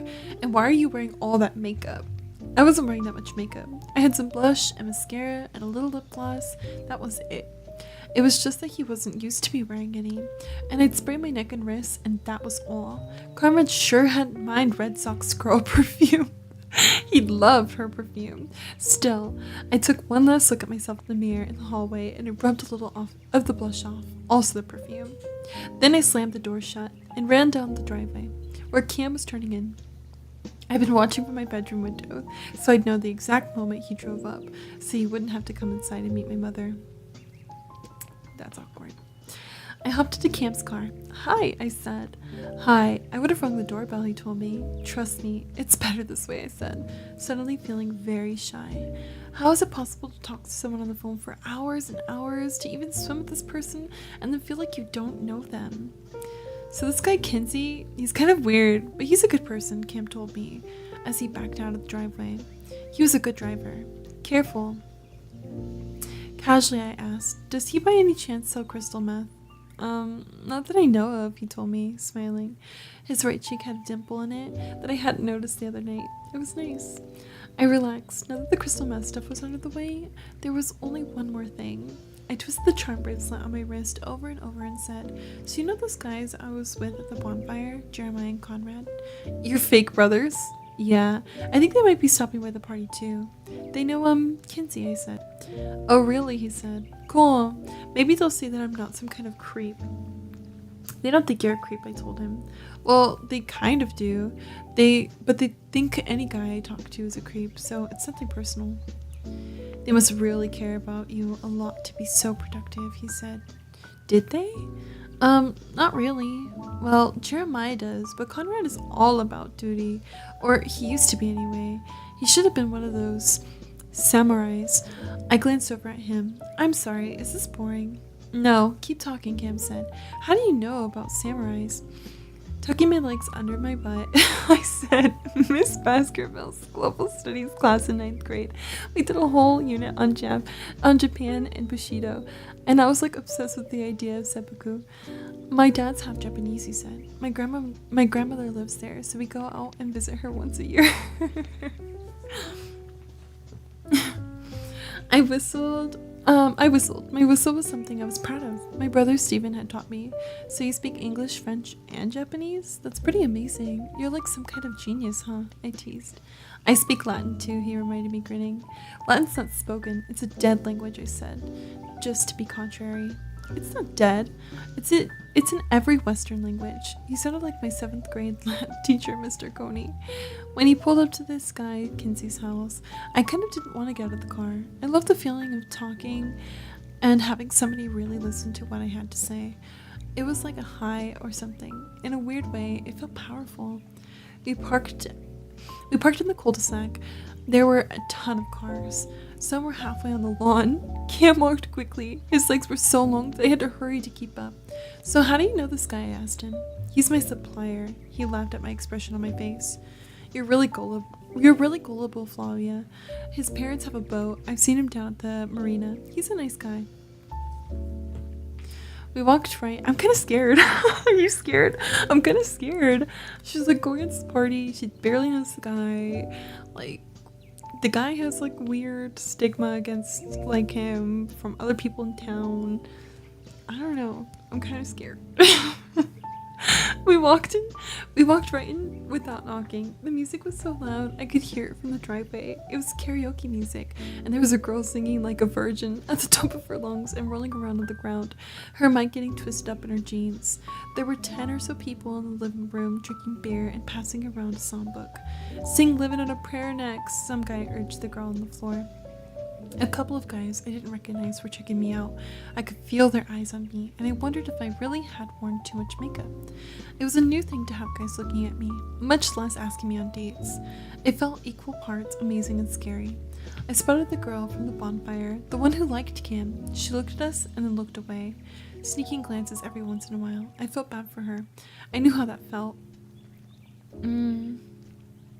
I also recognized our neighbor Jill, who spent weekends at Cousins. She waved at me, and it occurred to me that I'd never seen her outside of the neighborhood, our front yards.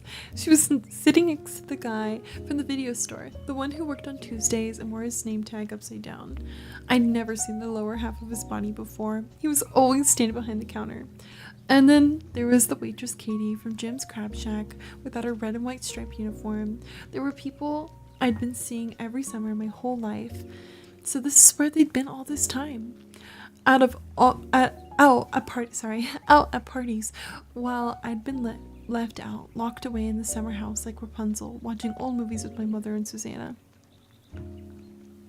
Enjoy your lunch. Cam seemed to know everybody. He said hi, shoulder-bumping guys, hugging girls. He introduced me. He called me his friend Flavia. Meet my friend Flavia, he said. This is Kinsey. This is his house. Hi, Kinsey, I said. Kinsey was sprawled out on the couch, and he wasn't wearing a shirt. He had a scrawny bird chest. He didn't look like a meth dealer. He looked like a paper boy. He took a big gulp of beer and said, "My name's not really Kinsey. It's Greg. Everybody just calls me Kinsey."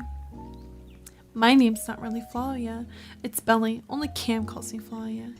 Kinsey nodded like that actually made sense. "You guys want something to drink? There's a cooler in the kitchen." Cam said, "Do you want something to drink?" I wasn't sure if I should say yes or not. On the one hand, yeah, I kind of did. I never drank. It would be like an experience. Further proof that this summer was special, important. On the other hand, would he be grossed out by me if I did? Would he judge me for it? I didn't know what the straight edge rules were. I decided against it. The last thing I needed was to smell like Clay had the other night. "I'll have a Coke," I told him. Cam nodded, and I could tell he approved. We headed over to the kitchen. As we walked, I heard little snatches of conversation. I heard Kelly got a DUI, and that's why she isn't here this summer. I heard she got kicked out of school. I wonder who Kelly was. I wonder if I'd recognize her if I saw her. It was all Stephen and Jeremiah and Conrad's fault. They never took me anywhere. That's why I didn't know anybody. All of the chairs in the kitchen had purses and jackets on them, so Cam moved over some empty beer bottles and made an empty space on the counter. I hopped up and sat on it. "Fizzy, thank you for leaving a tab open. Be safe on your way home from work. I appreciate you for listening in." "Do you know all these people?" I asked Cam. "Not really," he said. "I just wanted you to think I was cool." "I already do," I said, and blushed almost immediately. He laughed like I had made a joke, which made me feel better. He opened up the cooler and pulled out a Coke. He opened it and handed it to me. Cam said, "Just because I'm straight edge doesn't mean you can't drink. I mean, I'll judge you for it, but you can still drink if you want to." That was a joke, by the way. Hi, Lemon the cat. Thank you so much for being here on Twitch with me. We're reading The Summer I Turned Pretty, and I appreciate all the friends who lurk and leave a tab open while I read. "I know," I said, "but I'm good with this Coke," which was true. I took a long sip of my Coke and burped. "Excuse me," I said, unraveling one of my braids. They were already too tight, and my head felt sore. "You burp like baby burps," he said. "It's kind of gross, but also kind of cute." I unraveled the other braid and hit him on the shoulder. In my head, I heard Conrad go, "Ooh, you're hitting him now? Way to flirt, Belly, way to flirt." Even when he wasn't there, he was there. And then he really was. Out of nowhere, I heard Jeremiah's signature yodel on the karaoke machine. I bit my lip. "They're here," I said. "You want to go out and say hi?" "Not really," I said, but I hopped down from the counter. We went back to the living room, and Jeremiah was center stage, falsetto and singing some song I'd never heard of. The girls were laughing and watching him, all googly-eyed. And Conrad, he was on the couch with a beer in his hand. Red Sox girl was perched on the armrest next to him, leaning in close and letting her hair fall on his face like a curtain that encased the two of them. I wondered if they picked her up or if he'd let her sit shotgun. "He's a good singer," Cam said. Then he looked where I was looking and said, Are he and Nicole together?" "Who knows," I said. "Who cares?" Jeremiah spotted me then. As he bowed at the end of his song, "Belly, this next song goes out to you." He pointed at Cam. "What's your name?" Cam cleared his throat. Cameron. Jeremiah said right into the mic, "Your name is Cameron? Damn, that sucks, dude." Everyone laughed, especially Conrad, when just a second ago he looked so bored. "It's just Cam," Cam said quietly. He looked at me then, and I was embarrassed. Not for him, but of him. I hated them for that. And it was like Conrad and Jeremiah had deemed him unworthy, so I had to too. It was funny how I'd felt so close to him just a few minutes before. "Okay, Cameron, the song goes out to you and our favorite little belly button. Hit it, ladies." Some girl pushed the play button on the remote. Summer Lovin' had me a blast.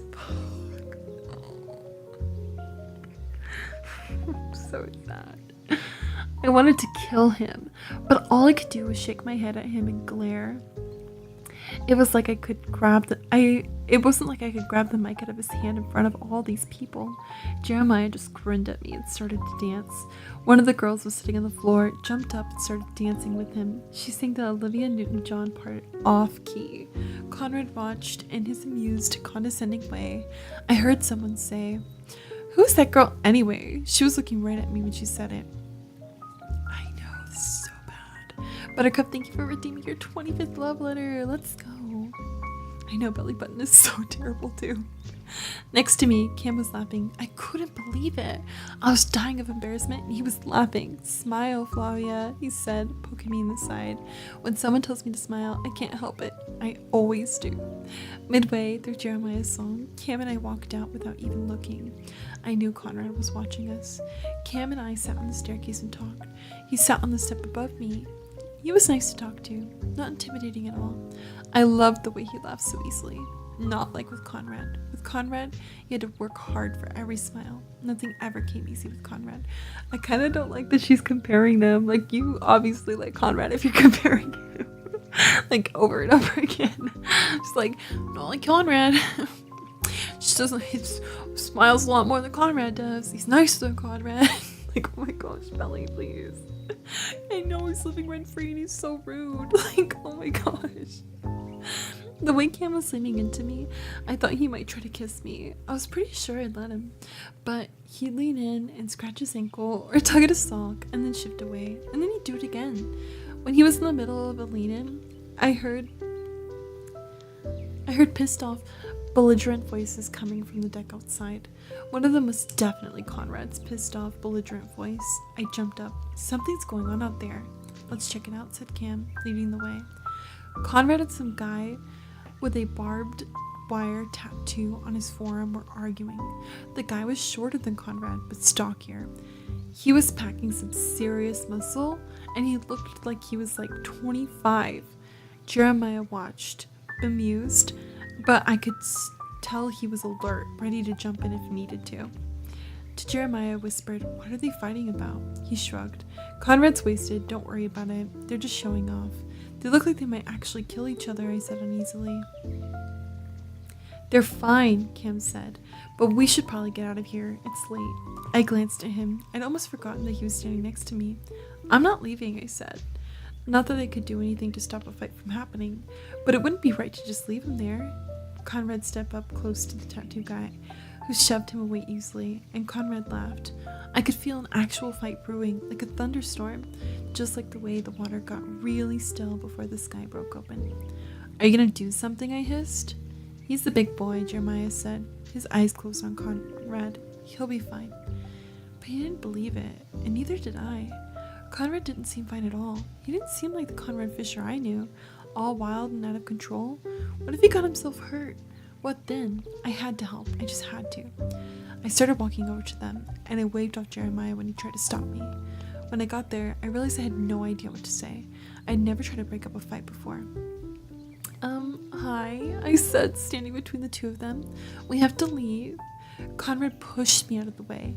"Get the hell out of here, Belly." "Who is this? Your baby sister?" The guy looked me up and down. "No, I'm Belly," I told him. Only I was nervous, and I stuttered when I said my name. "Belly?" The guy busted out laughing, and I grabbed Conrad's arm. "We're gonna leave now," I said. I realized how drunk he was when he swayed a little as he tried to swat me off. "Don't leave. Things are just getting fun. See, I'm about to kick this guy's I'd never seen him like this before. His intensity scared me. I wonder where Red Sox girl had gone. I kind of wish she was here to handle Conrad and not me. I didn't know what I was supposed to do. The guy laughed, but I could tell he wanted to fight just about as much as I did. He looked tired, like all he wanted was to head home and watch TV in his boxers. Oh, so he really didn't want to fight, I guess. Whereas Conrad was running on all cylinders. Conrad was like a soda bottle that had been shaken up. He was about to explode on somebody. It didn't matter who it was. It didn't matter that this guy was bigger than him. It wouldn't have mattered if he was 20 feet tall and built like a brick. Conrad was looking for a fight. He wouldn't be satisfied until he got one. And this guy, he could kill Conrad. The guy kept looking at Conrad and then back at me, shaking his head. He said, "Belly, you better get this little boy home." "Don't talk to her," Conrad warned. Oh God, here we go. I put my hand on Conrad's chest. I'd never done that before. I felt solid and warm. I could feel his heart beating fast and out of control. "Can we please just go home?" I pleaded. But it was like Conrad didn't even see me standing there or feel my hand on his chest. "Listen to your girlfriend, kid," the guy said. I'm not his girlfriend, I said, glancing over at Cam, who had no expression on his face. Then I looked back at Jeremiah helplessly, and he ambled over. He whispered something in Conrad's ear, and Conrad shook him off. But Jeremiah kept talking to him in a low voice, and when they looked at me, I realized it was about me. Conrad hesitated, and then he finally nodded.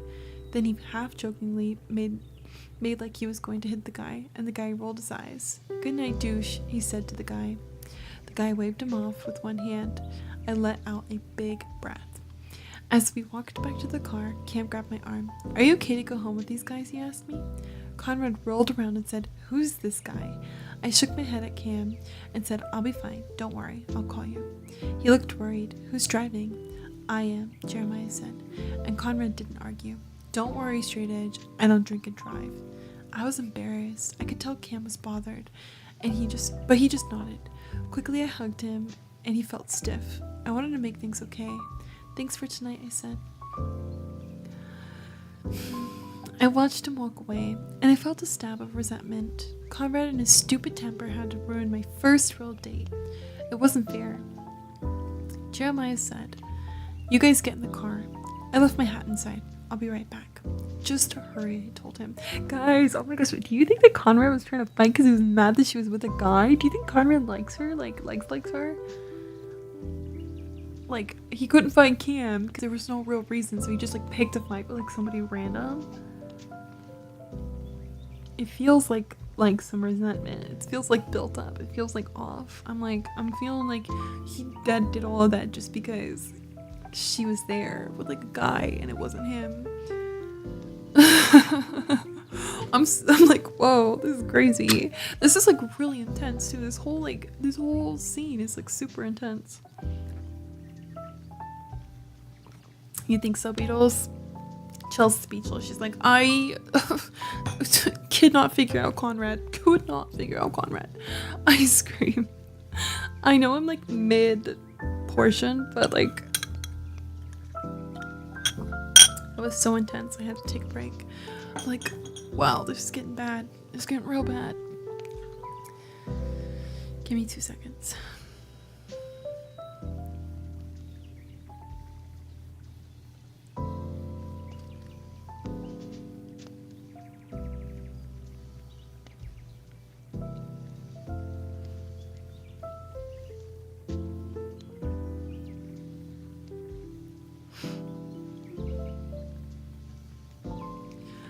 Let's see.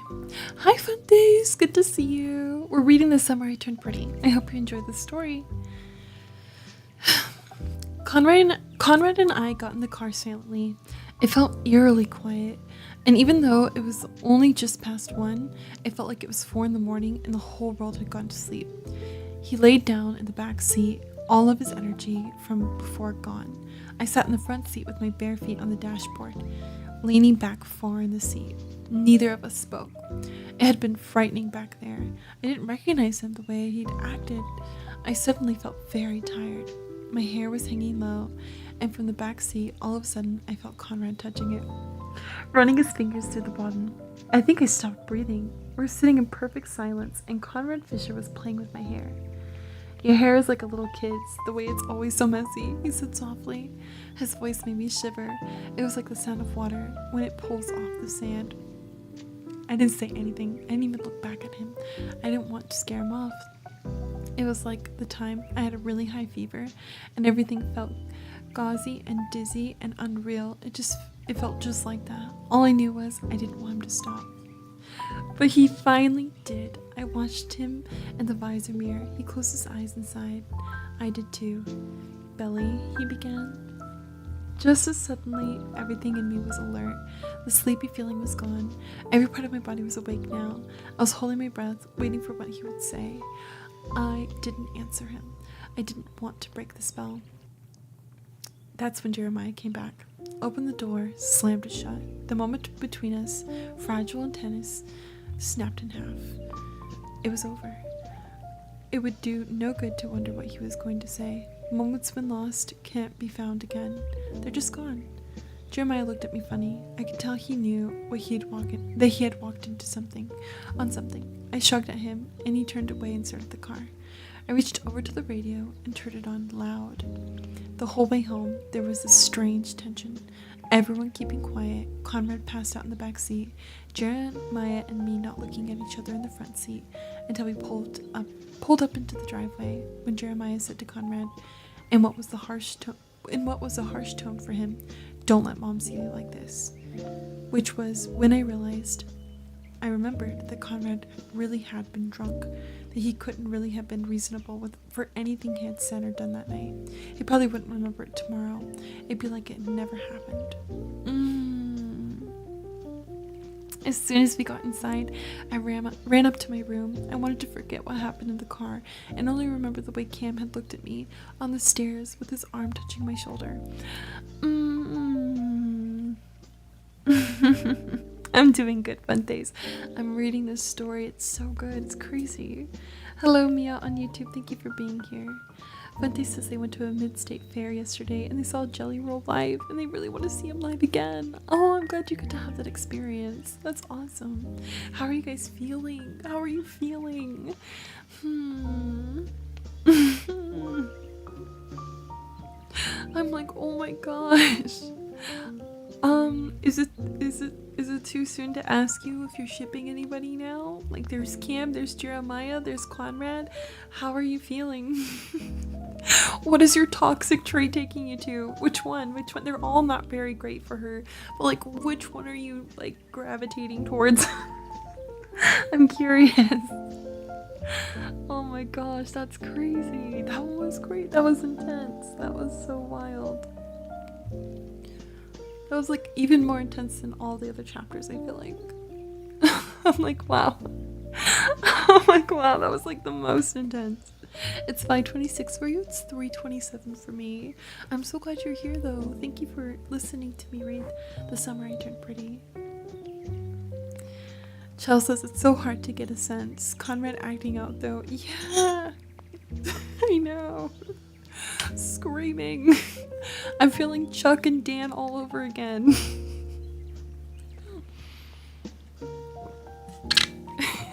And honestly, why do I like Cam is like the prince, irrelevant to me. I'm like Chuck, Dan. I don't really care about the prince. That's where I'm at with this story. Why do I always get into stories with like 3 different guys? I'm like, what's going on? What's going on? The prince is no longer relevant. I'm like Chuck or Dan, and I don't know how to feel about it right now. This is wild. Oh my goodness. Hello, Domo. I hope you're doing well. Thank you for coming to collect your love letter. We're currently reading The Summer I Turned Pretty, and it's been really interesting. Very intense at moments. I've been here for almost 4.5 hours. I've been reading for 3. There's a lot of tea. I don't think I'll forget this session. Screaming. Also, I realized at the top it says page 27 of 46. I wonder, like, I don't know. I'm like, I know there's 46 chapters. We're on chapter 24. I think I'm gonna have to skim through this off stream and like see, or maybe we can even just skim through it after we're done reading to see like, are we gonna finish this the next session or is it longer? I don't know. But like as we continue reading, I'm getting scared. Also, I see that this one page takes me all the way to chapter 25. And I'm like, oh my gosh. I am going to read chapter 25 and end on 26, I think, today. And then we'll do, like, I won't read 26. I'll just end there. So it'll be 26 through 46. If we're accurate. Should we check? I'm going to check. This, we'll just have to go back. Maybe I can, hold on, let me do it this way. So one stays on there. This is 25. You like the breakdown? Okay, let's see. Hold on. This is 26. Don't read it. Don't look at it. Oh my god, I see names. Don't look at it. Oh my god. Oh my gosh, even skimming through is bad. Oh, this one's a long one too. Let's see. 29 is here. 30. Okay, this is 30.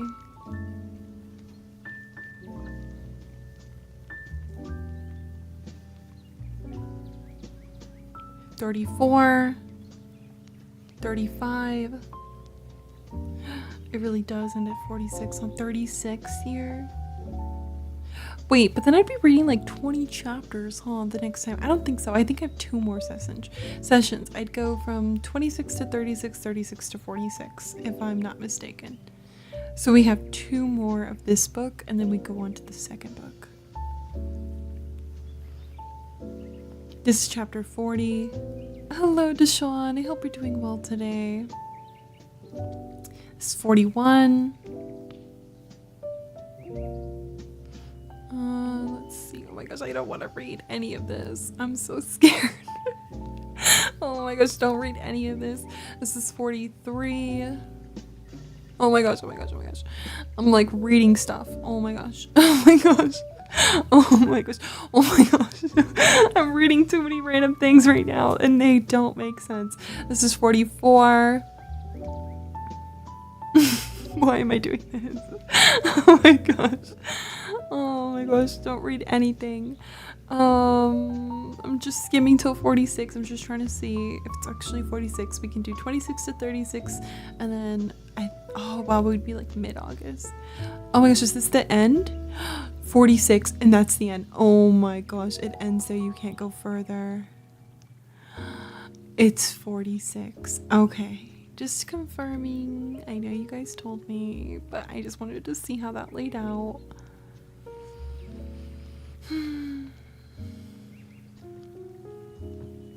So write that down. We went from, we're gonna do 15 to 26 today, and then 26 to 36 next week, because there were 10 chapters, so it's like we're doing 10 chapters each session. Oh wait, but school's gonna start, so like if it's taking me like more than 4.5 hours, that's kind of hard too. Okay, the 31st, that's the following. No, okay, that would work. So it'd go today 15 through 26, next week 26 through 36, and then the following 36 through 46. And we'd end the first Wednesday of August, and then we'd start the next book, because there's 3 in this series. Write it down. So you can tune in, so you can see it. It's 6:30 for you. It is 3:33 for me. Angel numbers.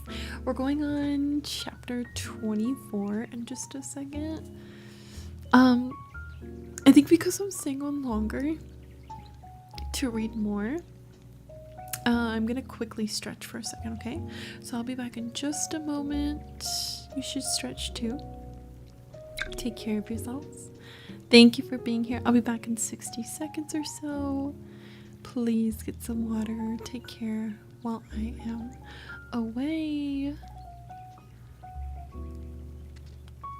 Okay.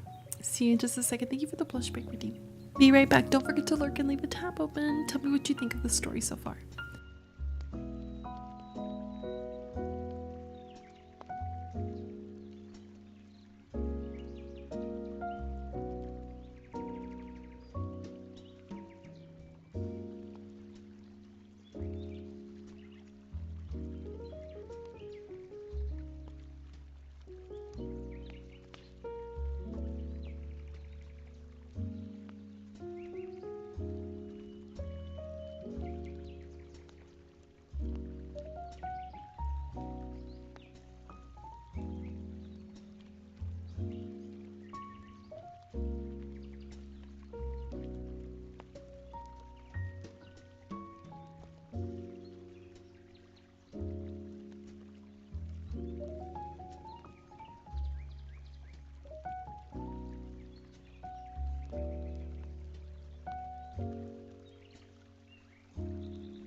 Alright friends, welcome back to the stream. If you're just joining me, hello. I am Sky, or Invested Crybaby, and today we are reading on both Twitch and YouTube, This Summer I Turned Pretty. I hope you are doing so well, you took care of yourself. Thank you for welcoming me back, I appreciate it. We're about to start on chapter 24 in just a second, and I'm so excited to see what happens in the next chapter or so. I hope you're still doing good. Screaming! Alright, here we go friends. This is chapter 24 of The Summer I Turned Pretty.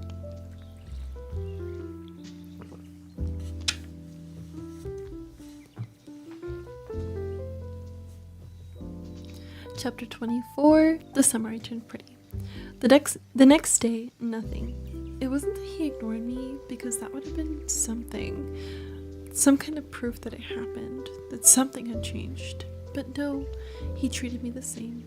Like I was still little Belly, the girl with the messy flyaway ponytail and the bony knees, running after them on the beach.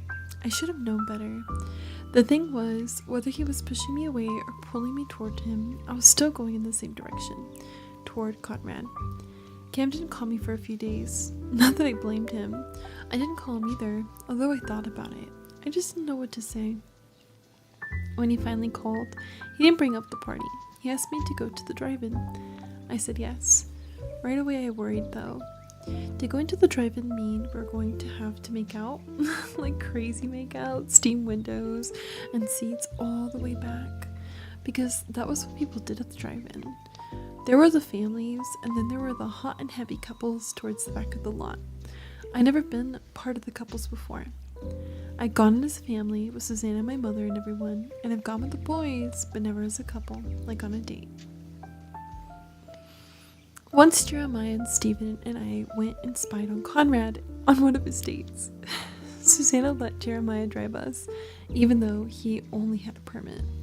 The drive-in was 3 miles away, and at Cousins, everyone drove, even kids on their parents' laps. Conrad had been furious when he caught us spying on him. He'd been on his way to the concession stand when he saw us. It had been pretty funny.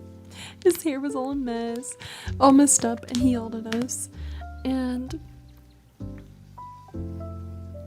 his lips, I'm assuming, were rosy, and they had a glossy sheen. Jeremiah cracked up the whole time. I wish Stephen and Jeremiah were out there in the dark somewhere, spying on us and cracking up. It would make me feel more comforted somehow, safer.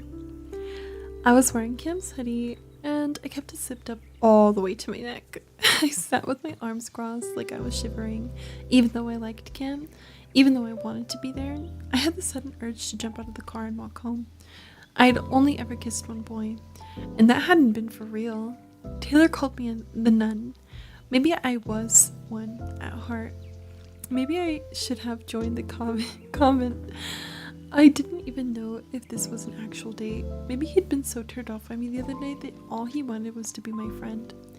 Cam tuned the radio. Cam tuned the radio until he found the right station. Drumming his hands on the steering wheel, he said, "Do you want any popcorn or anything?" I kind of did. I didn't want it to get stuck in my teeth, so I said no thanks. He was pretty into the movie, the way he leaned up close to the windshield to get a closer look sometimes. It was like an old horror movie, one that Cam told me was really famous, but I'd never heard of it. I was barely paying attention anyway. I felt like I was watching him way more than I was watching the movie. He licked his lips a lot. He didn't look over and laugh with me during the funny parts the way Jeremiah did. He just sat on his side of the car, leaned up against the door as far away from me as possible. When the movie was over, he started the car up. "Ready?" he said. I felt a wave of disappointment. He was taking me home already? He wasn't going to take me to Scoops for an ice cream cone or a hot fudge sundae to share? The date, if you could even call it that, had been a failure. He didn't even try to make out with me once. Not that I knew if I even had let him, but still, he could have at least tried. I said. I felt like I might cry, and I wasn't quite sure why, when I hadn't even been sure if I wanted to kiss him in the first place. We drove home in silence. He parked the car in front of my house, and I held my breath a little, my hand on the door handle, waiting to see if he turned off the ignition or if I should hop out. But he turned it off, and he leaned his head back against the headrest a second. "Do you know why I remembered you?" he asked me suddenly.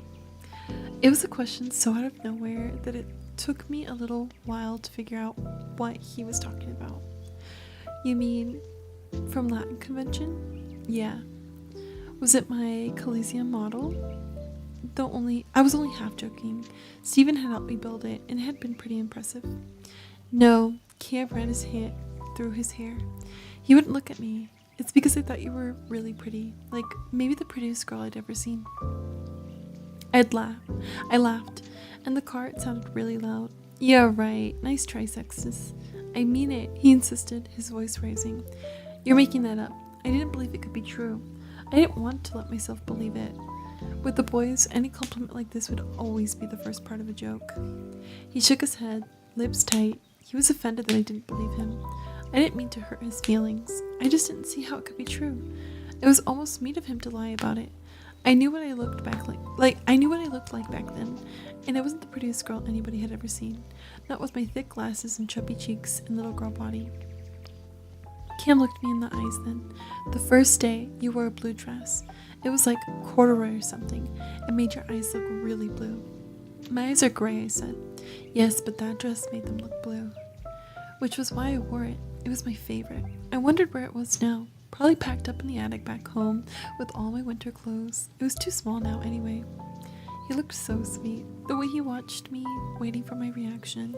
His cheeks were flushed peach. I swallowed hard and said, "Why didn't you come up to me?" He shrugged.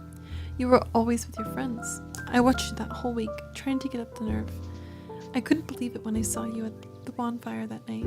Pretty bizarre, huh?" Cam laughed, but he sounded embarrassed. "Pretty bizarre," I echoed. I couldn't believe he'd noticed me. With Taylor by my side, who would have even bothered to look at me? "I almost messed up my catalyst speech on purpose so you'd win," he said, remembering. He inched a little closer to me. "I'm glad you didn't," I said. I reached out and touched his arm. My hand shook. I wish he had come up to me. That's when he tipped his head low and kissed me. I didn't let go of the door handle. All I could think was, I wish this had been my first kiss. Oh.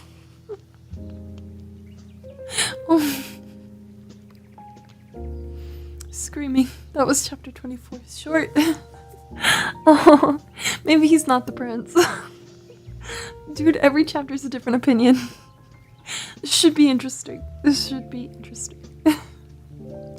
Oh my goodness. I'm so glad. I mean, I enjoy the story, but I'm so glad this is the last chapter, because reading for like 4 or 5 hours, my vocals are becoming fried.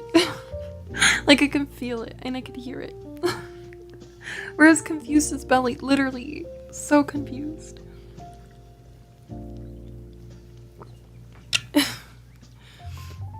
I know that one was so short. I'm tempted to leave you on the cliffhanger.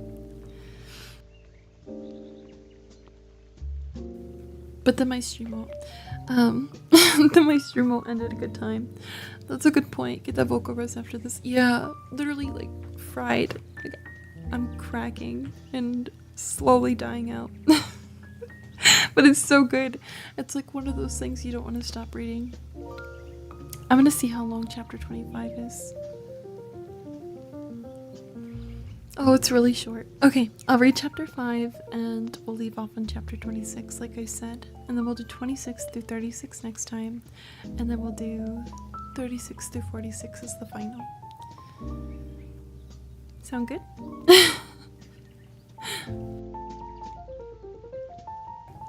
Oh gosh. Here we go.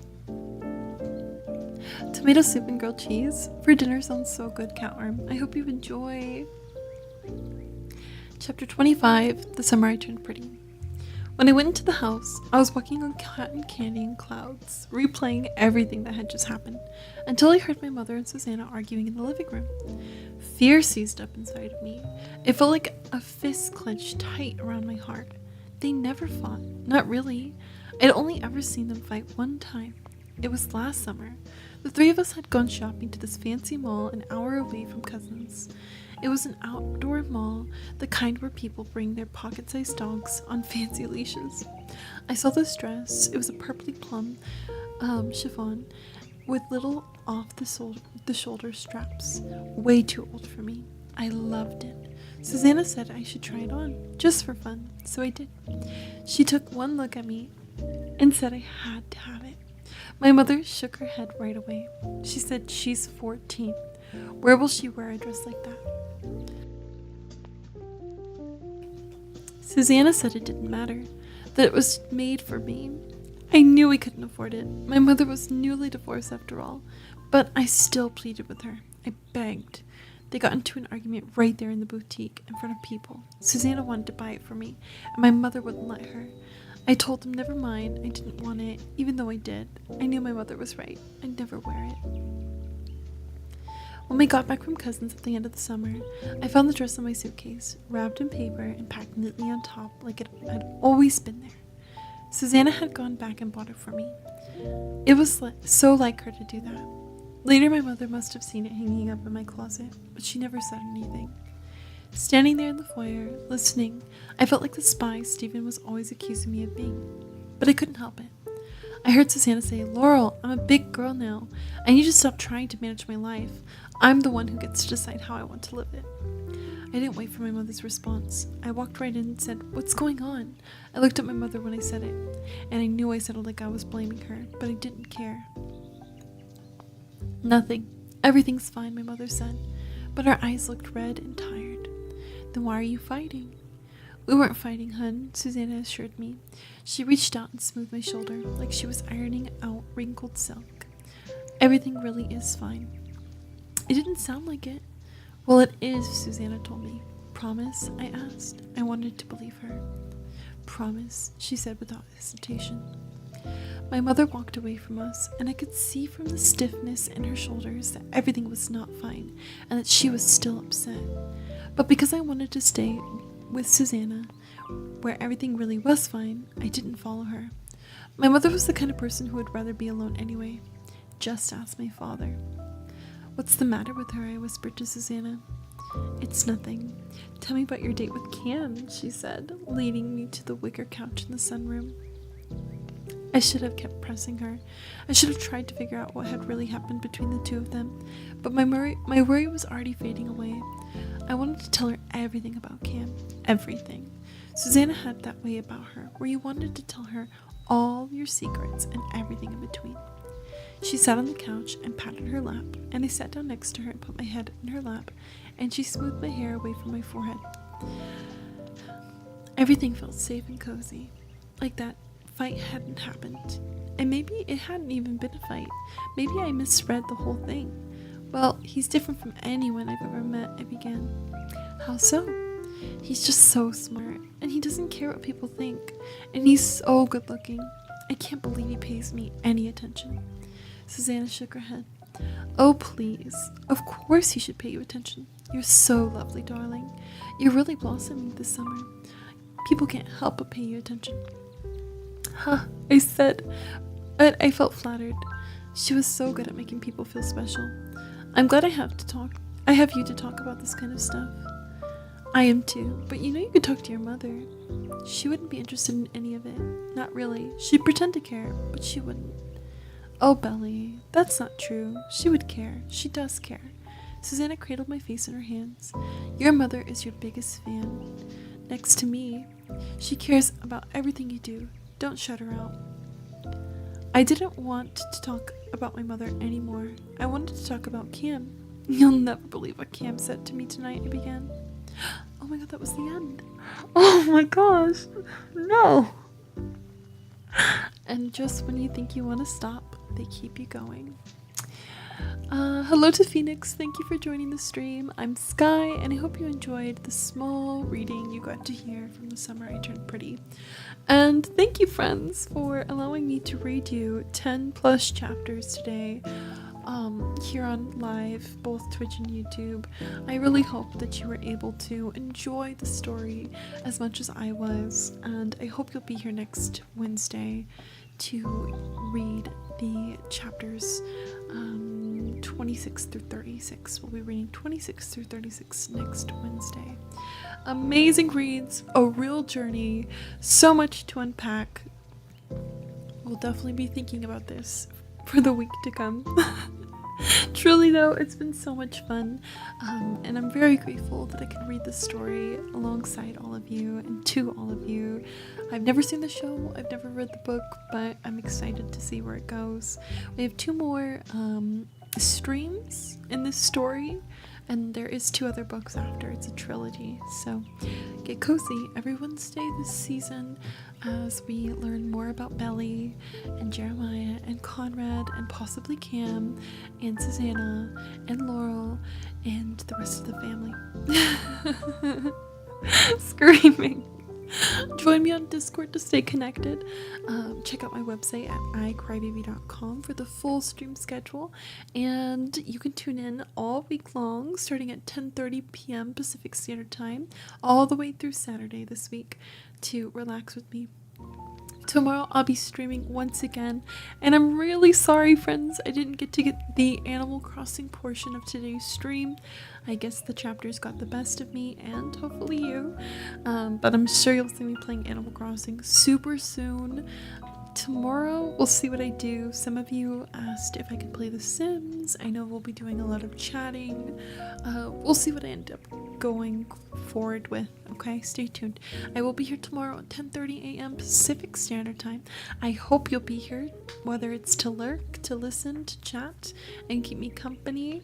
I'm always grateful for these streams and the positive energy. We are going to be reading today, so give me just a second to find somebody to visit. I do want to thank the friends who visited me today. Very grateful for your support. I'm very happy to be streaming in the morning again as well. Let's see, where do we want to go today? What will we do? Where will we go? Copy and paste the raid messages if you'd like to come over to the next stream. It was great to relax with you. Thanks for the stream. I'm so glad you enjoyed it. Thank you for being a part of the stream today. And thank you to my friends on YouTube as well. I appreciate you. If you want to hear more of this story, there's 2 other streams. Chapters 1 through 5 is the first stream, and then 5 through 15 is the stream prior to this one, and now this one is 15 through 36. So that should be fun to come back to next Wednesday. Thank you for being a part of it. Thank you to my mods for keeping us safe and cozy. I do appreciate you so much. All the love to you. Tomorrow's Thursday.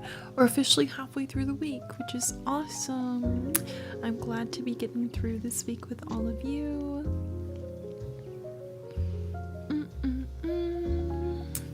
Trying to see a friend we can visit, show some love and support to today. So just give me a second if you're watching on Twitch. Make sure you stay hydrated, get some rest. I'm definitely going to try to go to sleep a lot earlier than I did last night, and also rest my vocals since I literally non-stop talked for 5 hours today. Crazy vibes. So many people on. I scream. Let's see. I'm thinking about taking you to actual Animal Crossing since I didn't get to play it. Maybe.